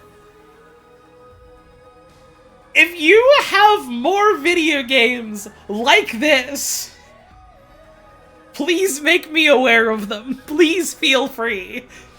There's a recommendations channel in the Discord, yeah? Yeah, put them there. Please. Look at this shit. I think I have to track this down. There's literally another one I already want to do and I need to wrangle people for, and it's one that might actually get my stream muted or might get me a DMCA thing. What? Hey? I'll tell you what it is after stream, honey, because it's really fucking funny. Please do, I'm excited. That'll be a fun surprise for later for all y'all. This was something I wanted to do last year and then never did. As a lot of things are. It's not Stuart Little 2. Can we add that to the strange licensed rat games, though? Is there a fucking Stuart Little video game? There's gotta be. Hang on. Video game. Now, Han, we don't just have to play ones about rat properties. Yeah, but it's a very funny trend that's developing. There is, in fact, a is. Stuart Little 2 video game for the PlayStation. months. I guess we should play it. Okay, I'm so sorry to... Why is this... Okay, I do need you to look at this page really quick. I'm so sorry to derail like this, but I just need you to see... Stuart Little 2 video game, from Simple English Wikipedia, the free encyclopedia. Stuart Little 2 is a 2002 platform video game based on the film of the same name. Stuart Little 2 is not a page that exists on Simple English Wikipedia. It is for PlayStation, Game Boy Advance, and PC. Plot. A mouse named Stuart Little is in his brother George's bedroom. Stuart is sleeping on the top bunk when the alarm wakes up Stuart. He yawns and rides a rope down to the floor and bounces on top of the deck to find a note from Margalo. It reads, "Dear Stuart, I'm in deep, deep trouble. The evil falcons have been forcing me to steal jewelry for him from the people of New York. I want to stop, but I need your help to escape these crime lords' talons. Will you help me find all the hidden jewelry so we can return it to its rightful owners? If you can help, please come meet me in the backyard so we can begin the search. Your friend forever, Margalo." The gameplay is based on the movie Stuart Little 2, giving players an open 3D environment where players control Stuart and use moves like jumping, tail whip, and ammo throw, and speaking with Margalo. Left D-pad button to move. Left analog stick to move. Right analog stick to move camera. X button to jump and double jumping. Circle button to tail whip. Square button to throw ammo. Triangle button to speak with Margalo. Start button to pause. R1 button to run. L2 and R2 for target aim. Items in-game! Here we go. Goldfish, reset point, snowbell paw, red suitcase, 1-up, blue suitcase.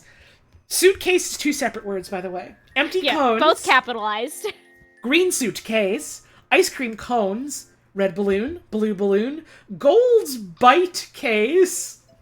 Golden key, switch buttons. Quest items, ring. Playable characters, Stuart Little. Non-playable characters, Margalo, George Little, Snowbell. Enemies, Black Widow Spider, Green Stag Beetle, Fly, Ant, Blue Toy Robot, Bee, Cockroach, Flying Cockroach, Crow, Dragonfly, Web Spider, Red Toy Robot, Red Beetle, Snail, Seagull, Termite. In the demo version. Levels. Level 0 training and tutorial. Level 1 downstairs. Level 2 central park. Level 3 upstairs. Level 4 sewers. Level 5 back alleys. Level 6 garbage barge. Level 7 falcon boss. And that is the end of the article. That's the entire article. This is fucking awesome. I think we have to play it. I think we have to play this shit. It's painted such a beautiful picture in my mind, and I know the reality of it is only going to disappoint me, and that's why we have to play it. Exactly. It's literally so important. You know what else I think we have to play weird license game-wise? Mm-hmm. Polar Express for the Game Boy Advance. Oh boy, yeah. Wasn't that at a GDQ? I don't remember if it was at a GDQ. I know at some point when I was doing just like a TAS watch night, I made people watch it. That's what it was.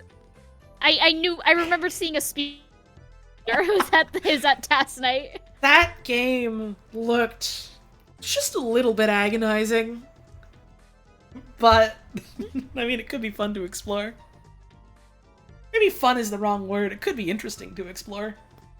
But yeah, Ratatouille, at its best, was a surprisingly decent platformer. It was a surprisingly alright platformer. And then the really bad parts weren't, like, egregiously bad. They were just kind of, like, you know, bad shovelware platformer, schlocky kind of bad.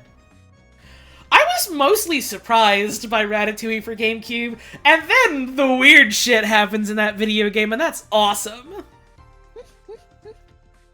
Man, I'm always gonna cherish Ratatouille for GameCube in my heart forever. It was beautiful. My god, that's the other thing we have to do. We have to look at the GBA version, but we also have to look at the prototypes. Oh my god, I forgot about the GBA. I forgot when I was fucking looking through the Internet Archive at first to see if I could find the ROM for Ratatouille for GameCube.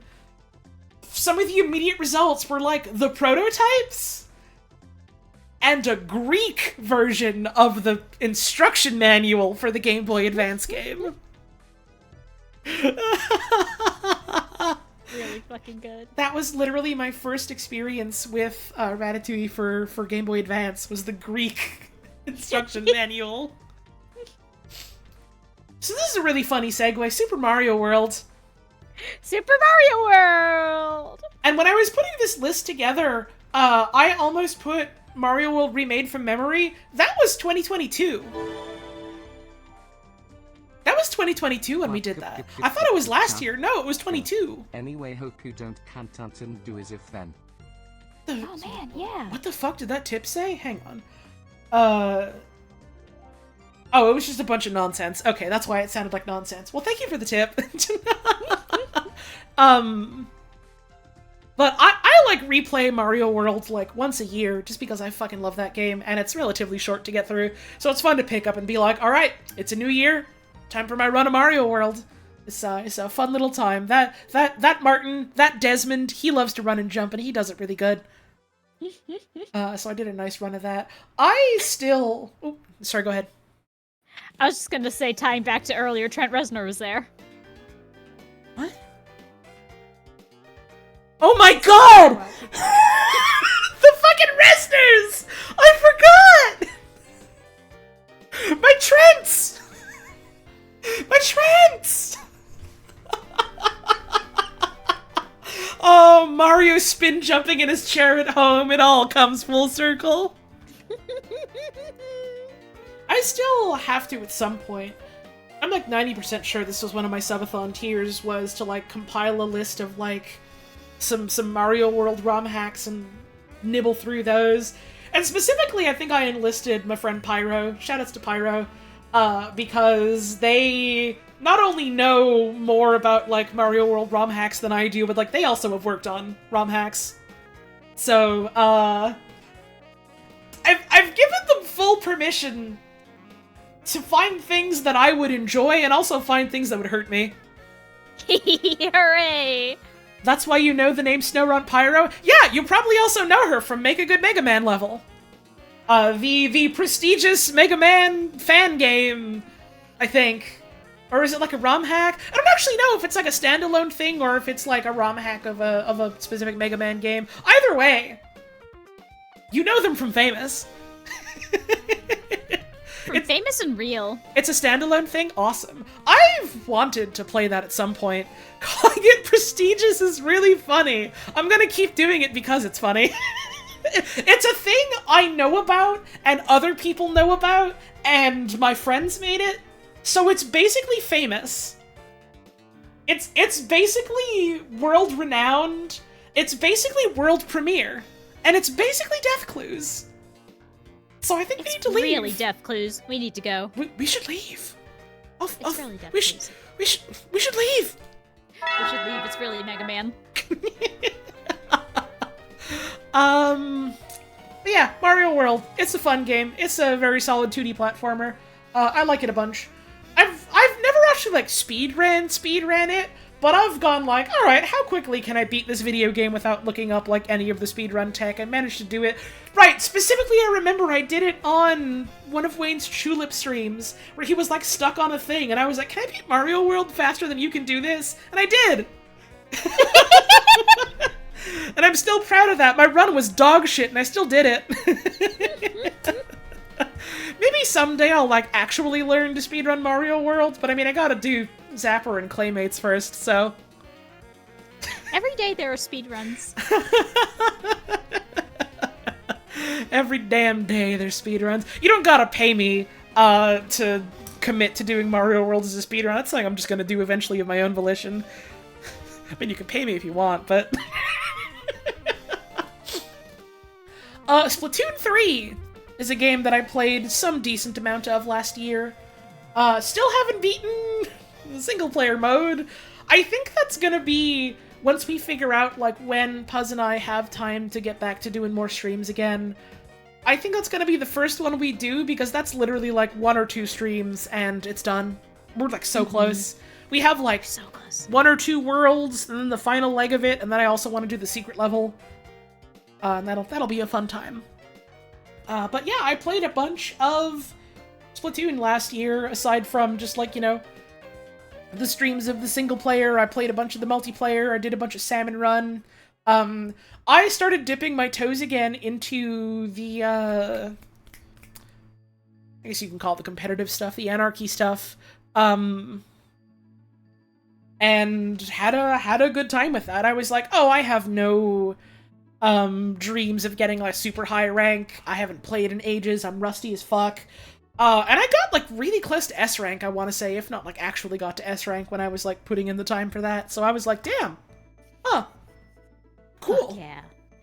I want to be getting back to Splatoon because it is extremely fun to play, and I'm in the blessed scenario now of having a bunch of friends who actively enjoy playing Splatoon and want to play Splatoon together, while being in the opposite of a blessed situation of I'm in grad school. Oh, yeah, that'll do it, huh? Honey, you should play Anarchy with me at some point. You should play Anarchy with me. I should. I gotta get better at it. It's not even necessarily about getting better, it's just I want to play the other game modes with you. Listen, if we go into fucking Anarchy Open where we can queue together, we're gonna be fighting the other low-rank lifers, because I've ranked down by this point, and you've never touched it. So you don't even have to worry about, like, oh, we're gonna be against the fucking killers of Splatoon. We're gonna be against people that are also bumbling around, and we're gonna get to play the other game modes, and it's gonna be fun, I think. You can make a football, you can dunk a clam. You can. I'm so bad at the clams. Do you want to know the secret? What's the secret of the clams? Just about everyone is bad at clams. Clams is really fucking hard, honestly. Because it's like, yeah, you have the objectives that you have to worry about, while also simultaneously having to worry about an enemy having an objective, while also simultaneously having to worry about, like, majority map control, so that you can run up to the objectives and collect the objectives and score with the objectives. It's, like, just the hardest game mode, I think.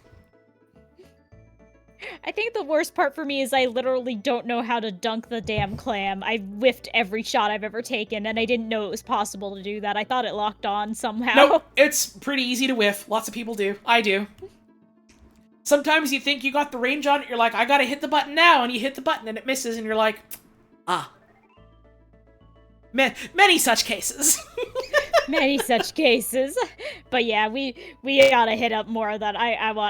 In general, I want to get back to more Splatoon, because that is one of the only, like, online multiplayer type games that I actively, like, seek out and play at length and, like, have fun doing it. Yeah, it's fun. It's fun. Thank you, Loon, for the raid. Hope you had yourself a wonderful stream today. We're talking about shit what we did last year, and shit we will do this year. Hopefully. Yeah. We also watched quite a bit of Splatoon, like, competitively. Like, oh, yeah, different, like, tournaments you going on. introduced me to a lot of, like, lot of tournaments that have been very fun to watch. It's, oh my god, we looked it up, and when you're here next, and when I graduate... It's the funniest fucking thing. Literally, when we, like, made plans last year to be like, yeah, I'll come and visit you, like, in September, and we'll, like, you know, spend that month together, we'll celebrate my birthday and celebrate your birthday early, it'll be a good time, that'll be awesome. And it was like, oh, and also, by the way, a fucking major Splatoon tournament is happening. Oh, fuck, we should make time to watch that. And we did, and it was great. And there was another tournament happening starting literally the day that I graduated. Yep. It was like, oh, huh, they're announcing, like, another major tournament that's happening in, like, you know, May next year. That's awesome. We should maybe make time to look that up. Oh, I might be, like, you know, in your neck of the woods around that, because that's when you're graduating, and we want to try and, you know, make time for me to come and visit then. Oh, yeah, by the way, what's the specific day your graduation is happening? Oh, that's the same day of the tournament. Oh. Well, we can all... Disgustingly funny coincidence that keeps goddamn happening. It's... You know what? This is conspiracy now, because Nintendo also keeps scheduling the big runs in Splatfest when I have fucking big papers and shit due. Every single fucking time I have flown out to visit you, there has been a big run. And I haven't been able to play, because it's like, well, my choice is play a video game, or spend time in person with my fucking wife. And it's an easy choice! But they keep doing it. They keep fucking doing it. Just fucking watch. They're gonna announce, oh yeah, and by the way, another big run is happening in early May, and I'm gonna heat my fucking lid, I'm gonna blow a gasket, I'm gonna roll into a ball and spin really fast about it. Honestly, though. The audacity. The nerve. The absolute gall. Unbelievable. Unsportsmanlike. Unmistakably real. But it's a cool video game, and they keep doing updates to it. Thank you, Frogberries, for the raid. Really good username. And you could give me millions of dollars so that I can, you know, move out more permanent, like, to the West Coast. And so it'll be easier for me to go and see my partner until we can get, you know, immigration stuff sorted and actually be with my partner all the time. Which, dear God. That's gonna be a thing. I make no assumption that that's gonna be, like, sorted and figured out this year. But certainly my goal for this year is to look more into it so that we can have a plan. That would be nice. Even just getting Holly to West Coast of Canada will solve many issues. It will, in fact, solve a lot of issues for many things. It turns out 3 hours of difference is, in fact, quite a lot, even if it doesn't seem like quite a lot. To say nothing of how much longer and more expensive flights are. Yeah. But yeah, it's neat that they keep updating Splatoon. I'm excited that they have more on the horizon. The DLC thing is coming out eventually. That looks like it'll be interesting. It looks like it's also gonna be... That's the fucking trend lately, isn't it? Like, this is not a new observation at all, but like, yeah, lots of video games are putting in their, like, run-based, roguelike, randomized thing now, aren't they? Mm-hmm. Splatoon 3 is proud to present the Duviri Paradox. It's coming soon.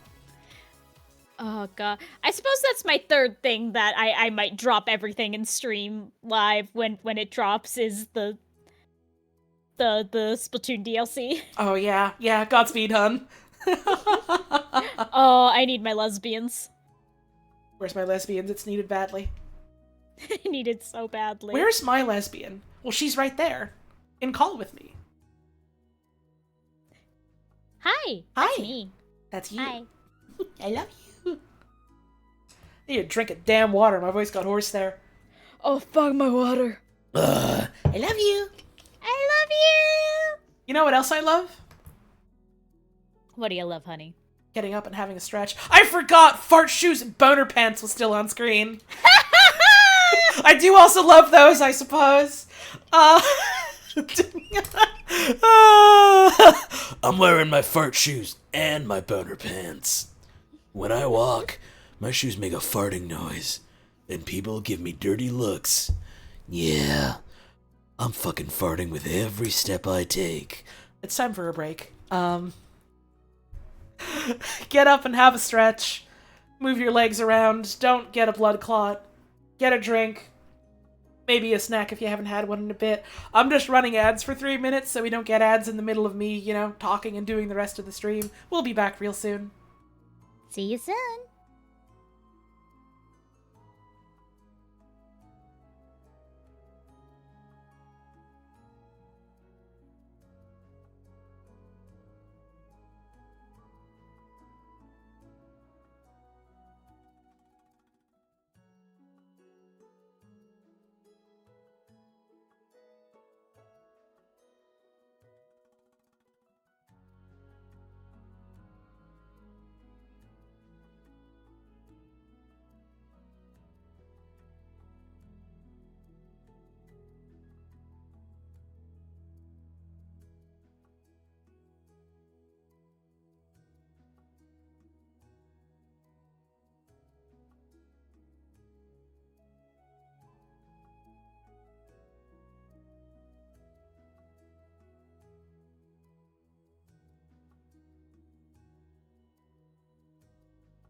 Hang on, this song was too fucking quiet. I'm restarting it so we can hear it in all its glory.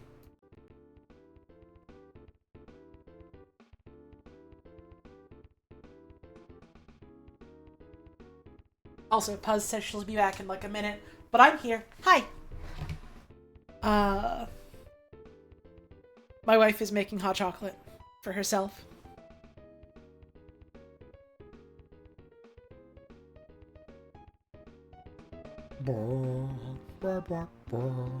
So now we all have to listen to Pilot Wings OST? I mean, we were gonna do that regardless because it came on the shuffle, but...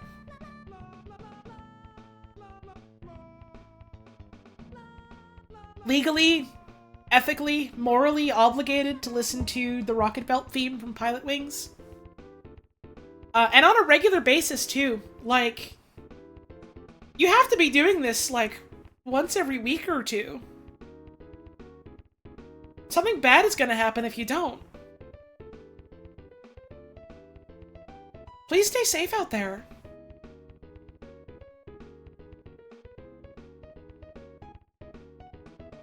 You don't because you're a rebel? You need to make some lifestyle changes or something might happen to you.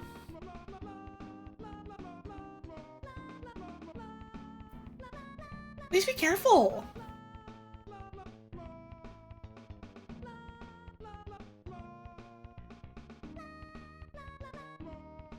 Berlin warehouse for you? Awesome. This song is louder, so I have to turn it down. Yay!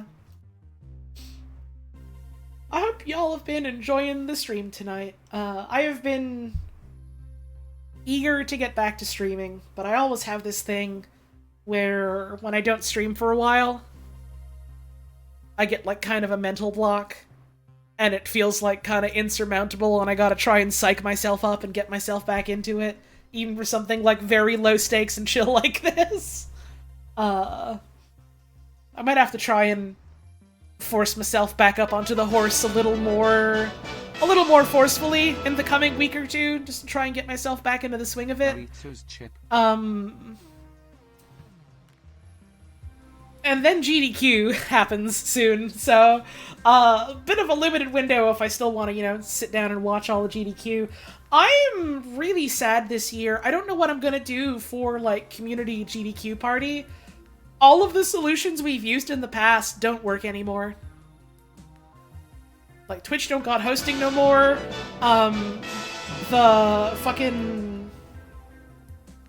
The SciTube fork that specifically supports Twitch is gone. The regular SciTube still doesn't support Twitch anymore. And, like, if I remember right, Twitch was talking about, like, killing off embeds, like, completely this year. So it's like... how the fuck do you do a fucking watch party, then, for a Twitch stream? My milk exploded in the microwave literally the second after I messaged you! No! Had to mop up a bunch of milk! Milk disaster! Fucking milk disaster! Anyway, yeah, I'm also sad about no more GDQ hosts. Shit sucks major ass forever. Shit's dumb and bad, and I hate it. Like, I think literally the best we can do is, like... Salty Bed is basically finished. Yeah! It's like, on the one hand, I kind of understand the logic. There have been issues where, like, fucking websites will inflate, like, the viewer count by just, like, embedding a fucking stream on every single page. It's the fucking Fextra Life issue. And then also there's, like, you know, the fucking Opera GX thing, where, their fucking stream had inflated numbers because they were technically, like, having everyone that was using the browser connect to their stream or some shit like that, like, through IRC or whatever. And it's like, like, I get why they're doing it then, but it's like they're fucking going, like, salted earth about it. I don't know. Makes me sad. It's very difficult to try and just share things with people nowadays on the internet, huh? I I don't like the idea of someone having to fucking sit in there and be the butt monkey host over, like, Discord screen share. And I don't think I have the time or the energy to figure out how I could set up a bot to do that. To say nothing of then it's also behind the gate of you have to have a Discord account and be in the Discord server. Yeah, I think the best we can do literally is just, like... There's gonna be the Discord channel. I always have the Discord channel. People don't really use it super much because they use, you know, the chat on the screen share stream that we're doing. But maybe I'll just be like, hey, here's the channel. Watch it on your own computer, and we'll just post in here. Which it's not the same, but it's about the best we got, I think. Unless I can miraculously find something else that works in like the next week or two. They should just reintroduce hosting, though, is the thing, Doc. Like, I know you're already banging that gong, so I'm preaching to the choir here, but, like, yeah, they just fucking should. I miss that shit. Like, yeah, I like the Twitch raid thing, and that it's fun to be like, alright, here's someone else's stream, let's, like, take all my people and go, alright, you're in this chat now, hang out, talk to people, engage with the streamer, have fun. But also it's fun to just, like, I don't know, be like, alright, let's all stay in our little corner and let's hang out and watch this together, kind of thing. Especially if it's, like, a huge chat with, like, a ton of people in it. It's like, I don't know, it's more fun to be in our little quiet corner. Mm-hmm. Did they get rid of hosting? They got rid of hosting years and years ago! Yeah, like... Hosting has been gone for a long-ass time. It's been gone. Twitch is getting rid of fucking squad streaming. Are they? What the fuck? Twitch is getting rid of the built-in multi-stream feature because, and I quote, the usage metrics for it were low.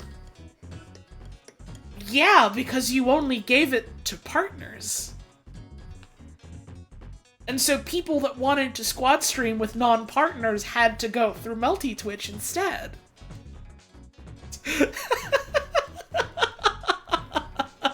And so they're like, what we're doing instead is we're just putting more time and effort into, like, the guest star feature, which is another way that you can get other people's feeds on your stream, but it's like...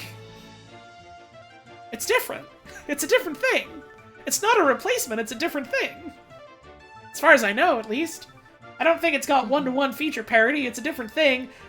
Also much bigger pain in the ass. Yeah. Yeah.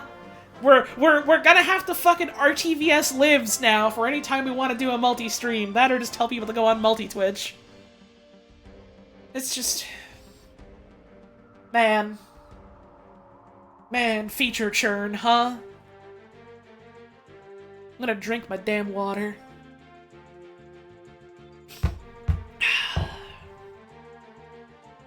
So video games, huh? Video games. Next on the list is Kirby's Return to Dreamland Deluxe, which... That was when you got me, right? Yeah! I got that when you were here, when we went to the funny, the video game store near me. Mm-hmm. And I picked up a physical copy of, the Kirby remake on the Switch, because it was a lot cheaper in the States than it would be buying it in Canada. So that was cool. I haven't played through all of this new version of it because I've already played Return to Dreamland. I like that game quite a lot. It's a fun one. I'm still a little sad that they don't just let you play as, like, Waddle Dee and DDD and Meta Knight in single player. I get why, because there's some, like, puzzles and stuff that you could only really do as Kirby, for sure, but I still wish, you know? I still wish. If I could play through that entire game as DDD, I would. It also doesn't have fucking online! That's not true! It technically has online. You know what it has online for? The fucking samurai minigame. Just that. Just that. That's it. That's the online. That's it. What more do you need? Literally, if that game just had built-in online play, co-op support, play with your friends, I would have bought that shit frame one at home in expensive Canadian dollars. It doesn't, so, are you telling me Nintendo is being backwards about online stuff? I know, it's a huge fucking shock that they're doing some dumbass shit in regards to, like, a video game that they do with online features, but to, like, the surprise of everyone in the world, they did it, and it's weird, and it sucks. Utterly baffling. Return to Dreamland is a very fun Kirby game. It is, I want to say, one of my favorites. Maybe not my absolute favorite, but definitely up there for me. I love that game a whole lot. There's not, aside from Magalore World, Minigame World, I'm sorry for everything I did, Kirby, so I made you a theme park world. Aside from that, there's not too much that's, like, especially new. Actually, no, there's, like, one or two big new things that I never actually got to, but I know about. There's the fucking Magalore game mode that I never got to play because I never beat the game on this version. And then there's, like, an extra boss fight or two in, like, the arena. Those are the big ones that I never got around to, but, like, the little things were, there's 2 new powers, there's a fucking sand power, which is cute, and you get a punching fist in it, so it's really good. And then there's, like, a robot power, which was very strong, but every time I played it, I was just like, it's okay. I can't punch anyone with it, so it's, I don't know. It's not like my sand hand. It's not the same. And they're cute little powers that, like, follow the kind of Kirby games of this style and era trend where it's like, here's a power that has, like, this really in-depth moveset that solves a lot of different problems. Which, for the most part, I'm into, but the robot one felt, like, especially over-designed in that regard, which I think is part of why I was just kind of like, eh. It wasn't super doing much for me. The sand one is cute. There's, like, a bunch of different little, like, puzzle differences in individual levels that, like, I saw people compile, which is, interesting. I don't think it's bad or good. It's just, that's neat that they changed, like, a whole bunch of, like, small little things like that. Yo, thank you, Koo, for the raid. The calming effect of alcohol is only temporary? Oh, my man, that shit don't calm me one bit. Opposite. Literally, one tiny glass of sangria, I'm out here fucking sobbing. I'm a lightweight. There's no temporary. We're immediately into the nightmare mode when I take one drink. One drink down and I'm trapped in Tetris hell. Okay, but remember, it's only temporary. You know? You're right. You're right. Okay, all you motherfuckers that came- hang on, sorry. This person's username is DieKidGay. Really fucking good. Really fucking good username. Thank you for visiting my channel. I love your username. Anyways, what was I saying? All you motherfuckers from this raid that have a sub to Koo, post Dudes Rock right now. I love that emote. Post Dudes Rock. Please. And then post Fred Durst. Post Trent Reznor. Wait, is it Trent Reznor?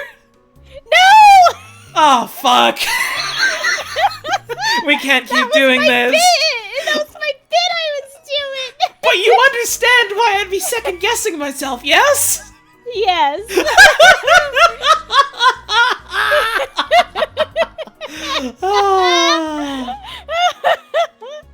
Yeah, there's a bunch of, like, weird little changes in it. And there's a bunch of, like, big new stuff that I never got around to playing. I'll get to it eventually, because, again, one of my subathon things is I'm gonna do all the Kirby games, or most of the Kirby games on stream. Probably not all of them, because I don't think I could reasonably stream fucking Tilt and Tumble. And also, I don't know if I want to commit to playing through all of Dream Course. But, I mean, we'll hit up a lot of the main ones, at least. There's like, what? That unreleased Kirby Edutainment Kindergarten one that never came out? I'll play that one. It doesn't exist, but I'll play it. Can we play Kirby Air Riders? Yeah, we can play Air Ride. Yay! That's got like really good net play, so like yeah, we can play that. Yeah, cause it's built on the same fucking system as Smash. You fear the humble calf? Listen, I love Kirby Stream Course. I'm really bad at it. If I sat here and went, okay, I'm playing through every single Kirby game on stream, it would take me 2 months to get through Dream Course. I got other shit I gotta do. I'll probably still play it because Kolf is awesome. I love to turn Kirby into a damn ball and knock him into a hole. But I don't know if I can commit to doing all of it. I forgot! That shit's got multiplayer too, yeah. Oh yeah! We could just play around. That might be a fun thing to whack out with people. Yeah, whack out. They even... I'm about to whack out! They put it on Switch Online, I think, Yeah. didn't they? Yeah, so that'd be easy to just get up and set up. Mm-hmm. Kirby Dream Course makes you think Marble Madness has to be top-tier stream game? Oh, don't say that. I've also been wanting to play fucking Marble Madness and other marble-ass games recently. Oh, I've got other things I have to do! No!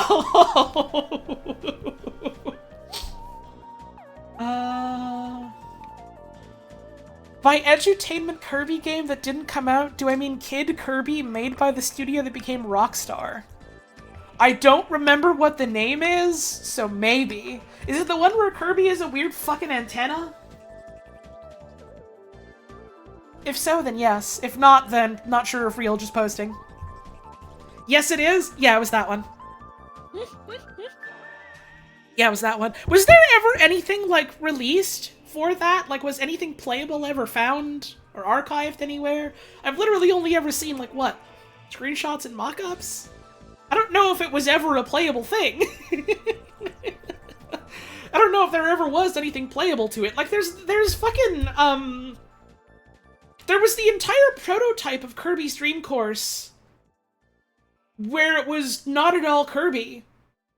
And it was just like a golf game. And that's playable. Like, that was eventually, like, leaked and archived somewhere. It had its own, like, bespoke assets and original music. And then they turned it into a Kirby game eventually. And that's a thing people found. But no Kid Kirby. What a shame.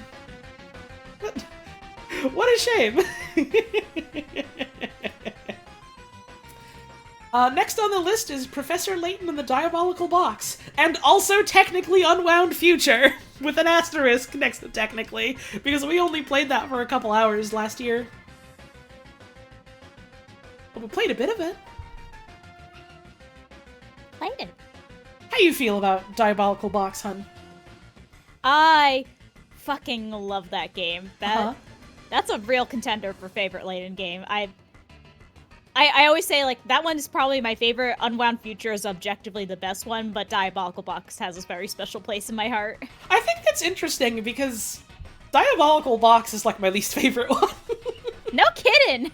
It is the one that I think the least fondly of. I liked it, but it's like Interesting. It's on the lowest end for me. I don't know. I'm just not as hooked by like the story and the setting. There's still beats where it's like, yeah, they're tugging at the heartstrings. Yeah, they're making me a little emotional.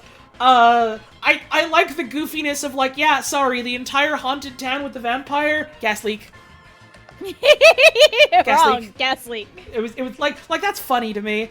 I don't know if I think that's an especially like well-written twist. It's very funny to me.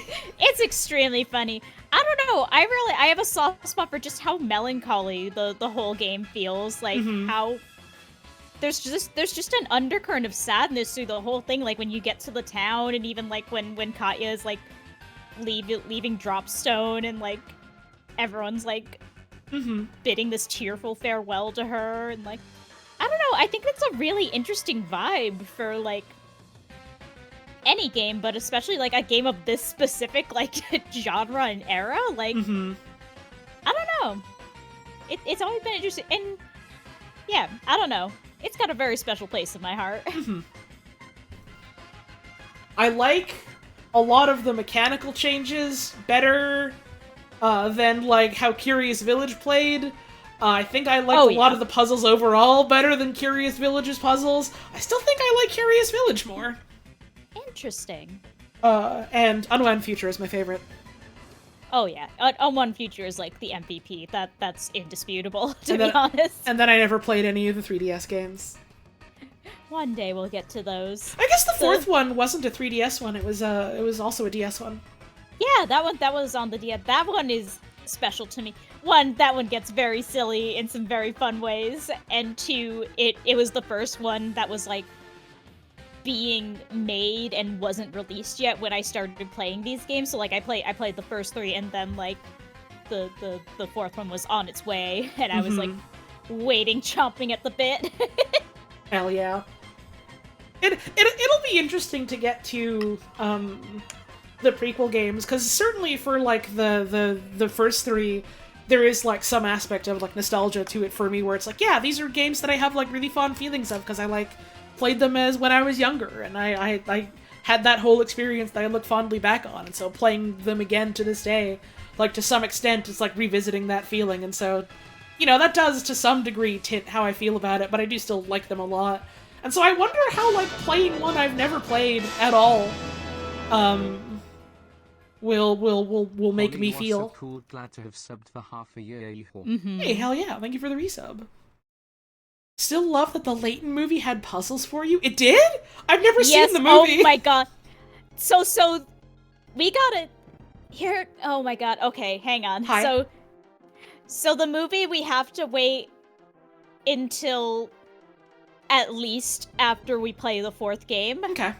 Because that's approximately where it's set in the time. But weirdly, like, the movie has a framing device that's like, it's Layton and Luke in the time of like the original trilogy, and then they reflect to a like adventure that took place roughly around like after the fourth game. Huh. It's very funny. I genuinely think it's a great little movie. Like, it's a Professor Layton movie, but it's a fun movie. The animation's really good. The story's fun. They have puzzles in it. The character designs are really fun. Putting puzzles in the fucking movie is really fucking funny, and I'm glad they did that. It's really good. It's really good. There's also how do I put this without like spoilers for someone you haven't met yet? The Layton movie specifically is the basis for a very good Prosy D skit, and that's all I can say for now. I'm excited to know what that means eventually. I will, when we finally beat the fourth game, I will have to get the movie ready for us. I do still have it on DVD. I'm that dedicated. And two, I will have to have the Prosy D skit ready for after we watch the movie. Yippee! There's like a whole anime as well, isn't there? There is. I have not seen the anime. The anime is based on the recent spin-off. Right. Yes, and I never finished the spin-off either. I never finished the newer spin-off. I played the fuck out of Layton Brothers, and that I think is an underrated game. I love that game. It's a very silly game, but I love it. All I know about the Layton anime is the fucking Layton ass twist that they have near the end of it, and it's just kind of like, man, this really is a Layton property, huh? It sure is! I know exactly what you're talking about. Man! Please look forward to whenever we get back to Unwound Future, because that's a game that I like a lot, and also has a Layton-ass twist to it, because it's a Layton game. Like, and is also going to make us both sob until we throw up. They have the whole, like, yeah, you know, here's the Curious Village, and oh, isn't that so weird? All the people weren't actually people in the end, and it's like, oh, wow, that is charming and weird and a little bit unexpected, with, you know, some pieces that add up together. And then you get to the second one, and it's like, alright, we're establishing here that we're always gonna have some weird, dumb fucking twist, right? Like, this is just what we're gonna do, right? We set up some, like, improbable scenario with an improbable logical answer to it, like gas leak. I am so excited for you to play the fourth game specifically. Well, that's exciting. I wonder how they're gonna fucking top the twist of the third one. Please stay tuned. There's... I think the fourth game is still probably the silliest twist, which I say with like a huge grin on my face. I love it to death. Mm-hmm. The fifth one is like still very absurd, very, very slightly more subdued, a little more like interpersonal versus like this the gas leak happened. Uh-huh. I barely remember the sixth one, but from what I remember, that one was whack. Awesome. So next on the list is... Oh, no, go ahead. No, I was just gonna say, people talking about the crossover Layton versus Phoenix, right? Oh, I can't wait for that. That one's absurd. Which, again, I am saying with a huge, huge grin. I don't know fucking anything about Phoenix Wright, so... I don't know if I ought to play those first before. You'll probably be able to, like, get the characterization. That's the thing. Like, so long as you have the general vibe of all the characters, you don't really need context of the other game, because it's a crossover. It's not locked into any part. I mean, I've seen enough of people timelines. on the internet posting that man and his boy toy to have, like, at least some grasp of how they are as characters. But I haven't played them, you know? That's different. Yeah, I do still. This will probably have to be something for after I do my things. Skipping ahead a little bit to things for the new year. I really still want to organize what I keep calling my Phoenix Wright radio play, where it's just not necessarily playing it, but just getting a bunch of people together to voice act and, like, running through the game as essentially a stage manager. Yeah, that does sound fun. I am still interested in doing that. I really want to do it, because I have so many friends who, like, have never played Phoenix Wright that I know would enjoy it, but I know that, like, the games are kind of a big commitment, especially if you're trying to get, like, a little group together. Mm-hmm. I think that'll be a fun time if we do manage to wrangle that together. Hopefully by the time that happens, I'll be, like, more on West Coast time, so it'll be a little easier to slot my ass in. Oh, please. I mean, fucking the earliest I'm gonna be able to really start dedicating time to that is... After you graduate, yeah, I know. After graduation, yeah. Oh, Frankie, that would be really good. Please. So next on the list is Old School RuneScape. Old School RuneScape, baby! Old School RuneScape, literally the exact same game as Warframe. It is the box of toys that they set you down in and go, alright, have a fun time playing with toys, and I go, okay, well today I want to play with my tractor.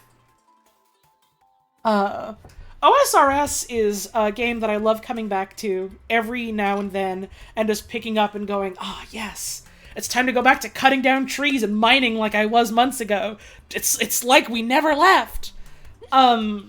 Streaming them was a lot of fun because it's a low-effort game that I can do when I'm very low energy, and it was like, oh, yeah, that's a great time.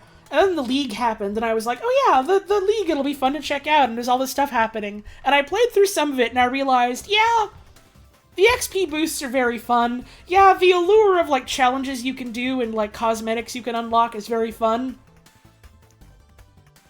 And then it was just kind of like, yeah, but I don't feel like I'm really progressing my whole account as a whole because it's a limited time side thing.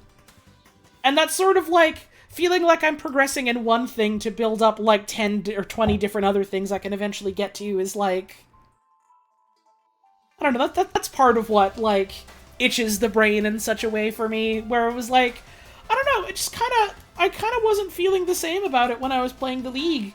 And then it was like, well, if I'm not playing during the League, I might as well just not play at all, right? Because that's like the big thing that is fun to do right now, and I wasn't super feeling it. You've never seen someone call it OSR instead of OSRS? Who did that? Oh, someone in chat just did. Oh, okay. It's Old School Rune. You know Old School Rune. Good old school Rune. You know all about it. You've seen it. You smelled it.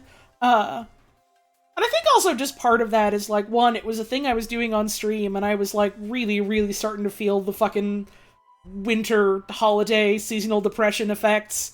And so it was like, I don't really have it in me to stream much at all, even low-effort things.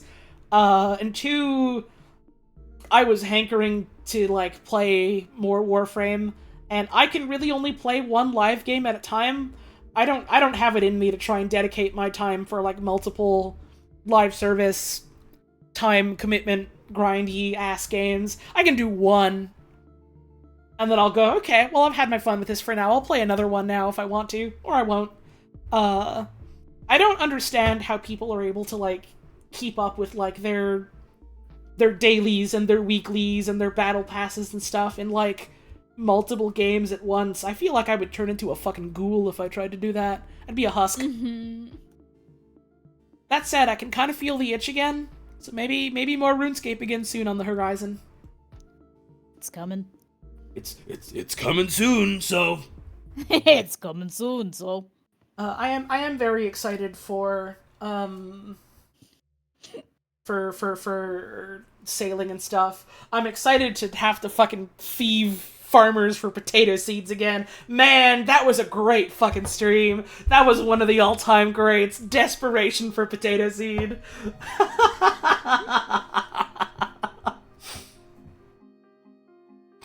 Next on this list is Minecraft, which I didn't really play a lot of.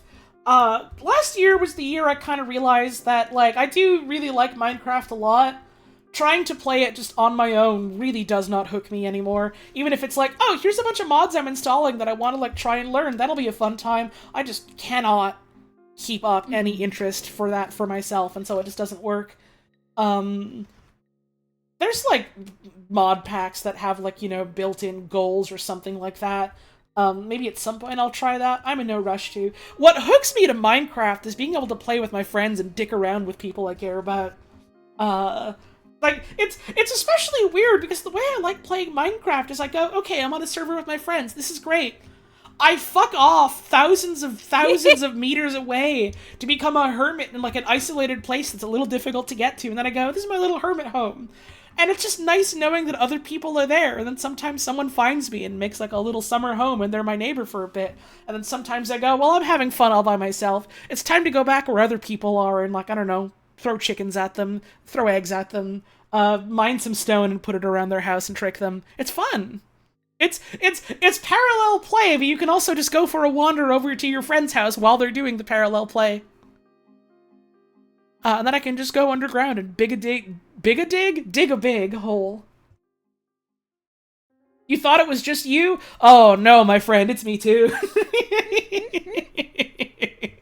It's a fun way to it's how I have a good time playing that video game as I go, this is so cool to be in a server with other people. I'm gonna go be a hermit at the top of the mountains, and then eventually I'll come out and I'll say hi to everyone else.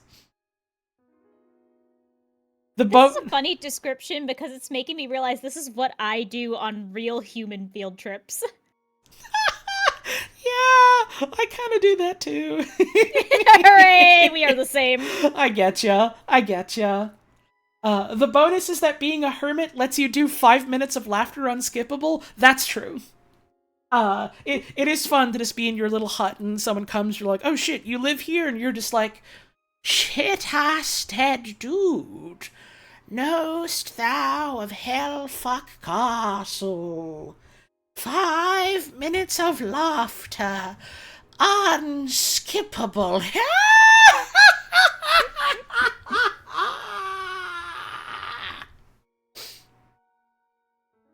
Oh my god. I just looked at what was next on the list. Oh boy, oh boy, oh boy.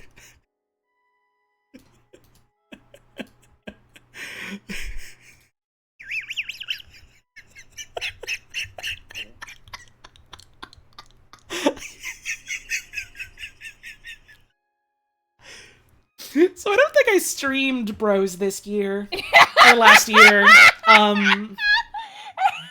but very specifically what I did do was I tested out other emulators.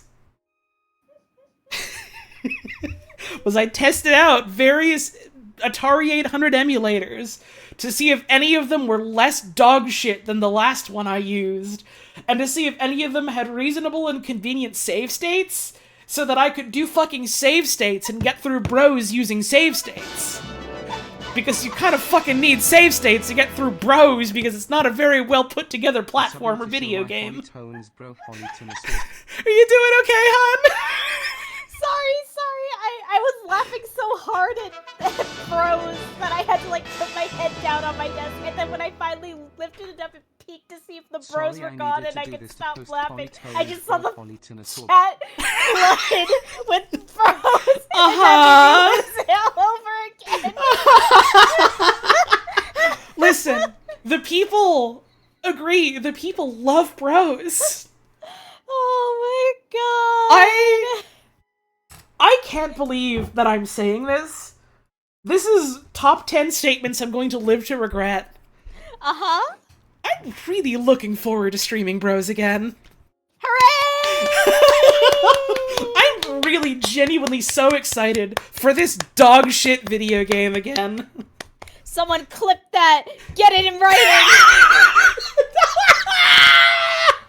Oh.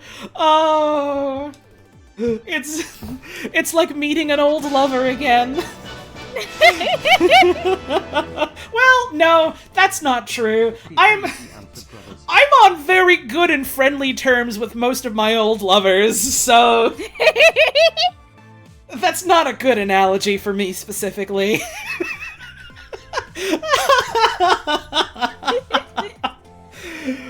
Well, what is there to say about Bros except so next on the list is Star Wars Dark Forces, which also was one that I didn't really play very extensively. I played it to try out the fucking source port of it that, you know, supposedly runs better on modern hardware and stuff. Yeah, Star Wars Dark Forces. It's the old Star Wars Doom-ass shooter that runs on its own engine instead of being running on Doom or running on the build engine or something. It's its own unique engine which needed its own individual source port. And I played a tiny bit of it and was like, alright, yeah, seems like it works. I should probably play more extensively at some point so that I can make sure I can stream this okay. Because I am gonna stream that at some point. I thought that would be fun. So, yeah.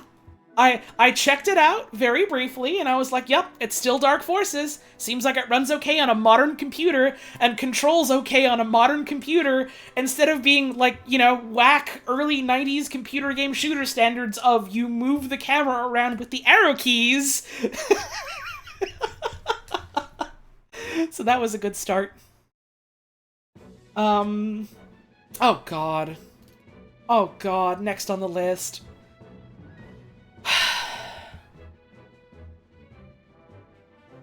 Peppa Pig World Adventures.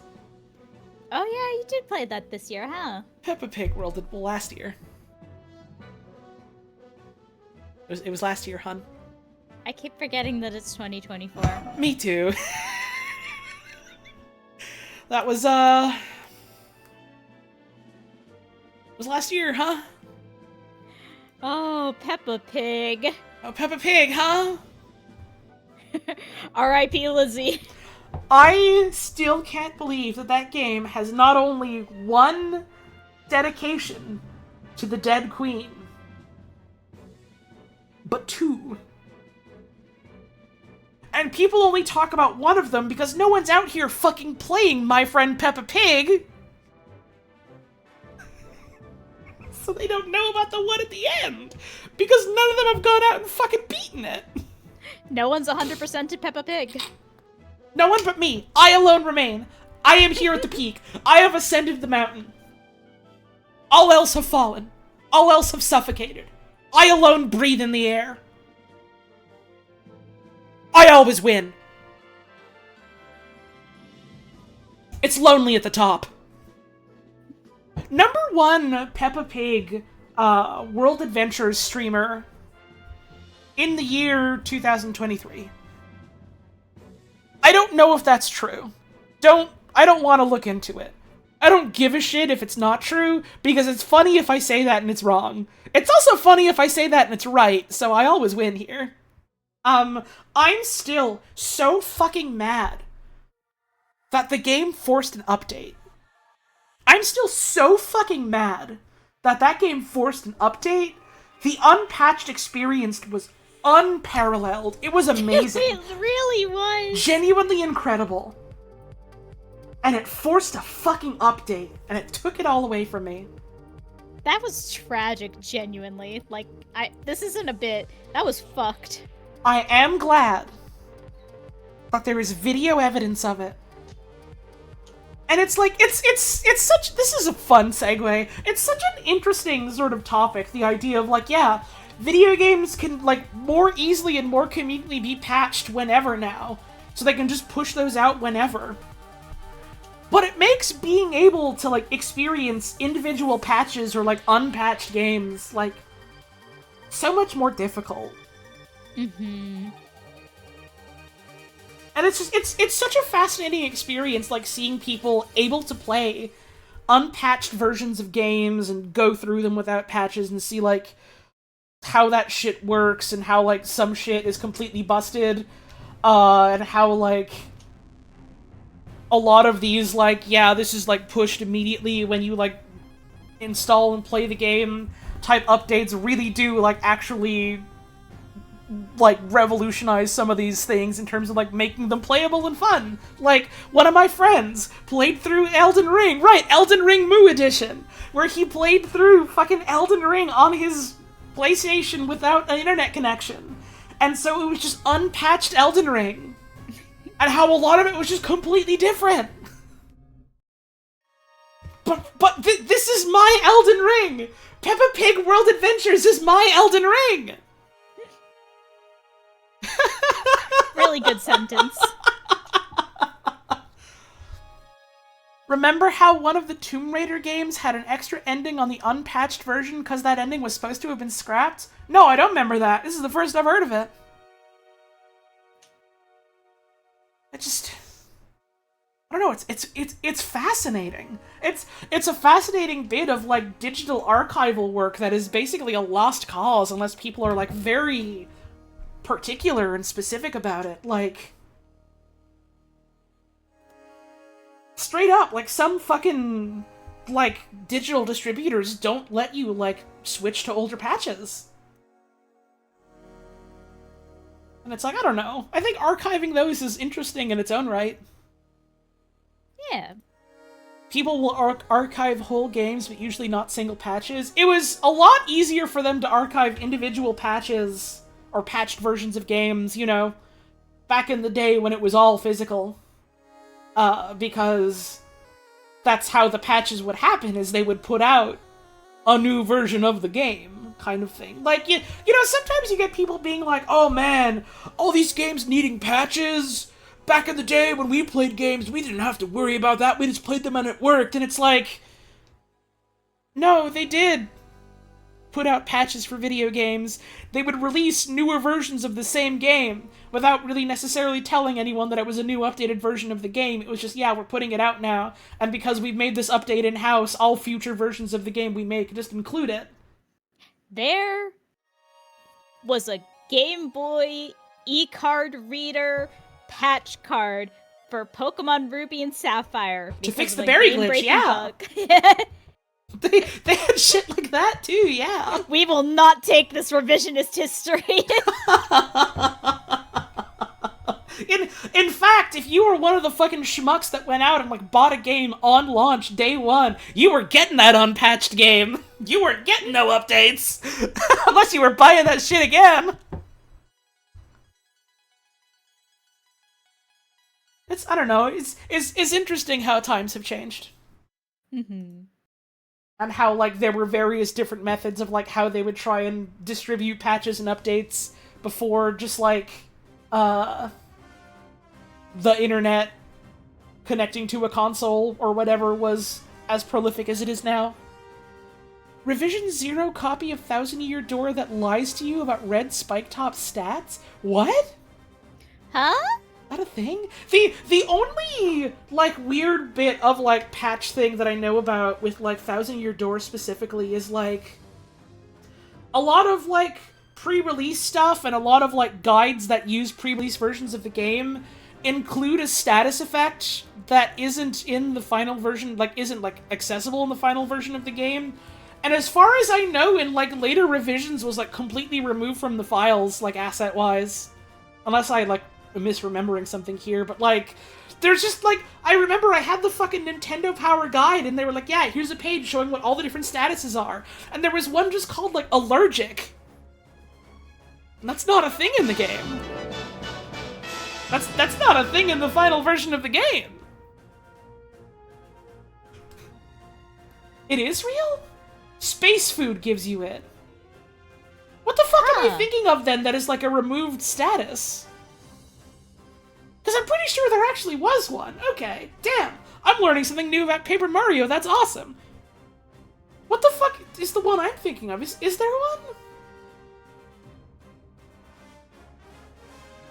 Huh. Damn. Well, I'm learning about space food. Enraged? Was that it? Mouse, cheese, rat, mouse, apple, mouse, rat, mouse, apple, red. Your callouts fucking suck, dude. Like, you're throwing the raid. I don't know what these, we agreed. It's cup, dogs, sun, axes. Look, a psionic wave has destroyed our mind. The raid's over. I'm fucking reporting you. I'm getting a new clan. What the hell? It's been a whole year. Flat blast attack. Thank you, Socks, for the raid. I hope you had a wonderful stream today. Did you beat the DLC? Yippee! I still have to beat Echoes of the Eye. You sobbed really bad? Yep, that's how they get ya. That shit's gonna fucking murder me when I, like, play through it again. I know that for sure. What the fuck were we talking about? Peppa Pig. Peppa Pig. It's a bad children's video game. It's bad children's shovelware video game. I'm kind of delighted and amazed that shit still gets made to this day. But also kind of sad. Mm-hmm. I am still remembering, I got, like, people sent me fucking essays when I mentioned offhand once, like, oh, huh, the devs are making a fucking Bluey video game. This has multiplayer. I got friends that like Bluey. It would be funny if we played this together. And people were like, I think you should really strongly reconsider your thoughts of doing this. It is uncalled for. It is unfair to do this to a show with such heart and thought put into it. And I was just like, it's a fucking shovelware game for kids. It's a shovelware baby game. It's fine. Some of the best media of our time has shovelware baby game. It's not that big a deal. The cartoon's still over there, I guess. they were very understand. At least one of them was very understanding when I was like, I think you're reacting a little weird to this, and I want you to think about that for a sec. And they were like, yeah, I kind of was. I'm sorry. I know at least one person blocked me over it, which was like, I don't know who you are, so I'm having a laugh. It's a very funny reaction to have to Bluey the video game discourse. The blue cartoon dog that they made a bad video game about or whatever, it's fine.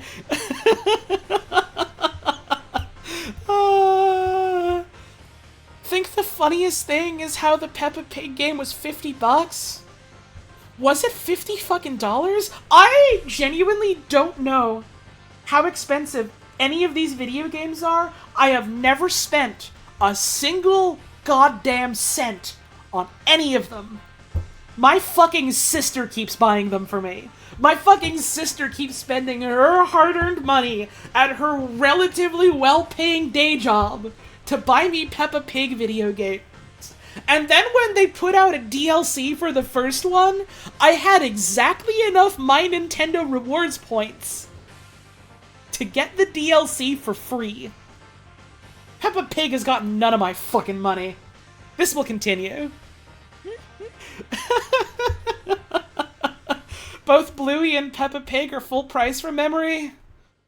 Oh, I might have to drop money on that one for the multiplayer then. Oh, I'm gonna have to think about that one. I'm gonna have to see if Bugs and Frankie still want to do that one.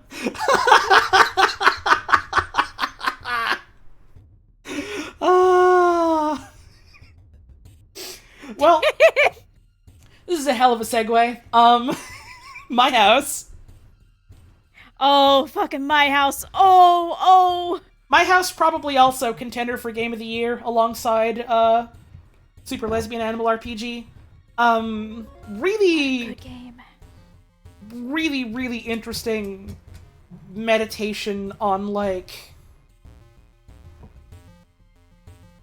tragedy and the past and nostalgia.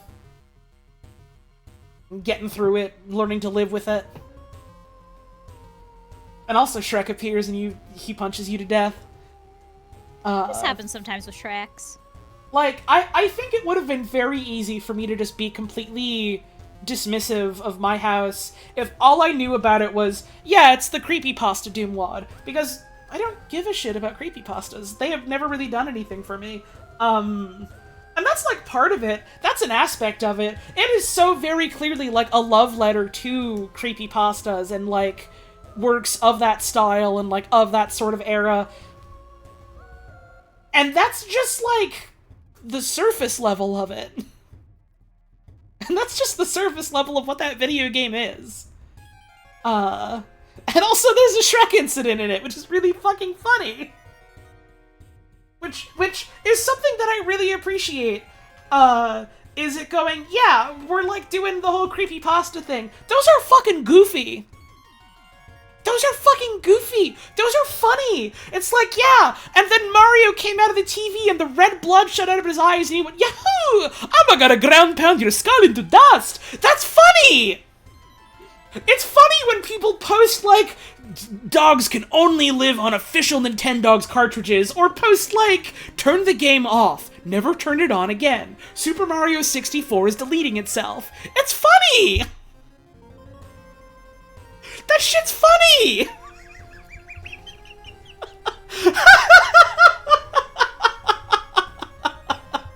It's awesome! It's great! And it's great to see, like, as someone from an outsider perspective that has never really given a shit about them, it's great to see someone do a work, like, very clearly riffing on them and inspired by them, by people that clearly have, like, love and reverence for them, while also telling their, like, House of Leaves inspired, like, a horror story about, like, grief.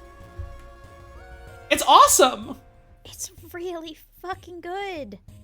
It's really fucking good, and I think it does, like, really interesting sort of, like, out-of-game media. Like, it's a multimedia thing. It's not just the fucking, here's the WAD, you play it. There's, like, multiple different versions of the map, and, like, one of them is the fake out, and then one of them is, like, the actual thing, and then there's, like, you know, there's a photo gallery, and there's, like, the little journal entries that are all, like, hints about how you get to, like, the proper ending of the video game. And, like, it's such an interesting put-together thing that is also, like, stretching the fucking what Doom is capable of doing to its fucking limits, and that's really cool. Hang on, I have to pin a really good message. Sorry to unpin my, like, awful thing I said about bros, but I just really like... Hey John, just checking in on the progress on the evil level. No, you're right to do this. That's something that Kaiser ROM hackers say to each other when they're doing a collab. And it turns out to be a gay love story. Exactly! It's awesome! It's really fucking good!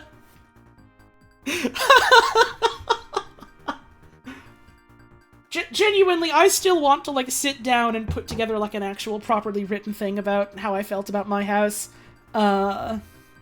Maybe I'll actually try and do that this year and try and do a little more writing this year, but, it's good, it's cool. I like it a lot.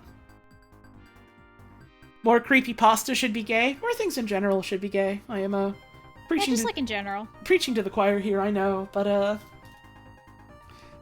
next on the list is Baba Files Taxes.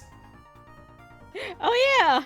I adore Hempuli's dedication to, like, not only, you know, iterating on, like, the bigger things they've made and being like, yeah, I'm adding more stuff to Baba, yeah, I'm adding, like, you know, custom map support for Baba. I'm like adding things onto Environmental Space Station Alpha. I'm making ESA 2. Not only that, but also just going like, I'm gonna make some dumb, small, goofy game. I'm gonna make something real small that's real goofy. And I'm gonna put it out there and people are gonna enjoy it. It's I don't know, it's fun to see toys played with like that. Here's my weird things I made. Here's my weird beasts. What if we put them in a scenario they would not normally be in? What if they had to do taxes? Baba was so upset about those taxes. Baba fucking hates taxes, and you have to help Baba out, or your ass is dead. Please, for the love of God, help Baba! Didn't they also recently put out, like, a fucking mech joke one? Mobile Suit Baba, that's it. I haven't looked at it yet. I know it exists. That's really good! Uh-huh. I know it exists. I don't know a goddamn thing about it. It's inspired by Into the Breach? Holy shit. Oh my god. That's great. Into the Breach fucking rules. I love that game. It's a full-length game? What? Holy shit! I thought it was gonna That's be awesome! Yeah, I thought it was gonna be another short joke like Baba files taxes. It's a whole-ass thing, okay. That sounds cool as fuck! Yeah, anyways, point still stands knowing that Hempuli rules. I should check that out at some point. You know what else I gotta check out at some point? What have you got to check out, darling? The fucking bros is on screen. Another glass of water, because it's time for a break. Oh my god, was it been an hour already? Yep. We're close to the Nice. end of the list. I'm probably gonna rush through some of these, but there's at least a couple that I wanna expound upon a little bit longer-wise, but we're close to the end of the list, and then we can talk more obliquely about, like, other things we did that weren't just playing video games, if you wanna.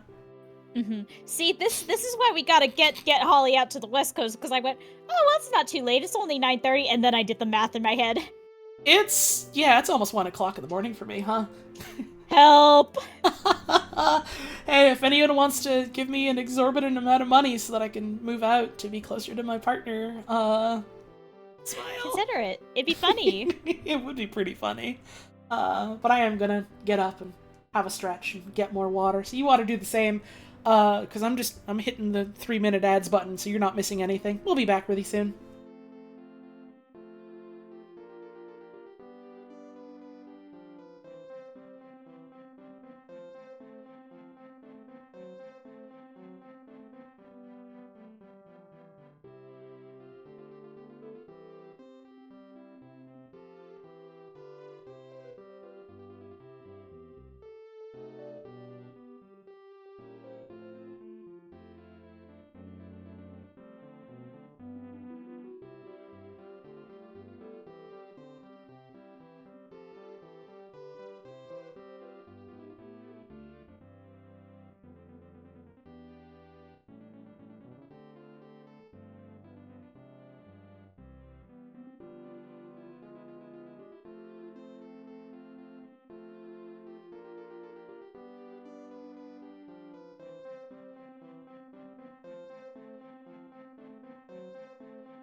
I'm waiting to hear back from Puzz. So I'm just clicking on buttons to entertain myself. Literally, as soon as I unmute and say that, she's back. Hi! Hi! Hi! Hi! Hi! Hi! I was waiting for you to respond and say you were back, and so I was just pressing buttons on my overlay and being like, wonder how Puzz is doing. And then I unmute and say, hi, I'm just waiting for Puzz to get back, and immediately you respond. I'm gonna be 100% real with you. I've been arranging furniture in Stardew Valley and forgot to check Discord. Oh, hun. I love you. I love you so much. I have a really fucking funny idea that I don't have the wherewithal to bother doing, so never mind. I was gonna say you could fucking side stream Stardew Valley and I could show it on my stream, but I don't want to bother setting that up, fiddling with Windows. That is so much work for not a very good bit. Would have been fucking funny though. Would have been a little funny. Just imagine it. Just imagine it right here, where fucking American Tail start screen is. I'm gonna change that to Mario ground pounding his chair at home. That's too big. Mario ground pounding his chair at home. Mario ground pounding his chair at home. Mario ground pounding his chair at home.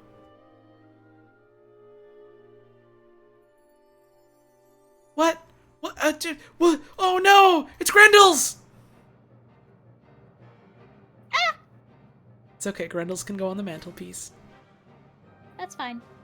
Da, da, da, da, da, da, da. Next on the list, Gilgamesh 2. What's up? I forgot about Gilgamesh too. I'm literally always thinking about Gilgamesh 2. I think it's awesome that it exists. I want to make like a serious effort to try and just play like more weird shit like that this year. That shit's cool. This like weird, maybe deliberately unfinished hodgepodge of like different mechanics that don't really lead to any sort of conclusion. You could play as an alien, you could play as a not a cowboy, a caveman, different from a cowboy. Cowboy? There's like really in-depth mechanics about like making bread and brewing beer and using your piss for it. Games like Goblet Grotto or Crypt Underworld. It's funny you say Crypt Underworld, because that's the same person that made Gilgamesh 2. Same dev.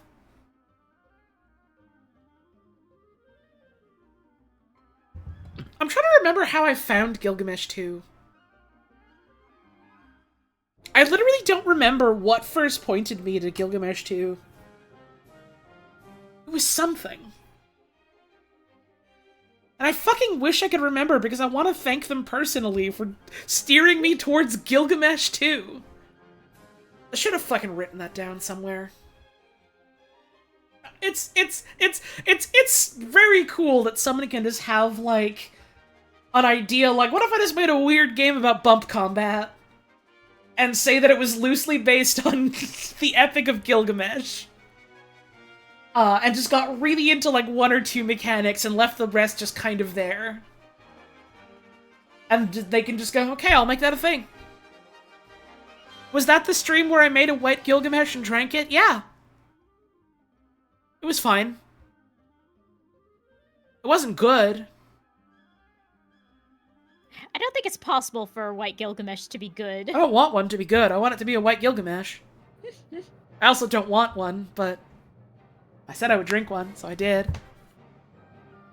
It's important to hold to your word. I think people paid me to do it. I think I said you could pay me money and I'll do it, and then I did it. Did it make me feel I was made of wood? It did. It did. It was just too foul, and it was just too thick.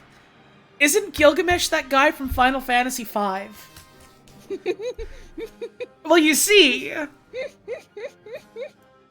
Final Fantasy games love to have characters and name them after real-life mythological figures. That's why Gilgamesh is a Final Fantasy V character, and his little buddy that helps him out is named Enkidu. beat the Outer Wilds DLC this year. No promises, but I'll try.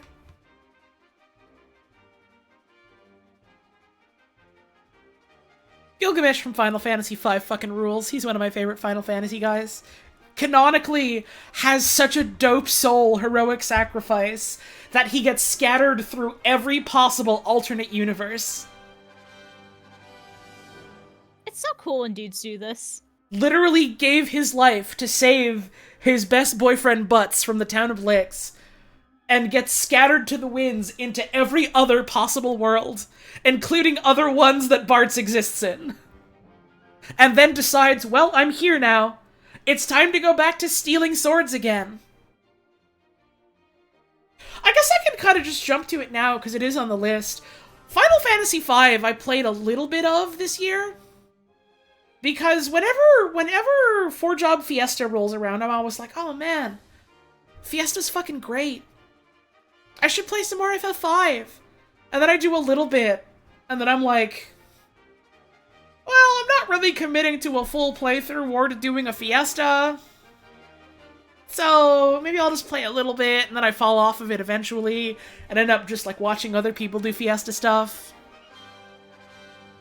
Fiesta fucking rules, though. Final Fantasy V is kind of the goofier in tone Final Fantasy game. Mechanically is very in-depth with a bunch of different, like, classes that you can pick from and play with. 4-Job Fiesta is an annual, like, charity event where people will be randomly assigned different classes to use and have to go through the entire game just using those classes. And it is a testament to the depth of FF5's mechanical systems and also sometimes the jank of it, that you can do this and just go, okay, I'm only playing these classes and can still get through, like, the vast majority of the video game. You can do them anytime you like, but the charity drive is once a year for a month or two. Right, yeah, and that's part of the fun of it, is that people go, yeah, this is when the event is happening, this is when the drive is happening, so everyone's getting together for it right now, for the Fiesta. And that's I don't know, there's a fun energy to that. This is less talking about Final Fantasy V as a video game, and more talking about the cultural impact of Gilgamesh and the Fiesta. I want to say that, quite literally in no small part, watching people years ago stream Fiesta is part of what made me want to get into streaming someday, so I can literally thank Gilgamesh for that. People do love Gilgamesh, and they should continue to love Gilgamesh. Enjoy Gilgamesh. Also, God, fucking Berserker Risk is so goddamn funny. I have so much respect for anyone who goes out there willingly picking Berserker Risk. So, for people that don't know much about Fiesta or FF5, there's a class in FF5 called Berserker, whose whole deal is you have basically no action, no control. You get a shit ton of strength bonus, and your character is going to auto-attack. You don't get to pick what they attack. They're going to attack, because they're going berserk. Berserker Risk is a rule for Fiesta specifically, where Berserker is not normally in the pool, I think, because it's a little harder to plan around your specific jobs when you can possibly get a dud that will just do whatever you want. Berserker Risk is an opt-in thing that will tell you, okay, you can get multiple Berserkers. You can have a party of up to 3 Berserkers, maybe 4. You can get a lot of Berserkers. You have to beat the video game when the video game decides what you're attacking. There is at least one boss that is a puzzle fight, where the entire gimmick is it's hiding in a hole, and you have to hit the right hole that it's in, otherwise it pops out and shuffles to a different hole. If you can't control what you're targeting, you're there for hours waiting. Berserker Sandworm, I've watched people do Berserker Sandworm. It's really fucking funny. It's really goddamn long.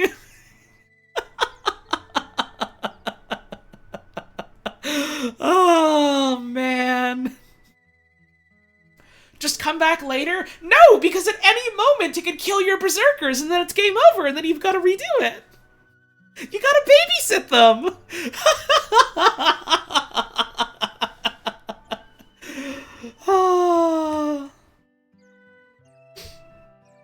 Video games are quite cool.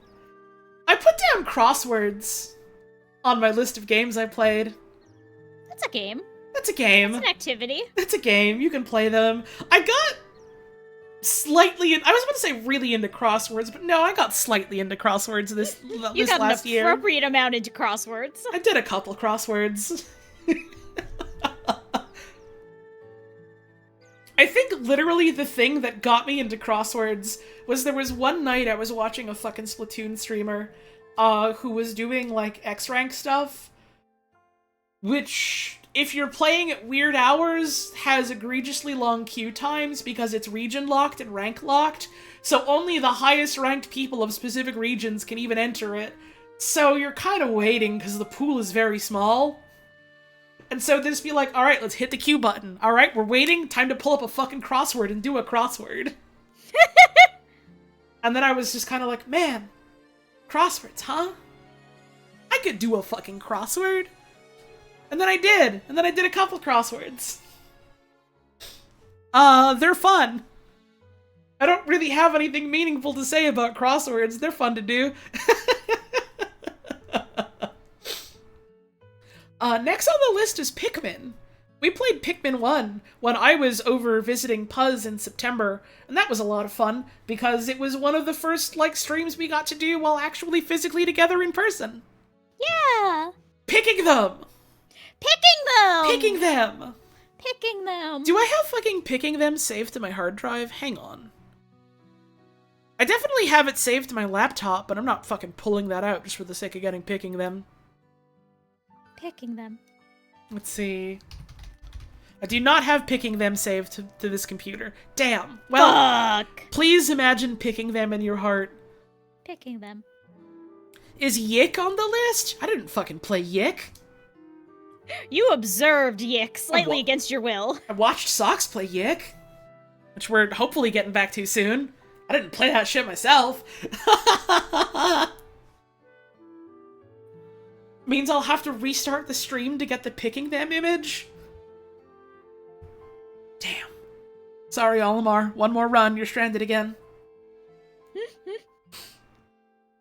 I forgot how much I like Pikmin 1. I've never actually beaten Pikmin 1 until those streams.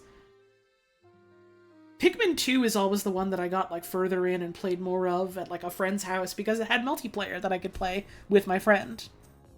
So I never really played as much of 1 compared to 2. And, like, 1 is very much the first game in the series in a lot of ways where, like, my muscle memory was fucked up remembering things from 2 and the tiny bit of 3 that I played. That's definitely a game series they have iterated on and, like, changed things on throughout the years, but, like, Pikmin 1 has such an interesting and, like, atmosphere to it that is, like, it's different from what they try and do in the other Pikmin games, and I really like the way it feels compared to them. It's so, like, it feels dangerous. It feels tense in a different way than what Pikmin 2 tries to do. I love that game. I love that game. I'm glad I played it again. I'm very excited for whenever we get around to playing Pikmin 2. Oh, I want it to be soon. I want to play it with you. It's tense and lonely. Right, yeah, it feels... It really is. Pikmin 1 feels like having a panic attack in a fucking foreign airport where you have a connecting flight that got delayed and you don't know anyone and you don't speak any of the language. And also there's little guys there. And, like, the camera feels like a fucking hawk overhead ready to swoop down at you. It's cool. It's cool. It's cool. It's... like, I don't know, this is a little bit my crotchety old woman yelling at Cloud moment here, and I acknowledge that, but I don't know. It was fun to play a Nintendo game that actually felt hard. It was fun to play a Nintendo game that actually felt like there was substantial challenge to it. That was fun. That was interesting. It's a short enough game and also built around you going back and trying to get high scores that, like, I appreciate the guts to go, yeah, this game is hard and you can just straight up fuck up and fail and have to do it all over again. It works well for that format of the game. And then they did different things in Pikmin 2 and Pikmin 3 and Pikmin 4. And Pikmin 3 and 4 feel like... They feel like responses to what came before and, like, building off of them in different ways. Like, Pikmin 3 feels like Pikmin 1, 2, and Pikmin 4 feels like Pikmin 2, 2. And it's I don't know, it's interesting seeing, like, the different sort of styles and how they are different from one another, and how even the ones that feel like, here's us expanding on the style of this one, feels different from the original in different ways. It's a very cool franchise. I'm excited to play more of them. I never played Pikmin 4. That came out this year, right? That was this year? Yep. I didn't fucking play it. I played Pikmin 1! Eventually we'll get to Pikmin 4. Someday. I have to buy it, but I haven't bought it yet because we haven't played 2 and 3 yet, so... Mm-hmm. We can wait until probably like 2/3 of the way through 3 before even looking for it. Uh-huh. I have heard so much glowing praise and delight for Pikmin 4. I'm very excited for it. Mm-hmm. I'm very excited for it. I'm excited for Pikmin 2. That was the one that I played much more of as a youngin', so it's the one that I have more concrete memories of. Pikmin 4 is fun time. Pikmin 4 is very fun and very simple, but has some fun hard endgame stuff. See, here's the thing about Pikmin 4 that I heard from fucking Robbie, who I know fucking adores Pikmin 4. Where he was like, yeah, you know, the game is a little on the easier side. It's the game for kids. They want people to check it out and try it. Yo, if you got a fucking Robbie sub, I saw people already posting it, but post Gochi in chat again. Post that fucking emote. Post Ochi with the shoes. I love it. Let's go. Really good emote. And talking about how, like, yeah, you know, they do have some, like, more challenging stuff in the later end of it. And they give you, like, really interesting rewards for it. That you then have no use for, because then you've completed the thing that it would have been useful to have this for. And there's nothing really to go back to in the rest of the game because you've done it already. And there's no new game plus, so...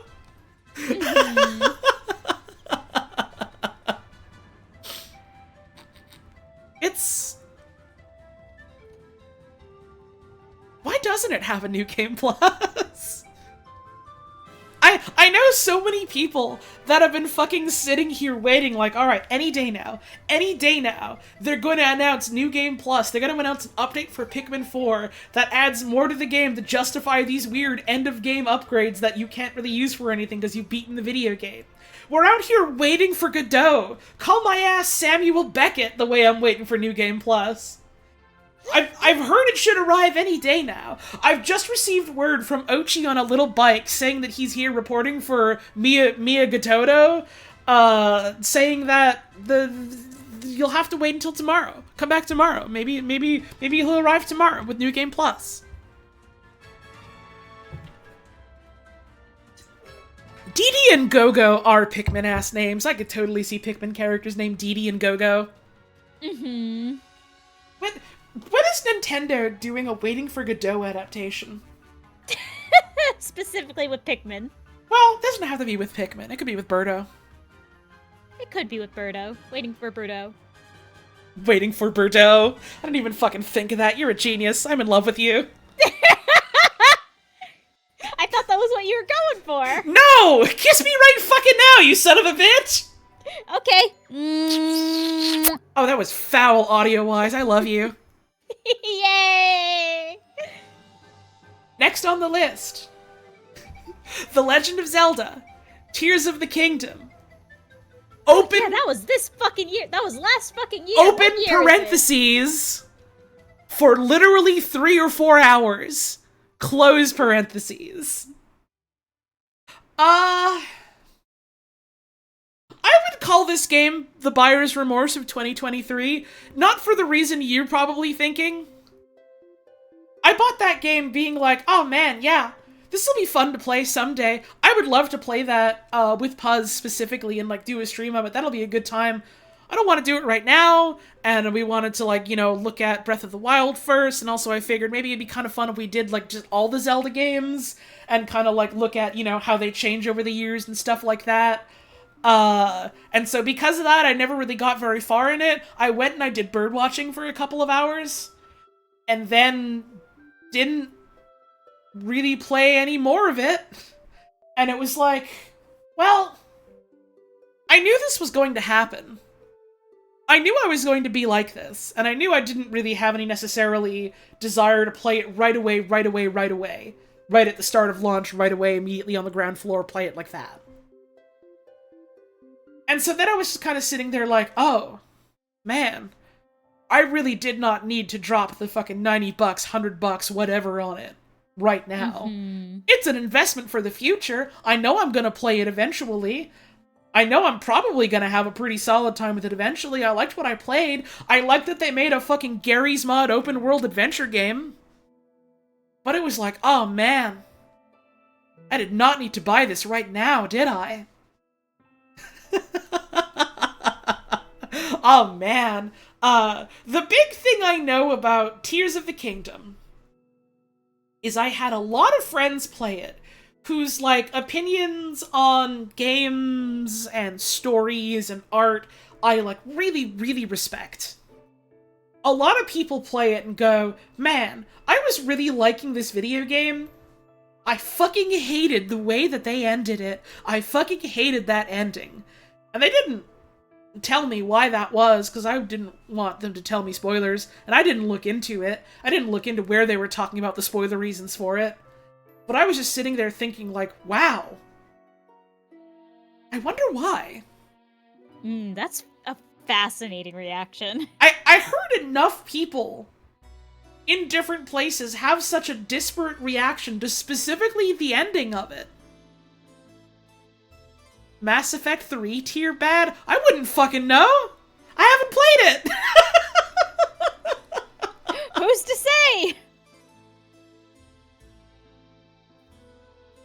I drink water. It's good to drink a water every day of your life. Yeah, it's again, I mentioned this earlier in the stream. I'm always fascinated by, like, things that, like, friends feel very strongly about when either I feel the opposite or I know a bunch of other people that feel the opposite. And it's always like, I wanna try and understand why they feel that way. I wanna dig into stuff myself to understand that. Mm-hmm. Someday we'll play the other Zeldas and eventually get to Tears of the Kingdom. Yeah. The good news is that most of the Zelda games aren't hundreds of hours long. With this notable exception. Uh-huh. This admittedly self-inflicted notable exception. Mm-hmm. I have a bunch of Zelda games after this that I, like, played to some various degrees last year, but for some reason I also punctuated it with Suika game.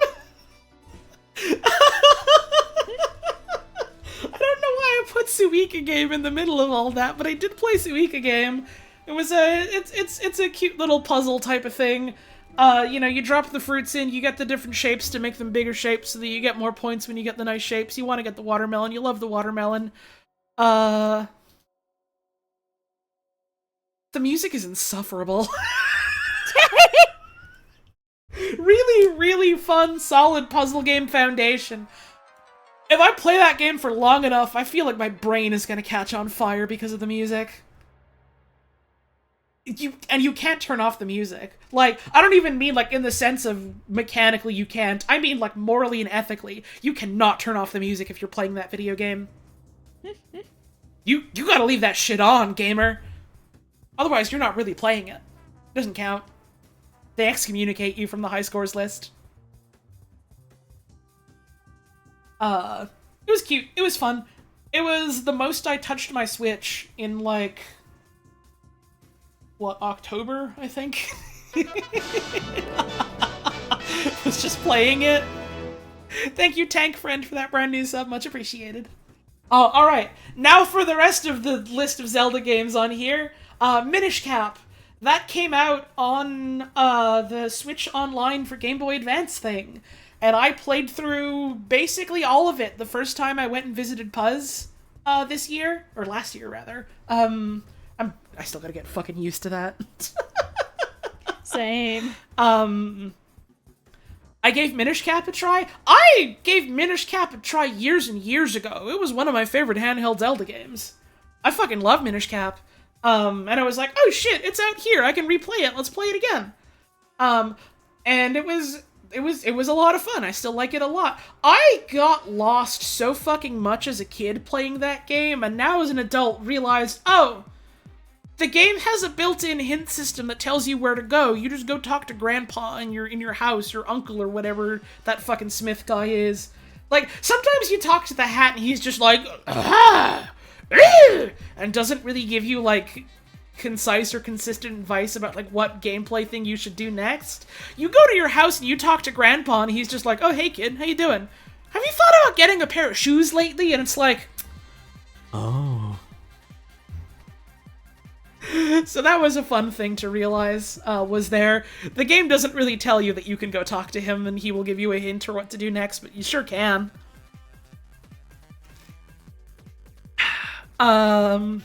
It's a cool little game. I like it quite a bit. The 100%ing that game is insufferable. Don't do it unless you're a pervert like me. Don't do it. I haven't even fucking done it yet. Don't do it. Now, you must understand that you have only made me want to 100% this now. Oh, I know, hun. Again, don't do it unless you're a pervert like me. Like us. Yay! Granted, that said, if we do end up, like streaming it and going through it someday, it'll be a little bit funny if I do force people to watch me grind for kinstones for hours. That'll have to be a fucking podcast-ass stream where we figure out something else to talk about. Listen, if you're visiting twitch.tv/hollow_tones, you know what you're in for. You chose to be here with us. I mean, yeah, I've got my list of like 70 things on it, and we're here like, what, hour 6 of the stream? You know how we are by this point. Oh god, has it been 6 hours? Why are we like this? Well, you see, we like to talk, and we're not super great at being concise unless we have time to write things down or plan it out in advance. Mm-hmm. And sometimes even then. Yeah. We are nearly done the list. I like Minish Cap a lot. In a lot of ways, it still holds up really well. In a lot of ways, I discovered ways that the game tries to help you that it kind of struggles to really reveal to you as a way that it tries to help you. It's a neat little game. A Link to the Past. I also played like a decent chunk of, because it alongside Mario World is the like, oh, I want to replay this, like, if not annually, then at least like semi-regularly. It's fun to revisit and romp through. Please revisit this at least once a year. Please, feel free to replay my Zelda game at least once a year. It's, I know a lot of people that are super, super into the randomizer for it. It's never really, scratched my itches in a way that felt satisfying for me, so I've never really looked into them terribly much.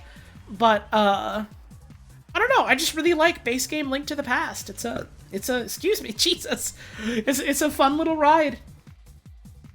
It's a real solid, 2D Zelda-ass game. I think there are others that I like better than it, but I still like it a lot. It's got cute little graphics. Link can become a little bunny rabbit. I have a really, really big soft spot for the music in it specifically. Yeah, people are out there doing cool shit with the randomizer. Like, for years, or year, question mark, I don't remember how old it is. But for a while, the big thing was specifically Link to the Past randomizer linked up to the Super Metroid randomizer, and, like, cross-world stuff like that. And then they came out with, like, fucking Archipelago, where you can just, like, put a shit ton of things, different randomizers into the system and go, like, okay, you get stuff in this game, but it's gonna give you things in this other game. That's it's cool that something like that exists. I don't really get much out of randomizers like that, but I like watching other people play them. The fact that it exists at all feels like a fucking marvel to me. It's so cool that people made this. Next on the list is Legend of Zelda, the first one. That game is bad. That game is bobo. I am a notorious, documented Zelda 1 hater. And I was like, maybe I should give it a bit of a shot again this year to see if I like it any better now. And then, nope. Still don't. I found a ROM hack that alleges to, like, change and or, you know, quote-unquote improve. That's always a subjective thing, but everything in the world is subjective. But, like, you know, make tweaks and changes to Zelda 1. And I do kind of want to replay Zelda 1 for the sake of, like, if we do end up streaming all fucking Zelda games. That's one of them. I think it would be fun to experience. And so, I don't know. I think it could be fun to load up an overhaul, revamp, ROM hack like that and see if I enjoy what they have done with it. Yeah. Zelda 2 fucking rules. I fucking love Zelda 2, but I didn't play that one this year. I just played it because I already know I like that one. I nibbled a bit at Zelda 1 to see if my palate had changed. No, I still don't like the taste of it. Speaking of which, original NES Metroid. I also think that one's kind of dog-ass. I did play a little bit of it this year and was like, I also still don't really like this one.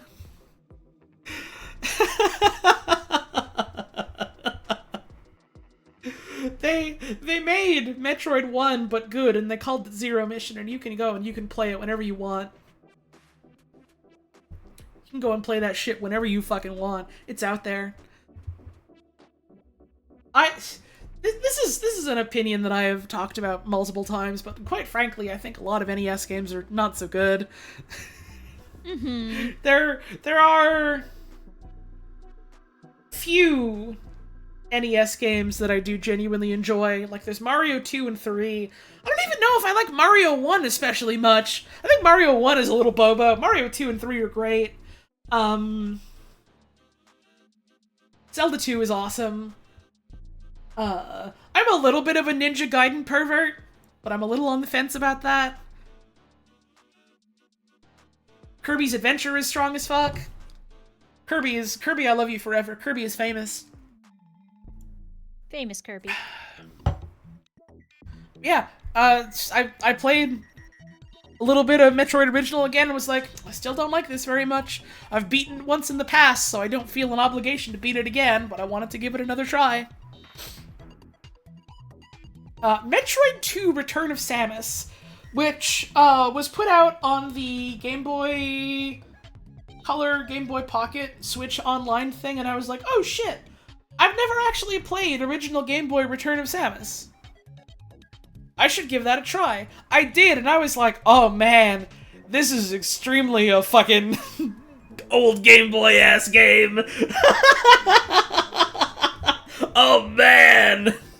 I never got far in it. I think I liked it better than Metroid 1 for what it was worth. But it was like, oh, I'm gonna have to fucking sit down and grit my teeth and give myself a taste for it, quite frankly. Mm-hmm. That's a bit of an ordeal. There's like 2 different remakes of Metroid 2 that I've like experienced to varying degrees. There's the official one on the 3DS, which like kind of changes the game kind of radically, and from what I've seen, it seemed like something I would enjoy. There's also the fan one, which is AM2R, another Metroid 2 remake, which kind of just makes it much closer to Super Metroid, which, hey, I like Super Metroid. That sounds cool to me. I didn't play a lot of AM2R, but I liked what I played of it years ago. So it's neat that there's options, but also I kind of want to try playing the original as original at some point. You gotta hunt down the babies and then meet a new baby that's like, I'm your baby now. That's that game. It's the game where you do it. I also wonder how fucking long it is, because it's like It's an original Game Boy game, so it can't be that sprawling, but also, they could squeeze some fucking big games into that thing, so who goddamn knows? I've never looked into it very extensively. I put this down on the list because I kind of realized, oh, Metroid 2 is like a blind spot for me as far as knowing about Metroids. So next on the list is Claymates. Well, what more do you need, folks? I played a little bit of Claymates last year because I wanted to try and get in a little bit of practice because I gotta speedrun that shit eventually. I gotta learn to speedrun that shit eventually. So I did the tiniest little bit of like, oh, how do you do this? What do you do? And I think I got like 2 or 3 levels into like the any percent, and then it kind of went like, I'm kind of sucking at this right now, and I have no motivation to keep doing it. So I put that on the shelf.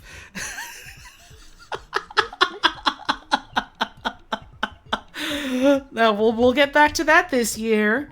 I'm telling myself this because, kind of like pros, I'm weirdly looking forward. I think I might be a masochist.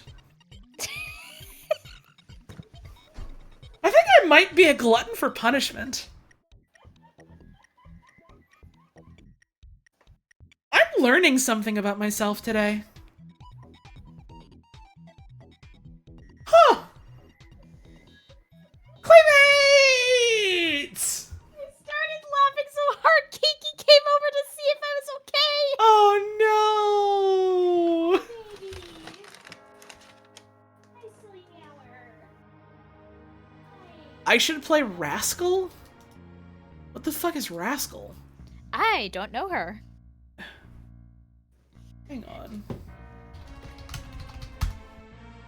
Wait, no, I do know Rascal. Never mind. No comment. Kirby's Dream Course, which is funny that we were talking about that earlier. Oh, yeah. Kirby golf is fun. I'm so doo-doo bad, no good at it, but it's a fun time. It's a cute little game. I've been, like, especially enamored with Dream Course because, like, I don't know, a year or two ago is when I learned that, like, there was a whole ass prototype for that game from before it was made into a Kirby game. And it has, like, different art assets and different music and, like, different levels in some cases. Really? Yeah, that's just, like, a thing that you can find and play out there. And I don't know, stuff like that is cool. I don't even remember what it was fucking called before it became hello. Dream Course. Oh, boy. Oh, please be careful with the microphone. Kitty? Kitty. Kiki. Oh, your ass is right on the microphone. You're bonking it all the way. Am I still coming through? Yeah, you're audible. You're just fine. Okay, please lay down, sweetie. Special T-shot. That was it. Thank you. That's the one. I have such fond memories of that game's soundtrack. There was literally a fucking Among Us stream where I just had that game's music blaring on loop. It was great. Oh, right! That's true! They also did, like, a fucking Gaiden version of it that they put out as, like, a fucking Satellaview game! I forgot about that! This is less me talking about Kirby's Dream Course and more talking about this! But yeah, it's cool. It's cool stuff. It's a cool thing. Next on the list is Dynamite, the PopCap game Dynamite. Oh, yeah. What the fuck is a Satellaview? So, there was an online adapter for the Super Famicom, Japan only, that let it connect to, like, basically satellite radio broadcasts that would beam, live games that you could check out for, like, limited times kind of thing. Was weird, interesting little thing. And I have a bit of a fascination with it. There was like a little like world that you could wander around in. Like it was like a little game world that was like the menu for everything. And they would like put out stuff like, yeah, here's like an SNES version of Zelda 1. But it's a radio play, and, like, certain things are locked off until, like, certain real-life times, and, like, little dialogue would happen, like, beamed to you, and there'd be, like, cutscenes or things like that. What Satellaview game are we talking about? None in particular, I'm just talking about the Satellaview. It's neat. Just the... Like, very, very before its time. And they tried doing something similar again with, like, the fucking Nintendo 64 disk drive and its online capability, and that didn't take off because the 64DD didn't take off, but... It was a whole thing. Like, it's weird seeing, like, this very early sort of, like, attempts at online stuff from Nintendo being, like, very ahead of its time, ahead of the game, and then comparing that to, like, nowadays and how they are. Damn, times change, huh? Anyways, sure. Anyways, Dynamite, the PopCap game Dynamite. You shoot eggs, you put eggs the right color, Whirly's coming. It's a fun pick up and play whenever game, and every time I play it I think about my friend Rudd. There's a lot of old-ass PopCap games that I have, like, a fondness for, that I want to go back to at some point. But Dynamite is the one I think of the most, honestly. I played so much of that as a kid.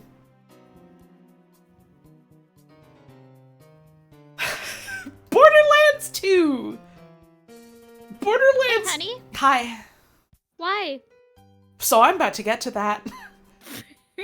Borderlands 2 is a video game that I booted up for a tiny bit because I thought to myself, I wonder if I still dislike that game as much as I did. And I played it for all of 5 minutes and went, yup, I do.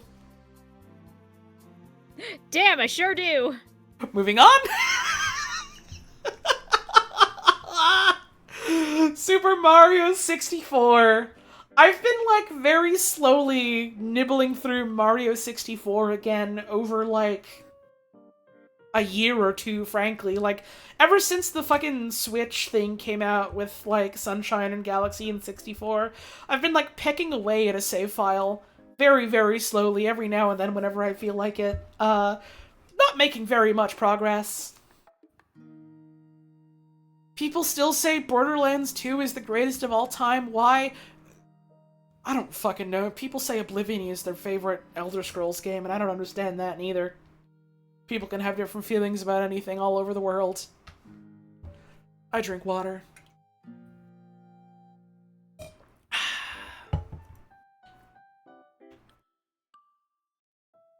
Mario 64, feels grimy. And it also feels very experimental. I mean, it was a very early 3D video game. It was an early 3D platformer for Nintendo. But I like that a lot of the levels are just like, here's a bunch of shapes and polygons near each other. And then, like, a couple levels are like, yeah, this is a landscape of some sort, but it's, like, floating in a void.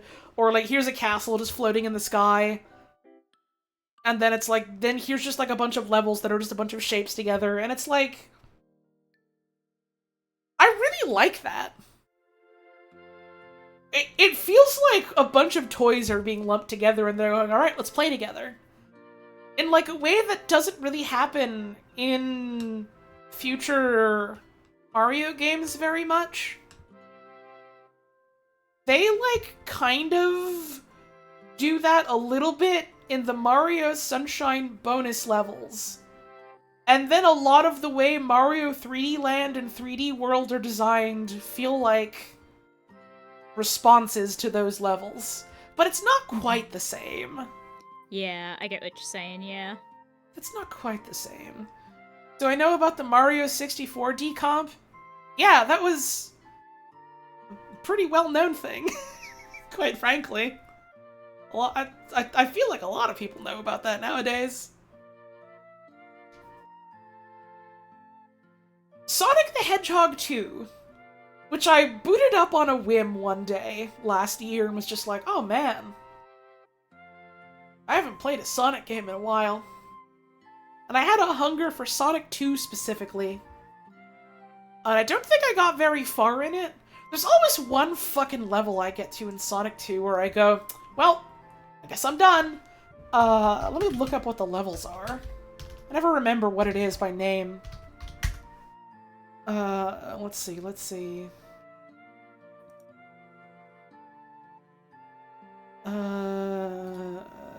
Maps. So there's Emerald Hill, Chemical Plant, Aquatic Ruin, Casino Night. It's fucking Hilltop Zone. I get to fucking Hilltop Zone. Something about the way those stages are put together, combined with the fucking music whining at me, just makes me go, okay. It's game over. I get a game over. Game over, I died. And so I've never really gotten far past Hilltop Zone ever. There's still like an entire, what? 5 levels in Death Egg after that? And I've never really gotten to any of them, ever. Okay, I do feel a little bit,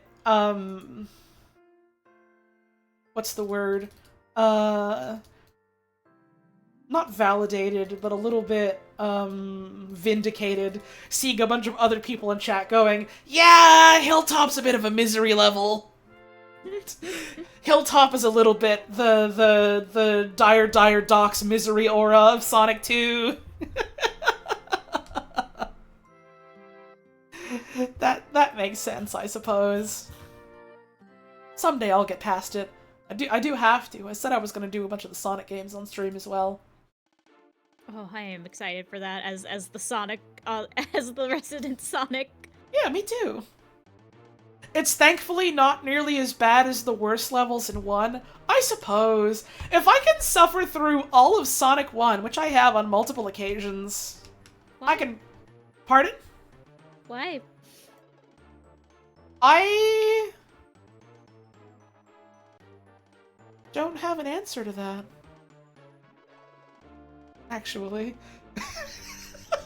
But I've certainly done it multiple times. Think Sonic 1 might be a bad game. It's certainly my least favorite Sonic game that I've played. Granted, I've played like 3 or 4.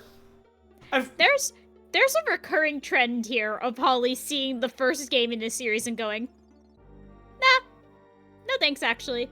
I mean, it's the first one. I think I would like to wait for a game to figure out what it's doing. It's the first one. It's gonna be rough and weird, and they're gonna throw a bunch of shit at the wall and see what works, and then go, this is the good stuff. Let's hammer in on this in the next one. That's how that works.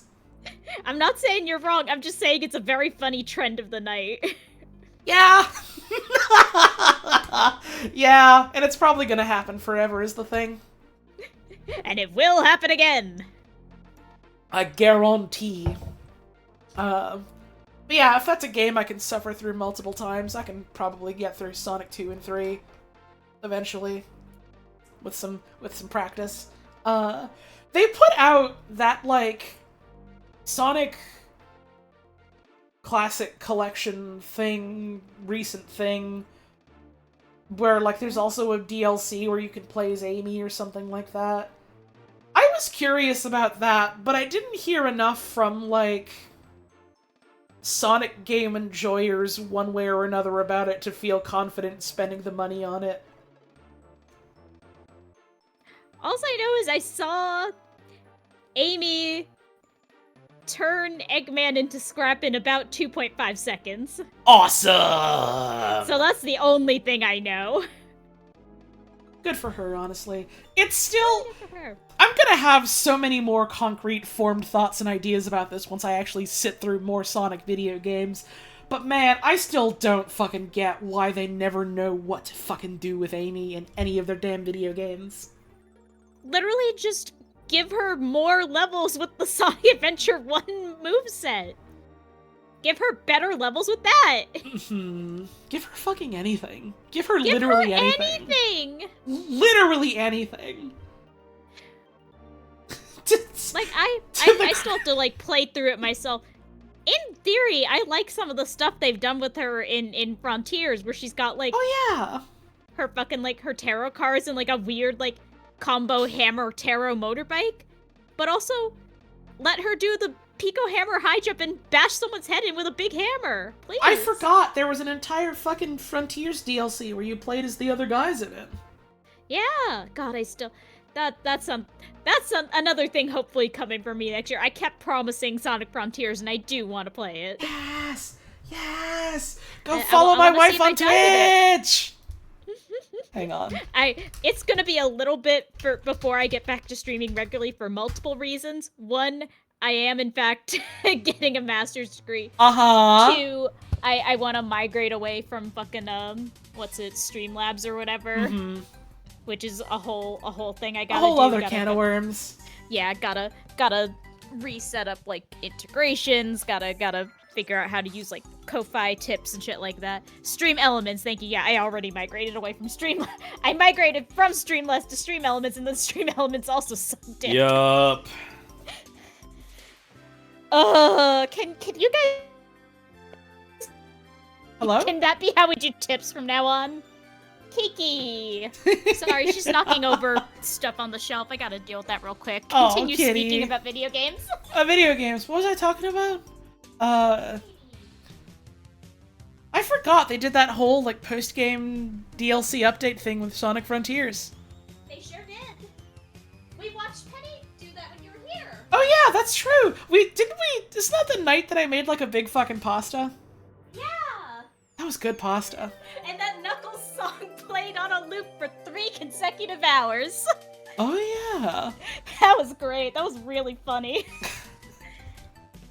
But yeah, it'll be interesting to experience more Sonic games other than, like, the 4 that I have played, which is, like, Sonic 1, Sonic 2, Sonic Colors, and Sonic Generations. And that's it, I think. Well, I'm really Sonic excited. and All-Stars Racing Transformed, but that doesn't count. We can never forget Sonic and All-Star Racing Transformed. That doesn't quite count for what I'm considering, even though it is ontologically a Sonic game. Hang on, I have to pin my stomach the hedgehog hurts. That's a good message.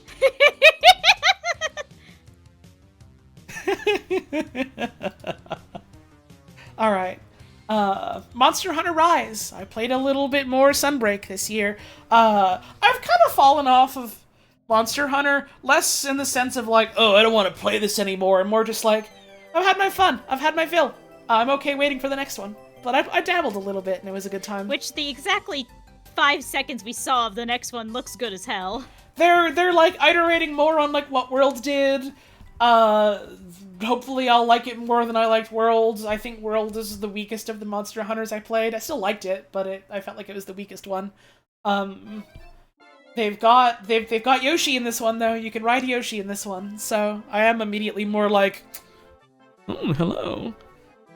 because they did a lot of fun stuff with like riding on a damn dog, in Rise and stuff, and so it's interesting to see like that feels kind of like that in a way, but now it's a funny lizard, and that's cute. Mm-hmm. Loved World for how it changed up the formula. Oh, I loved a lot of that as well. But then also a lot of the moment-to-moment gameplay just felt kind of like a fucking slog. Like, I don't want them to bring back the Clutch Claw, because they then designed the video game around, okay, you need to constantly be using the Clutch Claw as much as possible to make the monster actually able to take damage.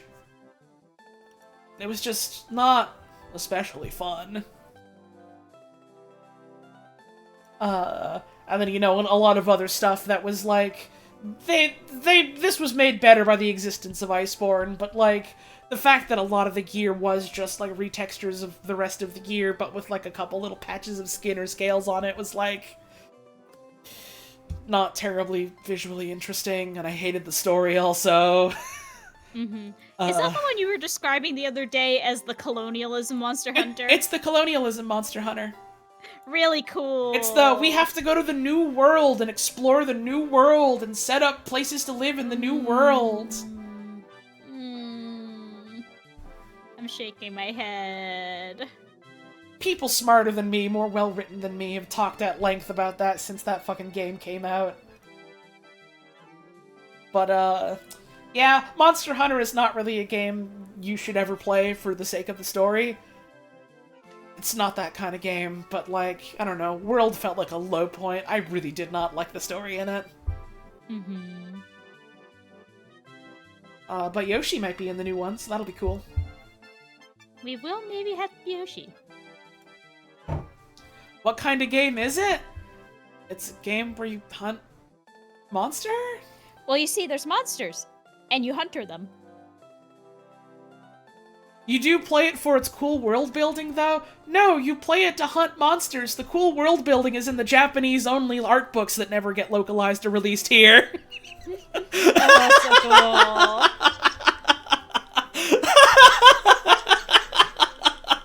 Why don't they ever fucking localize that shit? I'm mad! I'll pay you $300 for it, Capcom!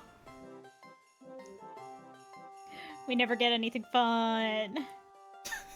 Well, we sure do get 3 million more paid DLC for the game. Hooray! We'll take your money that way!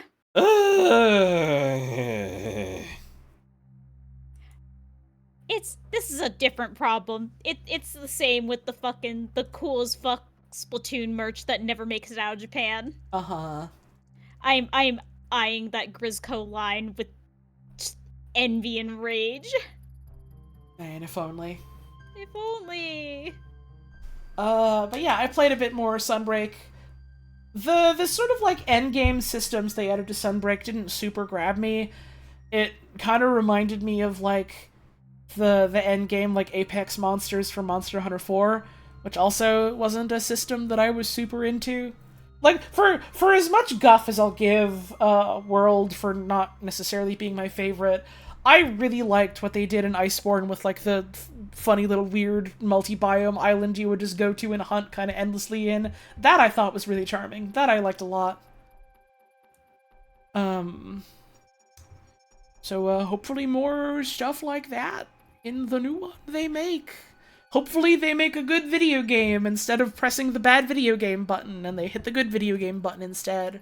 It's that easy! Why aren't people doing this? We'll never be satisfied till we get that book that has actual real-world ecologists looking at the monsters of Monhan and giving their thoughts on how they really work. Good. Yeah, that shit's fun. There's a YouTube channel that I look at sometimes that will do, like ecological and biological analyses of, like, mostly Monster Hunter monsters, but sometimes just, like, fantasy stuff in general. Mm-hmm. And that's yeah, fun. you were watching one of those when you were over. Yeah. That was cool. I have a lot of respect for this YouTuber, whose name I always fucking forget, for being such a hater of Magnamalo specifically. I fucking love Magnamalo. It's a goofy cat that explodes. It's a samurai ghost that explodes. Unnatural History Channel. That's it.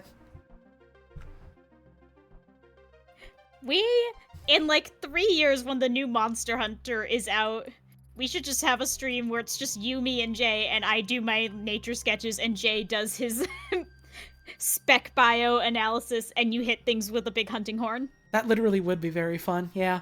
The world would be at peace for this. That shit is not out in 3 years. That shit is out in 2025. What the fuck? That's next year, hun. What the fuck? That is, like, up to 2 years from now. That's scary. I don't like that. You know who else doesn't like it? Trog. He's fucking despondent that it's not coming out this year.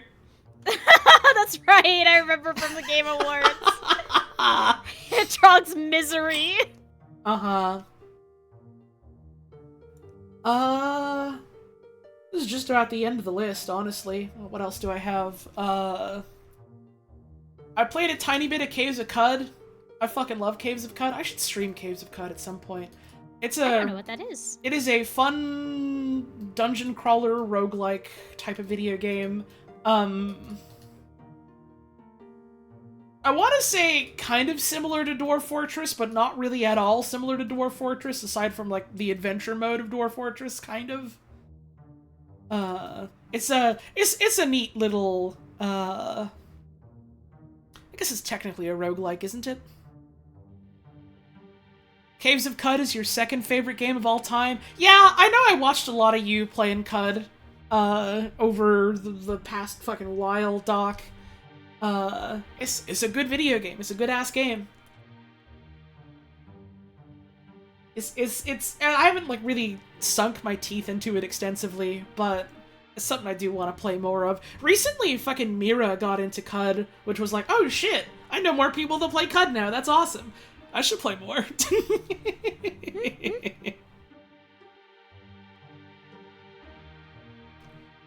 What else? I talked about Final Fantasy V.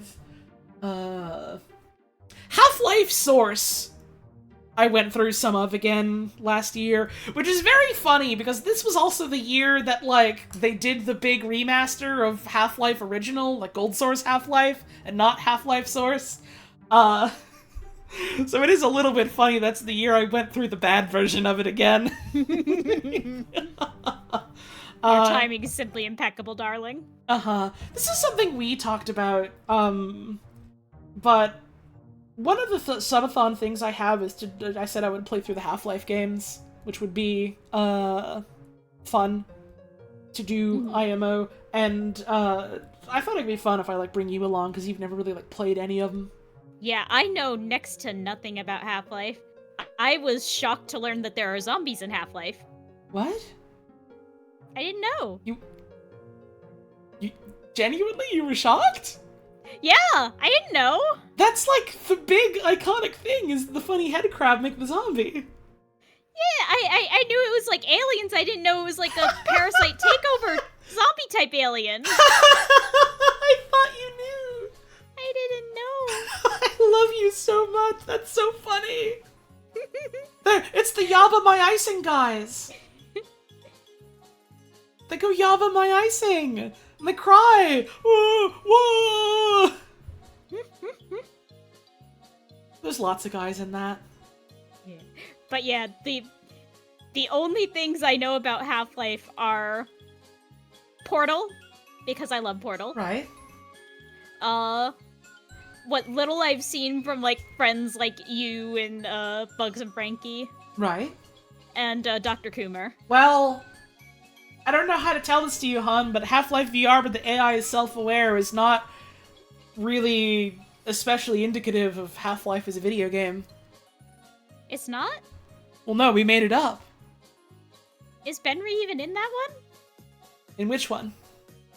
In Half-Life. No. I'm learning so much today. His plane to Dallas has still not landed. Best we got is Barney. Who the fuck is that? I don't know, some dickhead. Some fucking weird guy. A weird guy up here. Fuck him. A game you got hyper invested into in November feels pretty me-core if I'd like the recommendation. Yeah, sure, fucking hit me with it. I like learning about stuff. I drink water. I do gotta go up for a final stretch break, and then the last leg of the stream, I'll talk about the literal last thing on this list for a little bit, and then we'll talk about other stuff we did that wasn't just playing video games, and then we'll wrap up the stream, I think. We did exist outside video games at one point this past year. There are many things I did this year. In fact, one might say the majority of things I did this year were in fact not video games. It's just that this is largely a stream in which we play and talk about video games, so it felt like the big one to talk about. Oh, Voices of the Void! I fucking know about that one. I know fucking Mira has been hyping that up and trying to get me to play it for ages. I have been meaning to. It looks good as fuck. So, yeah, it's definitely on the list already. I'll get around to it one of these days. It is always fun to see a second recommendation from a different friend, though. Anyways, I get up, I stretch. You know the song and dance, get a drink or a snack, otherwise you're just sitting here and watching ads for 3 minutes. That doesn't sound terribly good to me. Don't do that. Don't get advertised to, ever. We'll be back in a bit. See you soon.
Like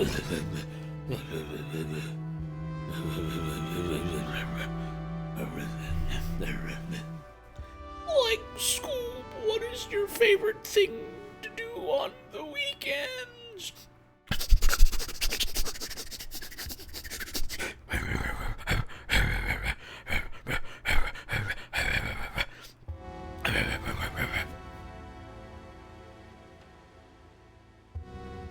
It's like that, you know? Doing that has actually hurt my throat after doing this whole stream, so I should stop doing Honey! that. Hi, everyone!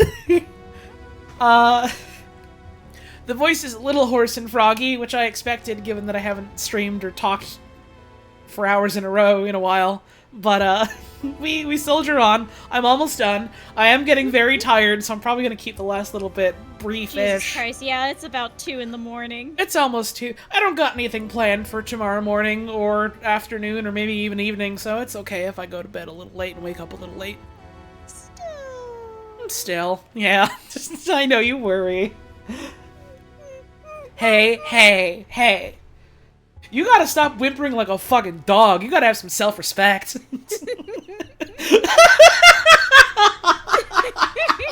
I love you. I love you so much. Why do we keep doing this bit?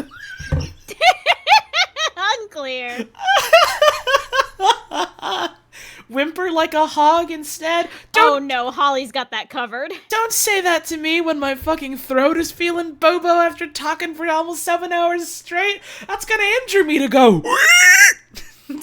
Actually, no, that didn't hurt my throat at all. Still, let's not test it, darling. The bit of loving each other? No! Puzz will sometimes just start fucking whimpering at me and doing this awful face at me, and I have to tell her to stop debasing herself like a fucking animal.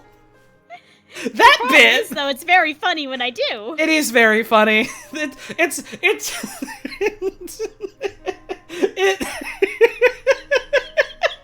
I do hate the face and the noise combination, but it is funny to play up my outrage like it's incredulous.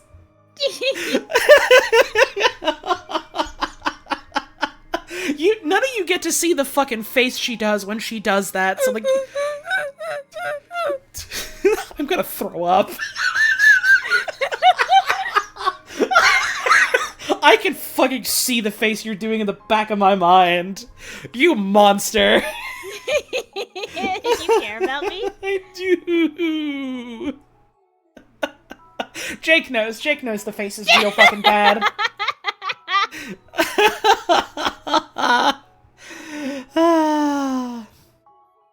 So the final thing I have on the list, really funny capstone for this, given that I only really played it like a tiny little bit at the end of the year, just to like make sure it was still working, basically, is I played The Elder Scrolls 2 Daggerfall. Specifically the like Unity version port of it. Daggerfall is a game for perverts. And I kind of love it because it sucks. It's awesome. It's no good, and that's why it's great. And it's great, and that's why it's no good. It's very weird and sprawling, and I kind of love that Elder Scrolls games aren't fucking like that anymore. But also, it's such a fascinating game with so many different, like, weird niche skills that you can build into with, like, hyper-specific purposes and, like, ways that you can build your character specifically just for the sake of role-playing as that character in a way that feels like a weird single-player tabletop game that is, like, being DM'd by the computer or whatever. Also, yeah, you can just take off your underwear and your whole dick is out. You can do that. You can do that. It does so much and almost succeeds at none of them. Yeah. It's awesome. It's great. It sucks. It's fantastic. Something is wrong with me, and I kind of want to stream it someday, but also probably not stream the dick and balls parts of it.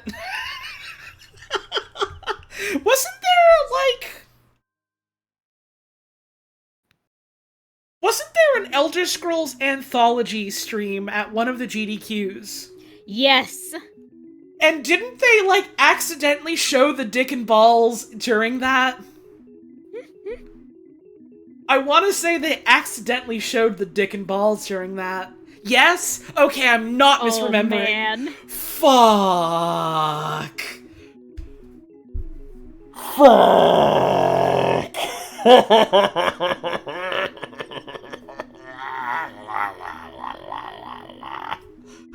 God. Skyrim, huh? Also, I am so sorry. I have Skyrim? to say that for a quick second. Elder Scrolls. Skyrim and Elder Scrolls are the same to me. It's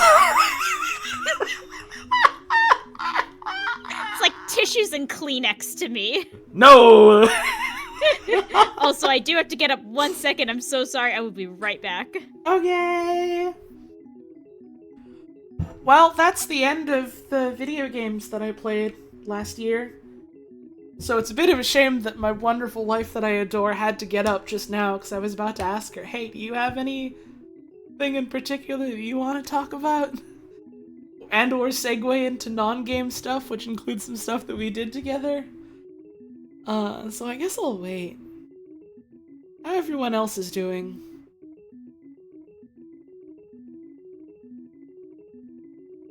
Well, I hope. Oh yeah, Baldur's Gate 3 also has dick and balls. I know that because when Wayne played, he had his dick out for most of it. And so, my experience of that game...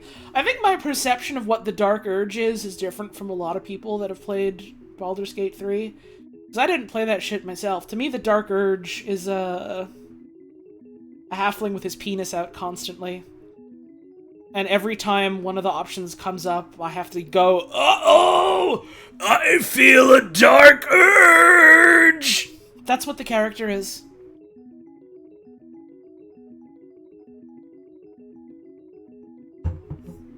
But what about Wayne's character? Oh, don't worry about it. That's private. You don't gotta know about their dick and balls.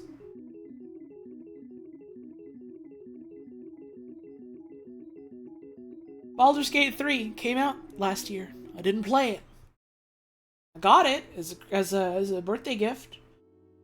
Probably can't run it super great on my computer, so I haven't played it yet. So that's another one on the... I'll play it eventually when I get a better computer list. And also, I kind of want to play Baldur's Gate 1 and 2 first. Just because.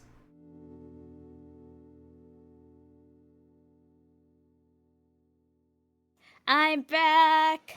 I missed you. I love you. Sorry for leaving right when you were finished talking about video games. Yeah, it was kind of funny timing. I was about to be like, so is there anything you played that you want to talk about aside from Unpacking?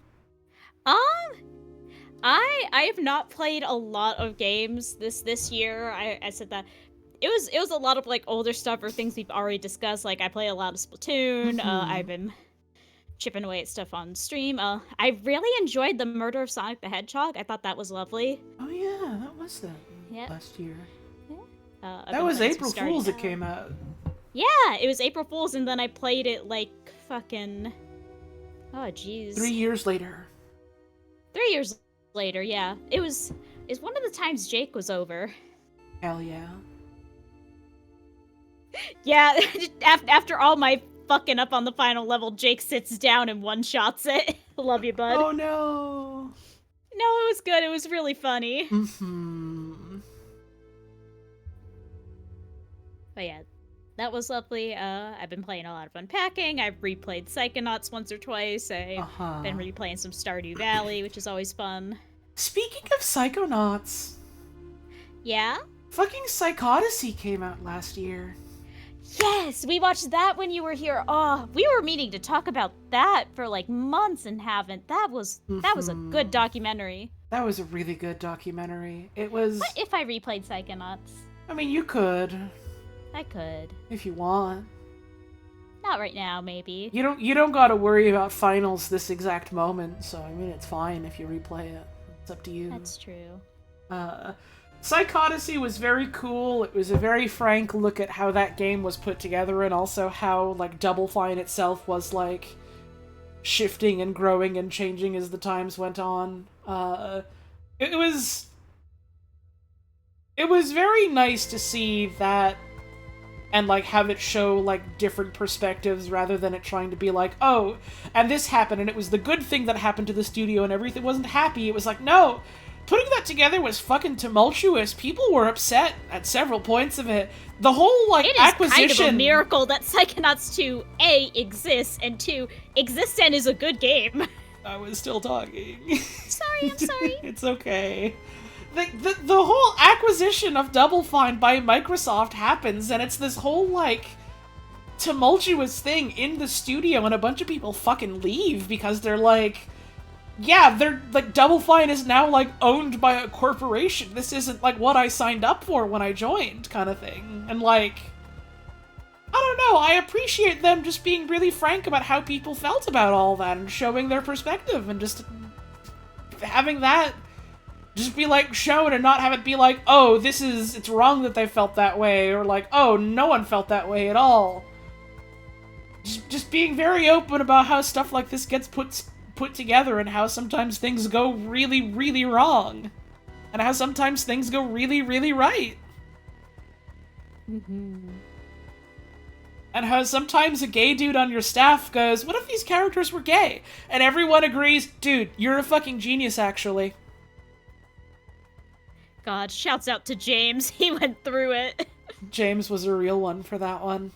James was so... God, and then, what was his name? Asif? Asif? Asif, yeah, thank you. God, fucking Asif. Yeah, that he was, like, originally just a member of, like, the, He was part of the documentary crew. Right. And then, like, they were doing the Game Jam thing that they did sometimes, and he was just like, well, what if I try making a game in the Game Jam? And one thing leads to another, and then suddenly he becomes, like, a fucking Double Fine intern, and, like, straight up has designed levels for Psychonauts 2. Yeah. If y'all remember the Compton level of the final game, that was based very directly on his Game Jam. Right, yeah! They were, like, trying to fucking figure out what to do for Compton, and then he does that, like, Game Jam thing, and they're like, what if we just do this? There were, like, so many levels that they had such a hard time figuring out, like, what is this level gonna be thematically and mechanically? How do we put this together? How do we make it interesting? How do we make it not play like dog shit? Like, they kept going back and forth on, like, Bob's level. I know how it was, like, a million Bob different things. And then, like, they eventually, like, settle on, like, the Bob's Bottles theming and, like, the design of that. And even then, you can see, like, a bunch of chunks where, like, you look at it in the final game and it's like, oh, this is very much them taking, like, a scrapped unused thing and, like, recontextualizing it as something they could still use with the current theming of it. It's cool. It's a very cool documentary, and it makes me wish that this was, like, The norm. standard for many more developers, because I'm always really fucking interested in how the sausage gets made. Mm-hmm. And, like, honestly, the fact that it was so frank and open and willing to acknowledge how, like, difficult and messy this can get without any, like, clear, like, right or wrong answers is probably why it isn't an industry standard. Yeah! There are probably quite a few studios where trying to do something like this would feel very raw and rough, because they would have to either be very open about the fact that, like, yeah, hey, we're crunching our fucking developers big time, or they would try and hide that shit and it would be a fucking scandal. Mm-hmm. Man.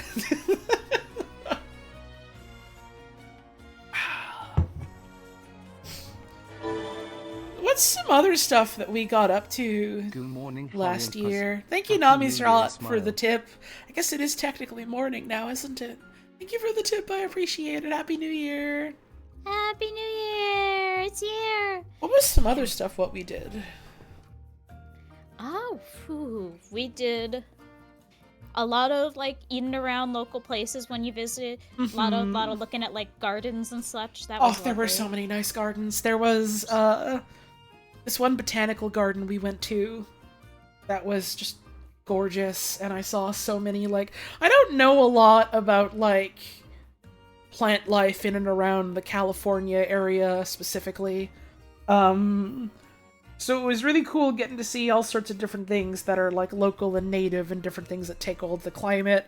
There was, like, an entire thing about, like, setting up, like, gardens in and around the Southern California area and, like, ways to set up, like, you know, water fixtures and stuff for plants and animals and ways to, like, you know, conserve resources when you do that and make it sustainable.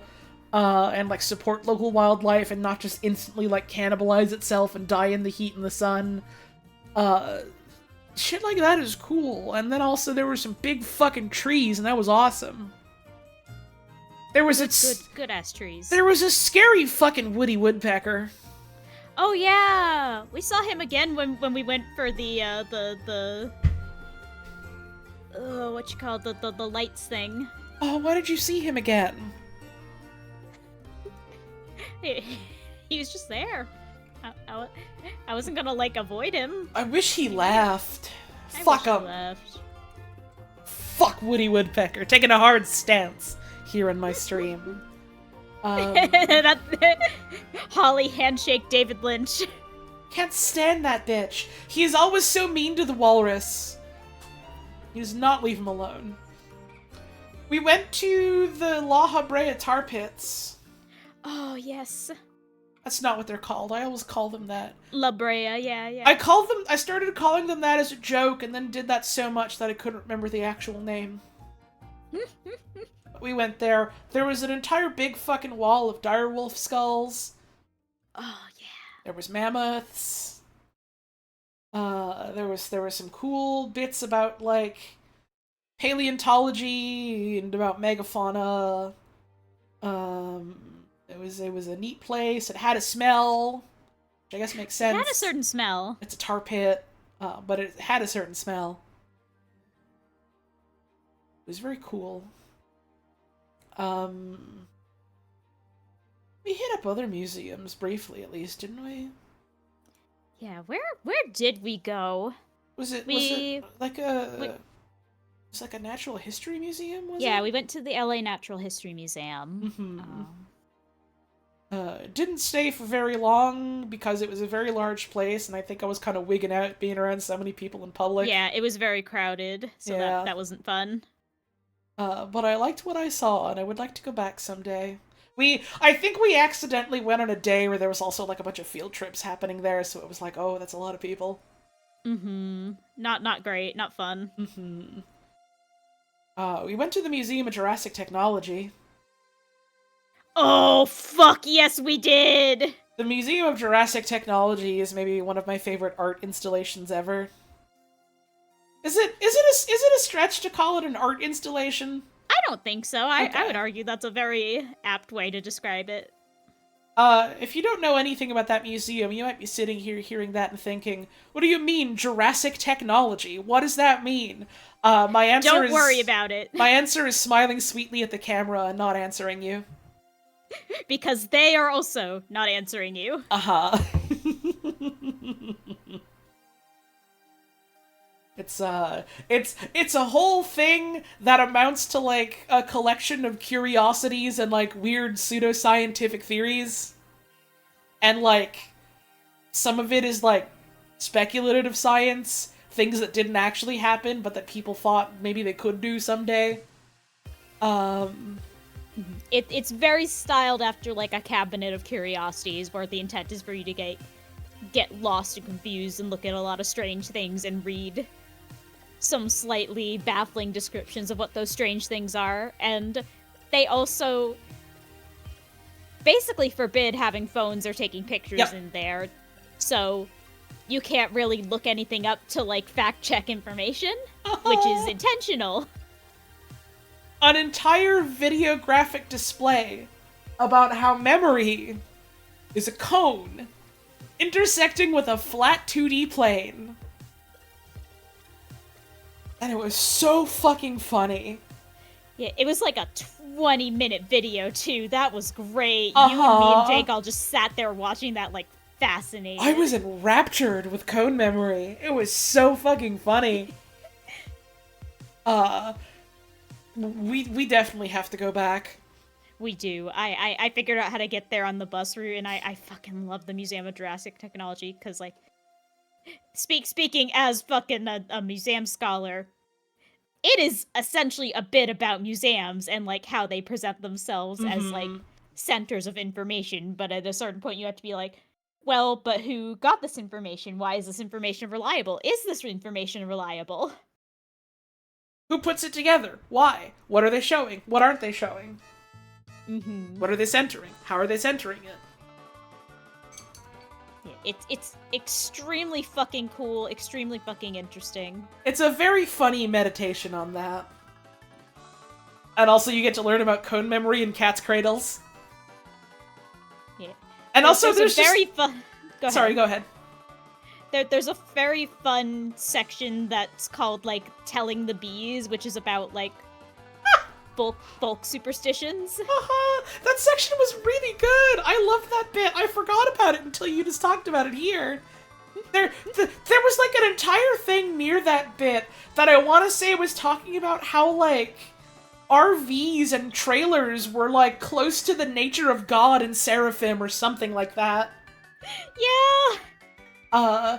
There is an entire bird and pigeon enclosure at, like, the top level of the building, and you can go there and sit with birds and have a cookie and drink some tea. And the birds are just free flying around. Very, very pleasant doves. Very cute. Sometimes we're getting into little catty spats with each other like, I want to roost here, you move. There was one just very, like, not a lot going on upstairs looking dude who was just kind of, like, toddling around near us the whole time we were there. I miss that there's pigeon. also supposedly they haven't, I've never seen it since I've been there, and I know the original dog sadly passed away a while back, but they have the Borzoi cabaret where a Borzoi sings to you. I forgot, we didn't actually end up being able to see that, right? Yeah, every time I've gone, the dog has not been there. Dang. Someday a dog will arrive. We all hope that someday a dog will appear. This is our greatest hope. This is our plea to humanity. But yeah, it's a very weird, very cool museum. If you are in the LA area, I definitely recommend seeing if they're open. Because they do have weird hours to further disorient you. They do have weird hours, which is great, because they also have weird things to show you. I have never experienced... I had to read about this museum in, like, my classes, because obviously museum scholars love this shit. And, apparently, for a while, the founder, like, guy who made this museum would just be, like, hanging out at the front desk. Sometimes playing an accordion. That's awesome! So every day every time I go there, I am haunted by the thought of, like, oh god, he could be there playing an accordion, just chilling. At any moment, the accordionist could arrive. The academic text I read about him described him as gnome-like, and I can't stop thinking about that. That's phenomenal. That's wonderful. In case any of y'all were like, oh, what is it like studying museums? This. Yippee! It's basically always this, and also, you know, addressing the horrors of institutional racism. Yeah, also the horrors. Thinking back to that one Tumblr post you were talking about earlier in the stream, hours ago.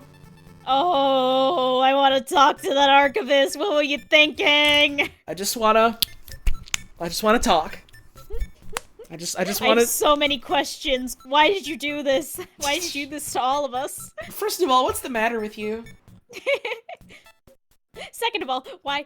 Second of all, why are you running? Get back here. But yeah, lots of museum visits. Oh my god, that's a thing I did this year. I went to fucking Europe. Oh yeah, you straight up, I literally forgot all about that in the haze of other things that have been happening to me. I forgot Me too. the month where you went away to an entire other, like, continent, and I was like, I miss my wife. This is, I can finally talk about this too, because I couldn't at the time, and now I can. It was extremely funny, because at the time I was gallivanting around Europe. I was also actively working on Welcome Home. Oh shit, yeah, I guess that is also a thing that we worked on last year, both of us, isn't it? Yeah, you can also talk about that now. Yep. I don't know how much I can really talk about vis-a-vis stuff that isn't published yet. We should err on the side of caution in terms of, like, stuff that's currently being worked on. I mean, given that statement I have just made, I imagine it's probably okay to, in an oblique way, say, yeah, I'm doing other stuff with the Welcome Home team. I hope you look forward to it. I hope you enjoy it. And I can't really say anything other than that, other than it's cool to, be able to come back and do more voice work and also come back and do, like, some writing work. It's been exciting. There was a small preview of, like, some stuff posted if any of y'all are subscribed to Clown on Ko-Fi, which, if you like the work we do, and you have the money, consider it, because that goes directly to supporting folks like our voice actors. If you go and support the project, that eventually some of it goes back to me if they keep wanting to hire me to work for them. So, hey, even if they fucking don't, you should support them anyway, so it's a really cool project. Obviously everyone here is biased, but I think it's a cool project. We do maybe have a bit of a vested interest in it, but also I like it a lot. Which is why I continue In fairness, I would be on saying this even if I didn't work on it. Oh, I know you would. Literally, like, there was like, I don't want to go into specifics, like, numbers-wise or nothing like that, but, like, you know, I got paid, what I understand are, like, decent rates for doing, like, a quick hour or two recording session for, like, the first thing that we did and put out. And I was like, oh yeah, that was great, thank you very much. And it was like, oh, I'm sorry I couldn't pay you more, no, don't worry about it, I know it's like a small project, small scale, small budget, I only did a little bit, it's all good. And then the makeshift thing happened and people bought so many of that little doll, so many of that little puppet, that it was like, alright, well, we have enough extra that we're sending everyone a big bonus, and it was like, oh, this is, like, financially making up for the fact that I've not really been able to stream much this year. Okay. That's nice, actually. Yeah.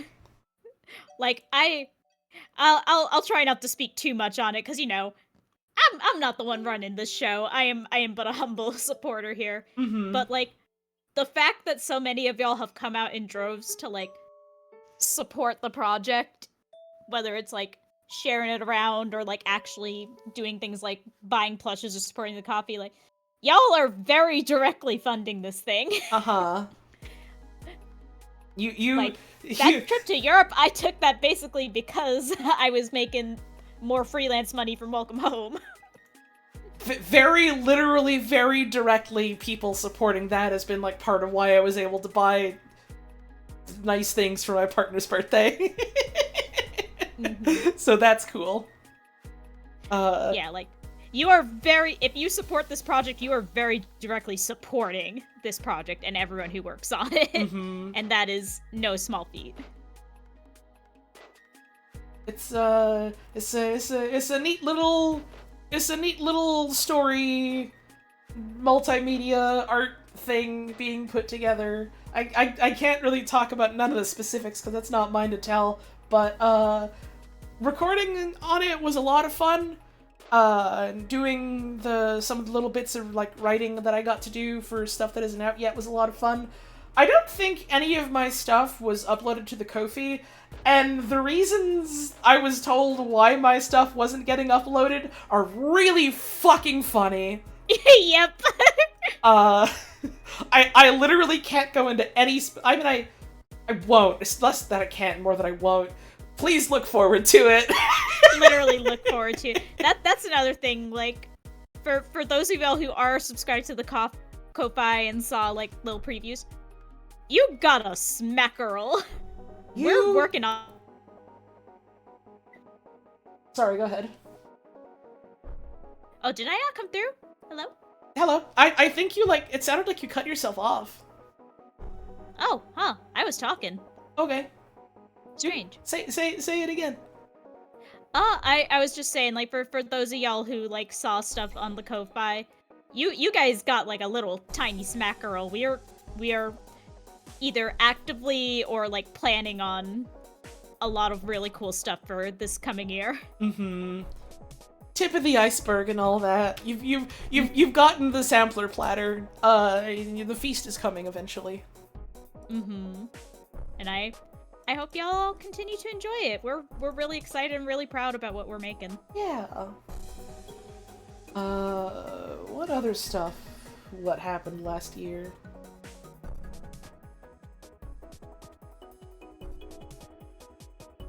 Was there any other things that I got to do, like recording work on, that I haven't talked about? I talked about Breaking Bad. I talked about Welcome Home. Those were like the two really only big ones. I think. That feels right. There were like one or two other small things where like nothing came of them, and they were like, we're not gonna end up using this, but we're still gonna pay you for your time anyways, kind of thing, which was nice. I can't talk about those, but I feel like there's something I'm missing. Oh, fucking Subspace dubbed over. Yeah.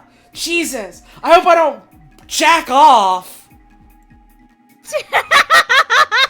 Oh my god, I forgot about Subspace dubbed over. Like, you have to understand, how it goes down is more or less like, it's the end of March, it's the end of my visiting Puzz, for like the first time I visited her last year. I'm in the airport in Las Vegas, waiting for my connecting flight. I'm tired, I'm hungry, I'm depressed because I miss my fucking wife already, and I'm sitting there and I'm like, oh man, oh jeez, what do I fucking do? Maybe I'll look at my phone to try and feel a little better. I'll message my wife and let her know I'm doing okay. And I'm getting DMs from, like, Penny, just like, hey, Joy and I have, like, a really fucking funny idea for an April Fool's, real-time fan dub. Are you interested? And I'm like, well, what's the idea? We're doing Subspace Emissary, but it's like Bozo dubbed over. And Bozo dubbed over is like one of the few fucking I think you should leave skits I know about. And so I'm like, Yeah, I'm in. and very specifically, from the get-go, it's like, oh yeah, you know, everyone's doing the fucking, Oh, what the fuck? Is that a fucking Mario? I hope I don't jack off. kind of thing, and I'm immediately like, I want to do Wario. And I don't tell anyone what my idea is for Wario, and I'm like, I have a really good idea for Wario. and then Penny's just like, alright, cool, I trust you. You can do Wario. No one else objects, so I get to do Wario. And of course everyone now knows my idea is just, you know in Mario Party 1? When Wario wins and he goes, Wario! I gotta win! What if I do that, but I'm really fucking loud? That's the idea. I like to think it was a pretty funny idea. It was a pretty funny idea is the thing. Uh-huh. It was pretty fucking funny. Honey, I say this with genuine love. You have a talent for blowing out your mic in the funniest possible way at any given moment. You literally said that, and my heart swelled with such love and pride that I almost lurched right in front of my microphone, and I almost started fucking screaming. But I remembered it's like 2 a.m, and like the folks living in this house are probably trying to sleep, so. But I did almost do it. I love you too, sweetie. I love you. There's some exciting stuff in the works for the upcoming fan dub. I don't know what, if anything, Penny has talked about publicly, so I won't say anything, but, I'm very excited, and also, given the thing that Penny was like, oh, I think you should do this, I'm also very scared for reasons I don't know how to explain without giving away the goat, but man, that's gonna be a good one. Man, that's gonna be a good one. I'm very excited. I mean, I'm always excited whenever you're in anything, but Aw, shucks, it's like you like me or something.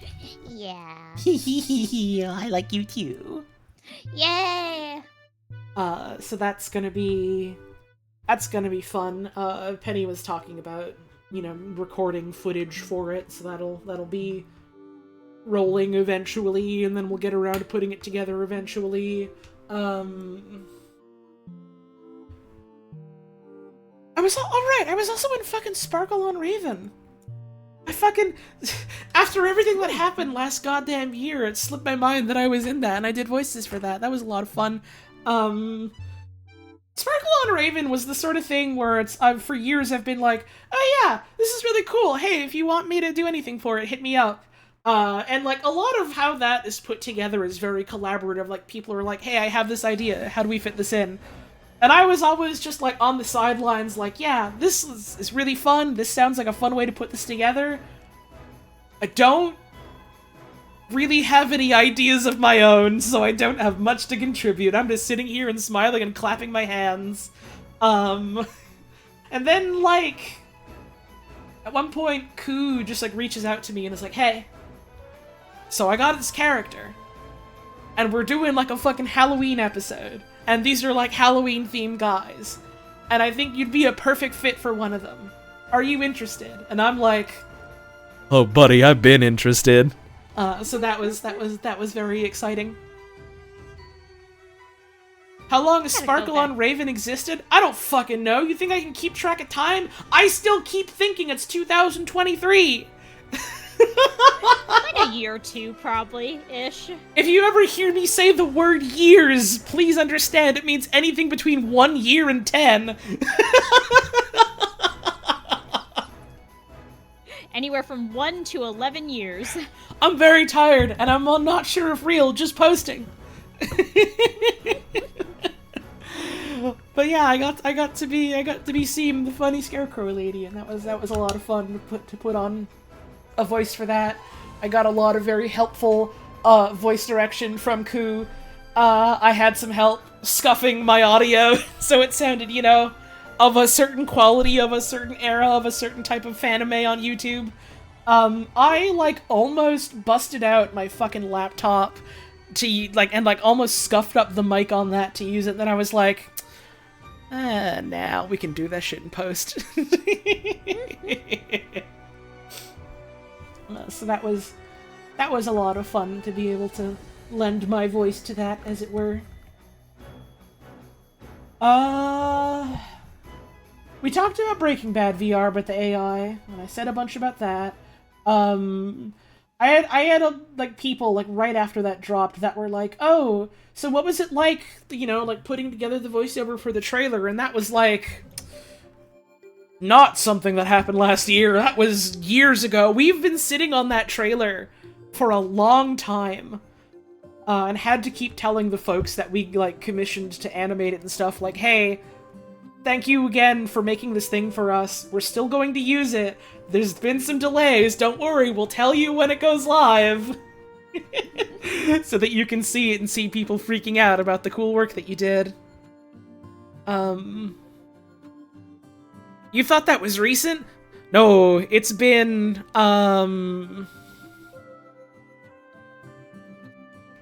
at least a year or two since we had that put together. Like, part of, like, the idea pretty early on was to have, like, a big cinematic, over-dramatic trailer, because that's funny. Wayne was talking about projects getting held up by the Gnome finale a while back. Yeah, that was kind of part of it, where it was like, okay, well, Breaking Bad's not going to be able to get out the door as soon as we want it to. What if we do something else in the meantime? And then the Gnome thing became much more large in, like, scale and scope. And so then it was like, well, we have to get through that as well before we move on to, like, other stuff like that. And a lot of people were dealing with a lot of different things in their lives at the same time, and so it just made doing anything at all difficult for a lot of us. And then it was like, well, kind of for a while, maybe we just want to, like, do, like, little smaller unrelated things to sort of get the creative juices flowing again. Different things. I'm glad people ended up enjoying it in the end. I'm glad people enjoyed the 3 years of work we put into it. It was gratifying to see. And there was, like, I knew there was gonna be at least some reaction of people being like, I didn't expect this, I didn't want this, I'm not gonna want to watch this because it's not the thing that I thought would be the immediate sequel. I'm like, that's fine. People are free to not like things. But it did make me happy to see so many people being like, what the fuck was that? That was awesome. Why'd you do it? It was great. That did put a smile on my face. It was a little bit funny that people were like, oh man, this like bit that you did was so much like the character that you played, or it was such a funny joke, thanks for coming up with it. And it was like, no, a lot of this was people either feeding me stage directions or telling me to make a reference to a specific Breaking Bad meme that I didn't know about. Like, fucking, I fucked Hank was a thing from, like, when Breaking Bad was still airing. That is an old joke. And people were like, that was so funny that you came up with that. And it was like, I did not come up with that. That is years old. I saw folks pointing this out already. Mike's delivery on that was fucking killer. You fucked him to death?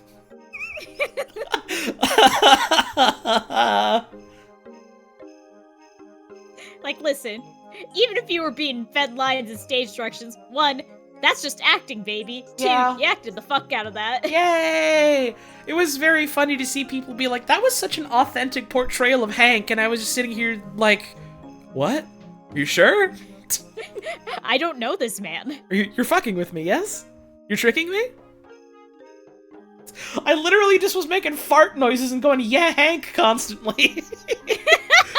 I literally thought that yeah, Hank was a thing from the show. Like, yeah, Hank is a fucking old joke screenshot of, like, a Facebook profile with a picture of Dean Norris, like, disco dancing. And I thought that bit of him dancing was part of the show. No, it's not.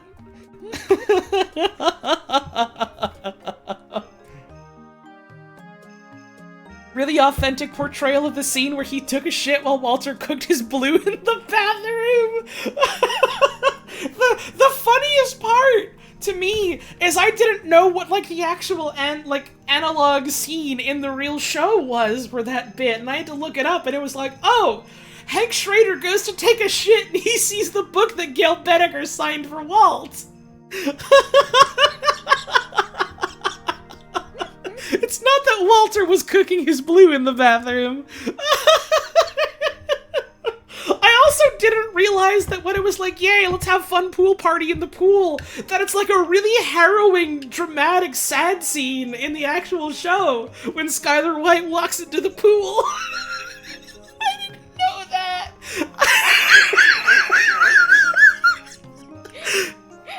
It's very funny because the first thing you did after that rap was message me like, honey, we can watch Breaking Bad now. Right, we can watch Breaking Bad now. I literally, like, told my partner in confidence years ago, like, hey, here's the next thing we're doing. It's fucking Breaking Bad. Don't tell anyone. And then was like, well, I can tell you this in confidence without, and it's not a thing I can really tell anyone else. I can't watch Breaking Bad. It's not that I can't, it's that I don't want to, because it would be funny if I didn't watch any of it. Mm-hmm. And then tried to portray characters from it in a live setting. See, Penny realized that right after the thing made me lose my mind. She like literally messaged me, I want to say like a day or a couple of days after, and was like, hey, really good performance, by the way. I loved what you did. It was all really fucking awesome. Congratulations. Do you remember that thing years ago with one of our practice dubs? And I was just like, oh yeah, I remember. Yeah, I'm fucking farting with every step I take.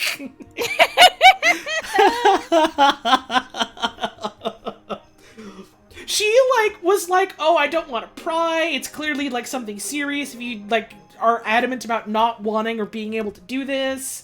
But I've always been curious, and it was just like, oh no, it was just commitment to a bit. It was commitment to a bit. I sheathed my fucking blade for 3 years and waited patiently for it to taste blood once again. And now I can watch Breaking Bad. I forgot where I was going with this analogy. Swords? Breaking Bad. Swords. Hank's famous sword. from Hank's Breaking famous Bad. sword that will fucking cut you wide open. They're nature's killers. There was an entire bit that I wanted to do, and we didn't end up doing it, A, for time, and B, because it didn't necessarily feel super strong after, like, the rest of what we had planned and the ending where we showed the trailer. But there was a bit I wanted to do where it was gonna be a reference to the one fucking, I don't know if it was College Humor or Funny or Die, where Hank Schrader comes out of the fucking grave and is alive and spits out a bullet, and it's just like, I'm fine. Gomi, I'm gonna avenge you and kill those Nazi fucks. and I wanted to make a fucking Breaking Bad good ending Hank survives joke, where he would raise out of the ground, and because it's like a PS2 video game, he'd be like, Well, Walt, you did it. You broke bad. You cooked a lot of meth and you made a lot of money. But you missed a couple collectibles. Try a new game. Go back. Look for the coins. Maybe be a little nicer to Jesse this time. Who knows? Maybe in New Game Plus you'll learn how to break good. and I was so attached to this bit, literally so early on in, like, the conception of what Breaking Bad VR would be, and then as time went on, I was like, this isn't gonna fit, this isn't gonna work, this isn't gonna be good with the structure of what we have, but I'm so glad, in the end, that we found our fucking Genki Dama swap and did a fucking People of Albuquerque, give me your energy for my blue meth bomb, and we got to have Hank rise out of the grave and give it to his energy then. Hank still lives in Breaking Bad VRAI canonically, and I'm happy about that. Like, He's just out there in Mexico. right, like, you have fucking Tuco and Gale, they're dead, they have halos on, Hank is okay. Hank is He fine. was just resting. He was having a little nap. Uh-huh.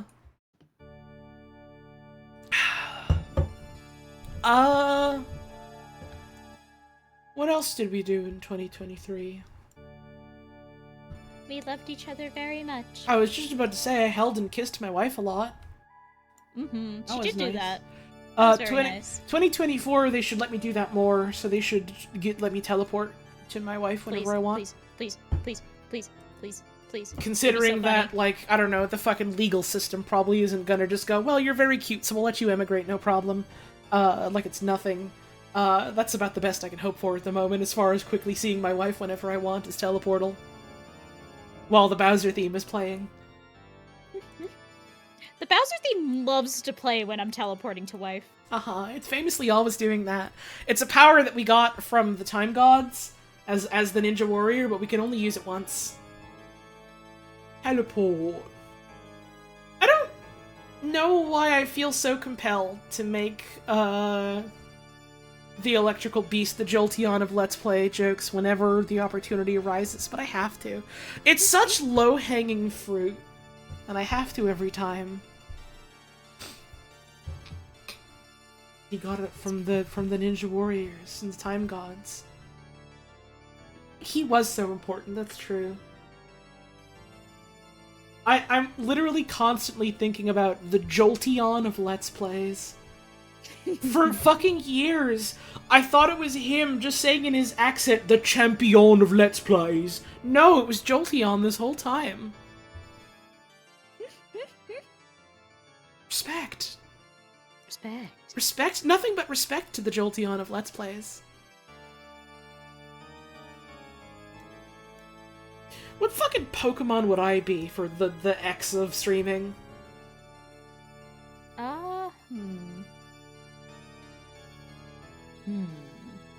They're calling me the Ursaluna of Twitch streams. No, Oh yeah, that's the one. I was gonna say that or Azumarill. Yeah, Azumaril's also good. Hello. This is Hollow Tones. This is Ollie, aka Hollow Tones, the Azumarill of Twitch streams. Corviknight's also good. So many people are like, oh yeah, Tinkaton, you're like a Tinkaton, and it's like, no, that's my wife. That is me. That's my wife. That's perhaps the most important thing I did this year, right at the end. I got a big stupid hammer. You literally went to a fucking thrift shop and you were like sending me pictures, and then you were like, there's a hammer here. And then like, for fucking hours I didn't see the hammer, and I suddenly responded hours later like, oh my god, you're probably gone by now, you're probably home by now. Please tell me you bought the hammer. And then I sent the hammer next to my Super Lesbian Animal RPG final because that also arrived at the same time. She bought the hammer. In the world's greatest coincidence. So she just has a large wooden mallet now. She just got it. The music stopped. Why did There the we go. music stop? There we go. It got scared of Bowser. It played, this happens. it played Bowser's Evil Test, and then it was enough. No more. But yeah, it's such a funny. If you didn't see the picture of it on my Tumblr, which it's on my Tumblr, you can go look at it. It looks like a cartoon mallet. It does. It's so fucking funny.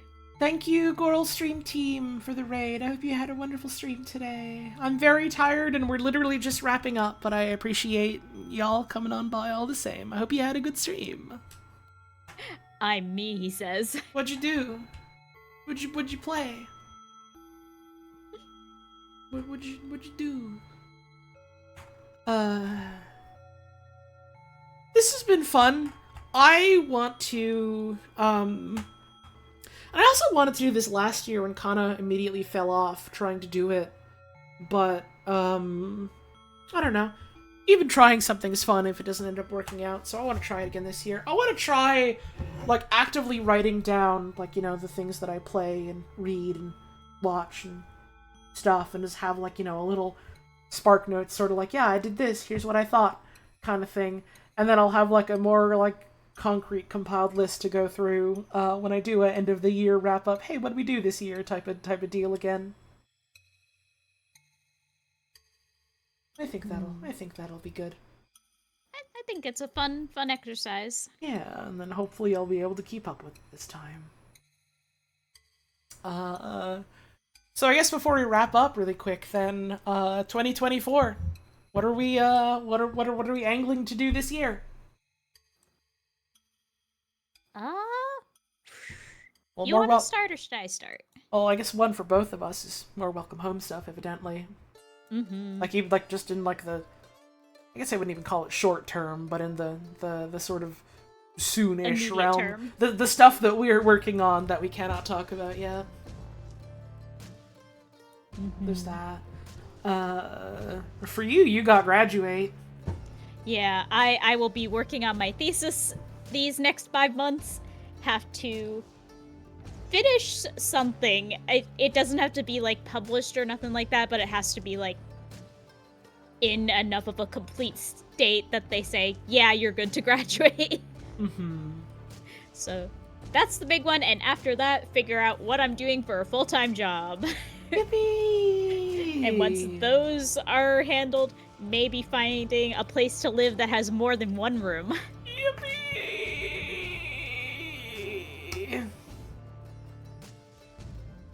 And after that's all sorted, who fucking knows?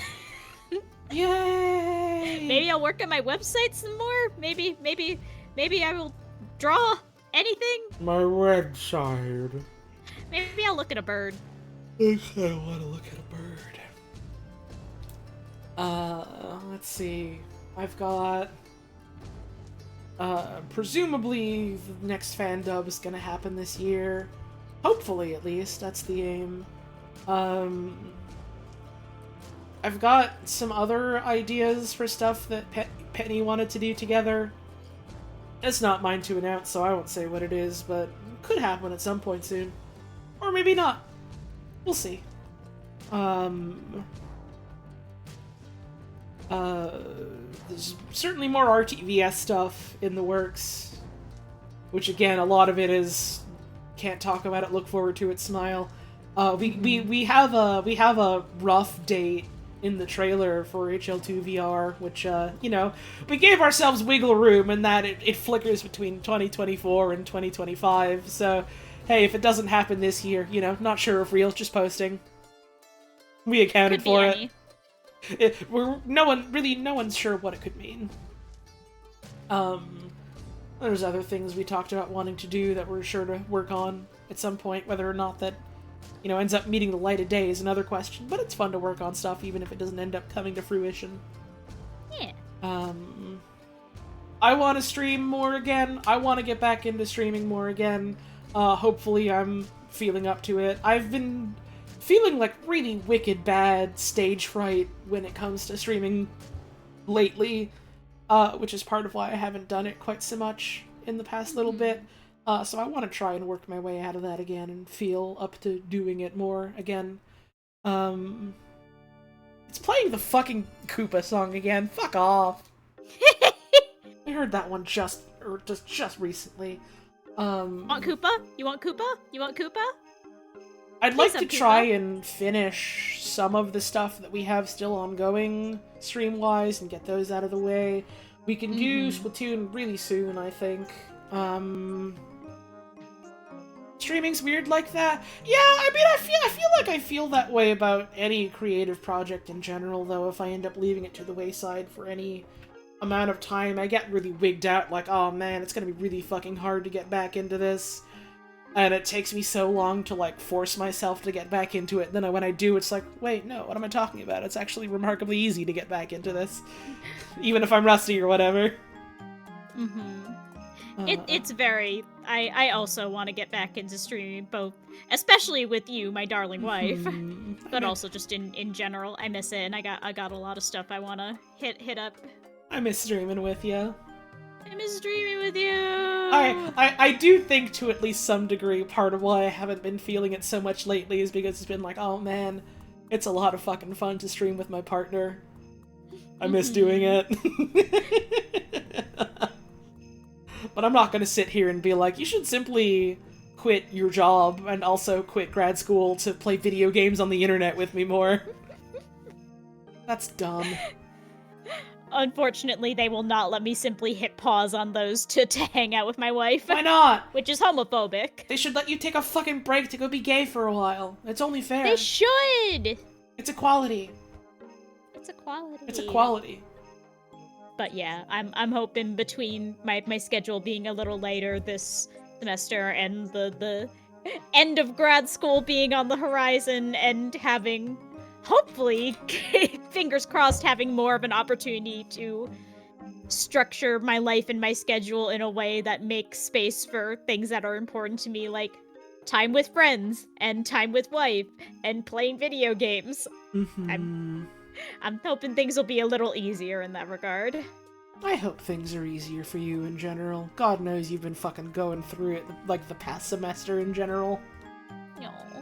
Well, likewise, honey. You deserve everything in the entire planet. Well, you deserve a really big ball. I do deserve that. That would be good for my back. It would be, wouldn't it? I used to have like a yoga ball that I'd just sit on, fuck around with. I need that again. Yeah, also I could hit it with the hammer. That'd be pretty funny. True. I have a whole lot of, like, unfinished things that I said I would do from last year's subathon. And so a big thing that I'm going to be doing, at least kind of early on this year, is figuring out, like, okay, I'm still committed to doing all of these. Let's plan out when and how I do them so that I can actually start, like, making step towards, like, doing the things that people gave me money to do. It's been, like, looming over my fucking head for months, and it's been like, I don't know, people have been very understanding about it, and I appreciate that, but it doesn't feel good to be like, yeah, thank you guys for giving me thousands of dollars to help support the channel, like, months ago. I'll get around to that stuff eventually, you know? So I'm gonna try my damnedest to like actually get more of that rolling instead of just some of it. And I think that'll be a lot of fun. And this is more for my wife than all of y'all, but maybe late tomorrow or the next day, we should start actually putting down what we want to do when these next couple weeks before classes get started for me. Let's talk about that tomorrow. I don't have much in the way of like plans. I got like something I'm doing on Thursday. I'm hanging out with Joy and doing something then. But tomorrow. I'm more thinking just, dear God, honey, it's 3 a.m. You're gonna rest. You're gonna rest tomorrow. Well, it's technically 2:47. Honey. I love you. I'm going to bed soon. Please do. You need your rest. I know. I kept you up too late. I think I'm just gonna end the stream here then. There was a lot of really good fan art. A lot of it was ground pounding the chair at home. A great majority of it was Holly ground pounding her chair at home. Genuinely obsessed with it.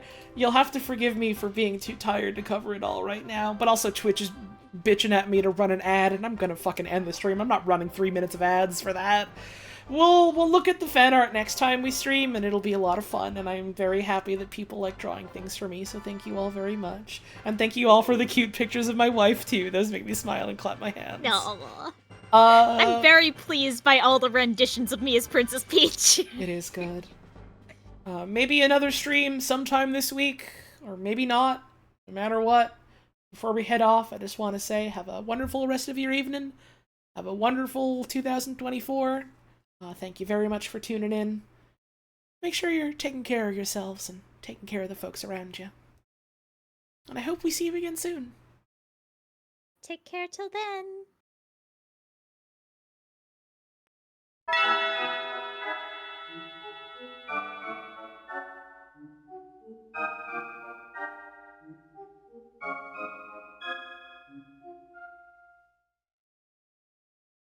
And by the way, I squeal like a pig.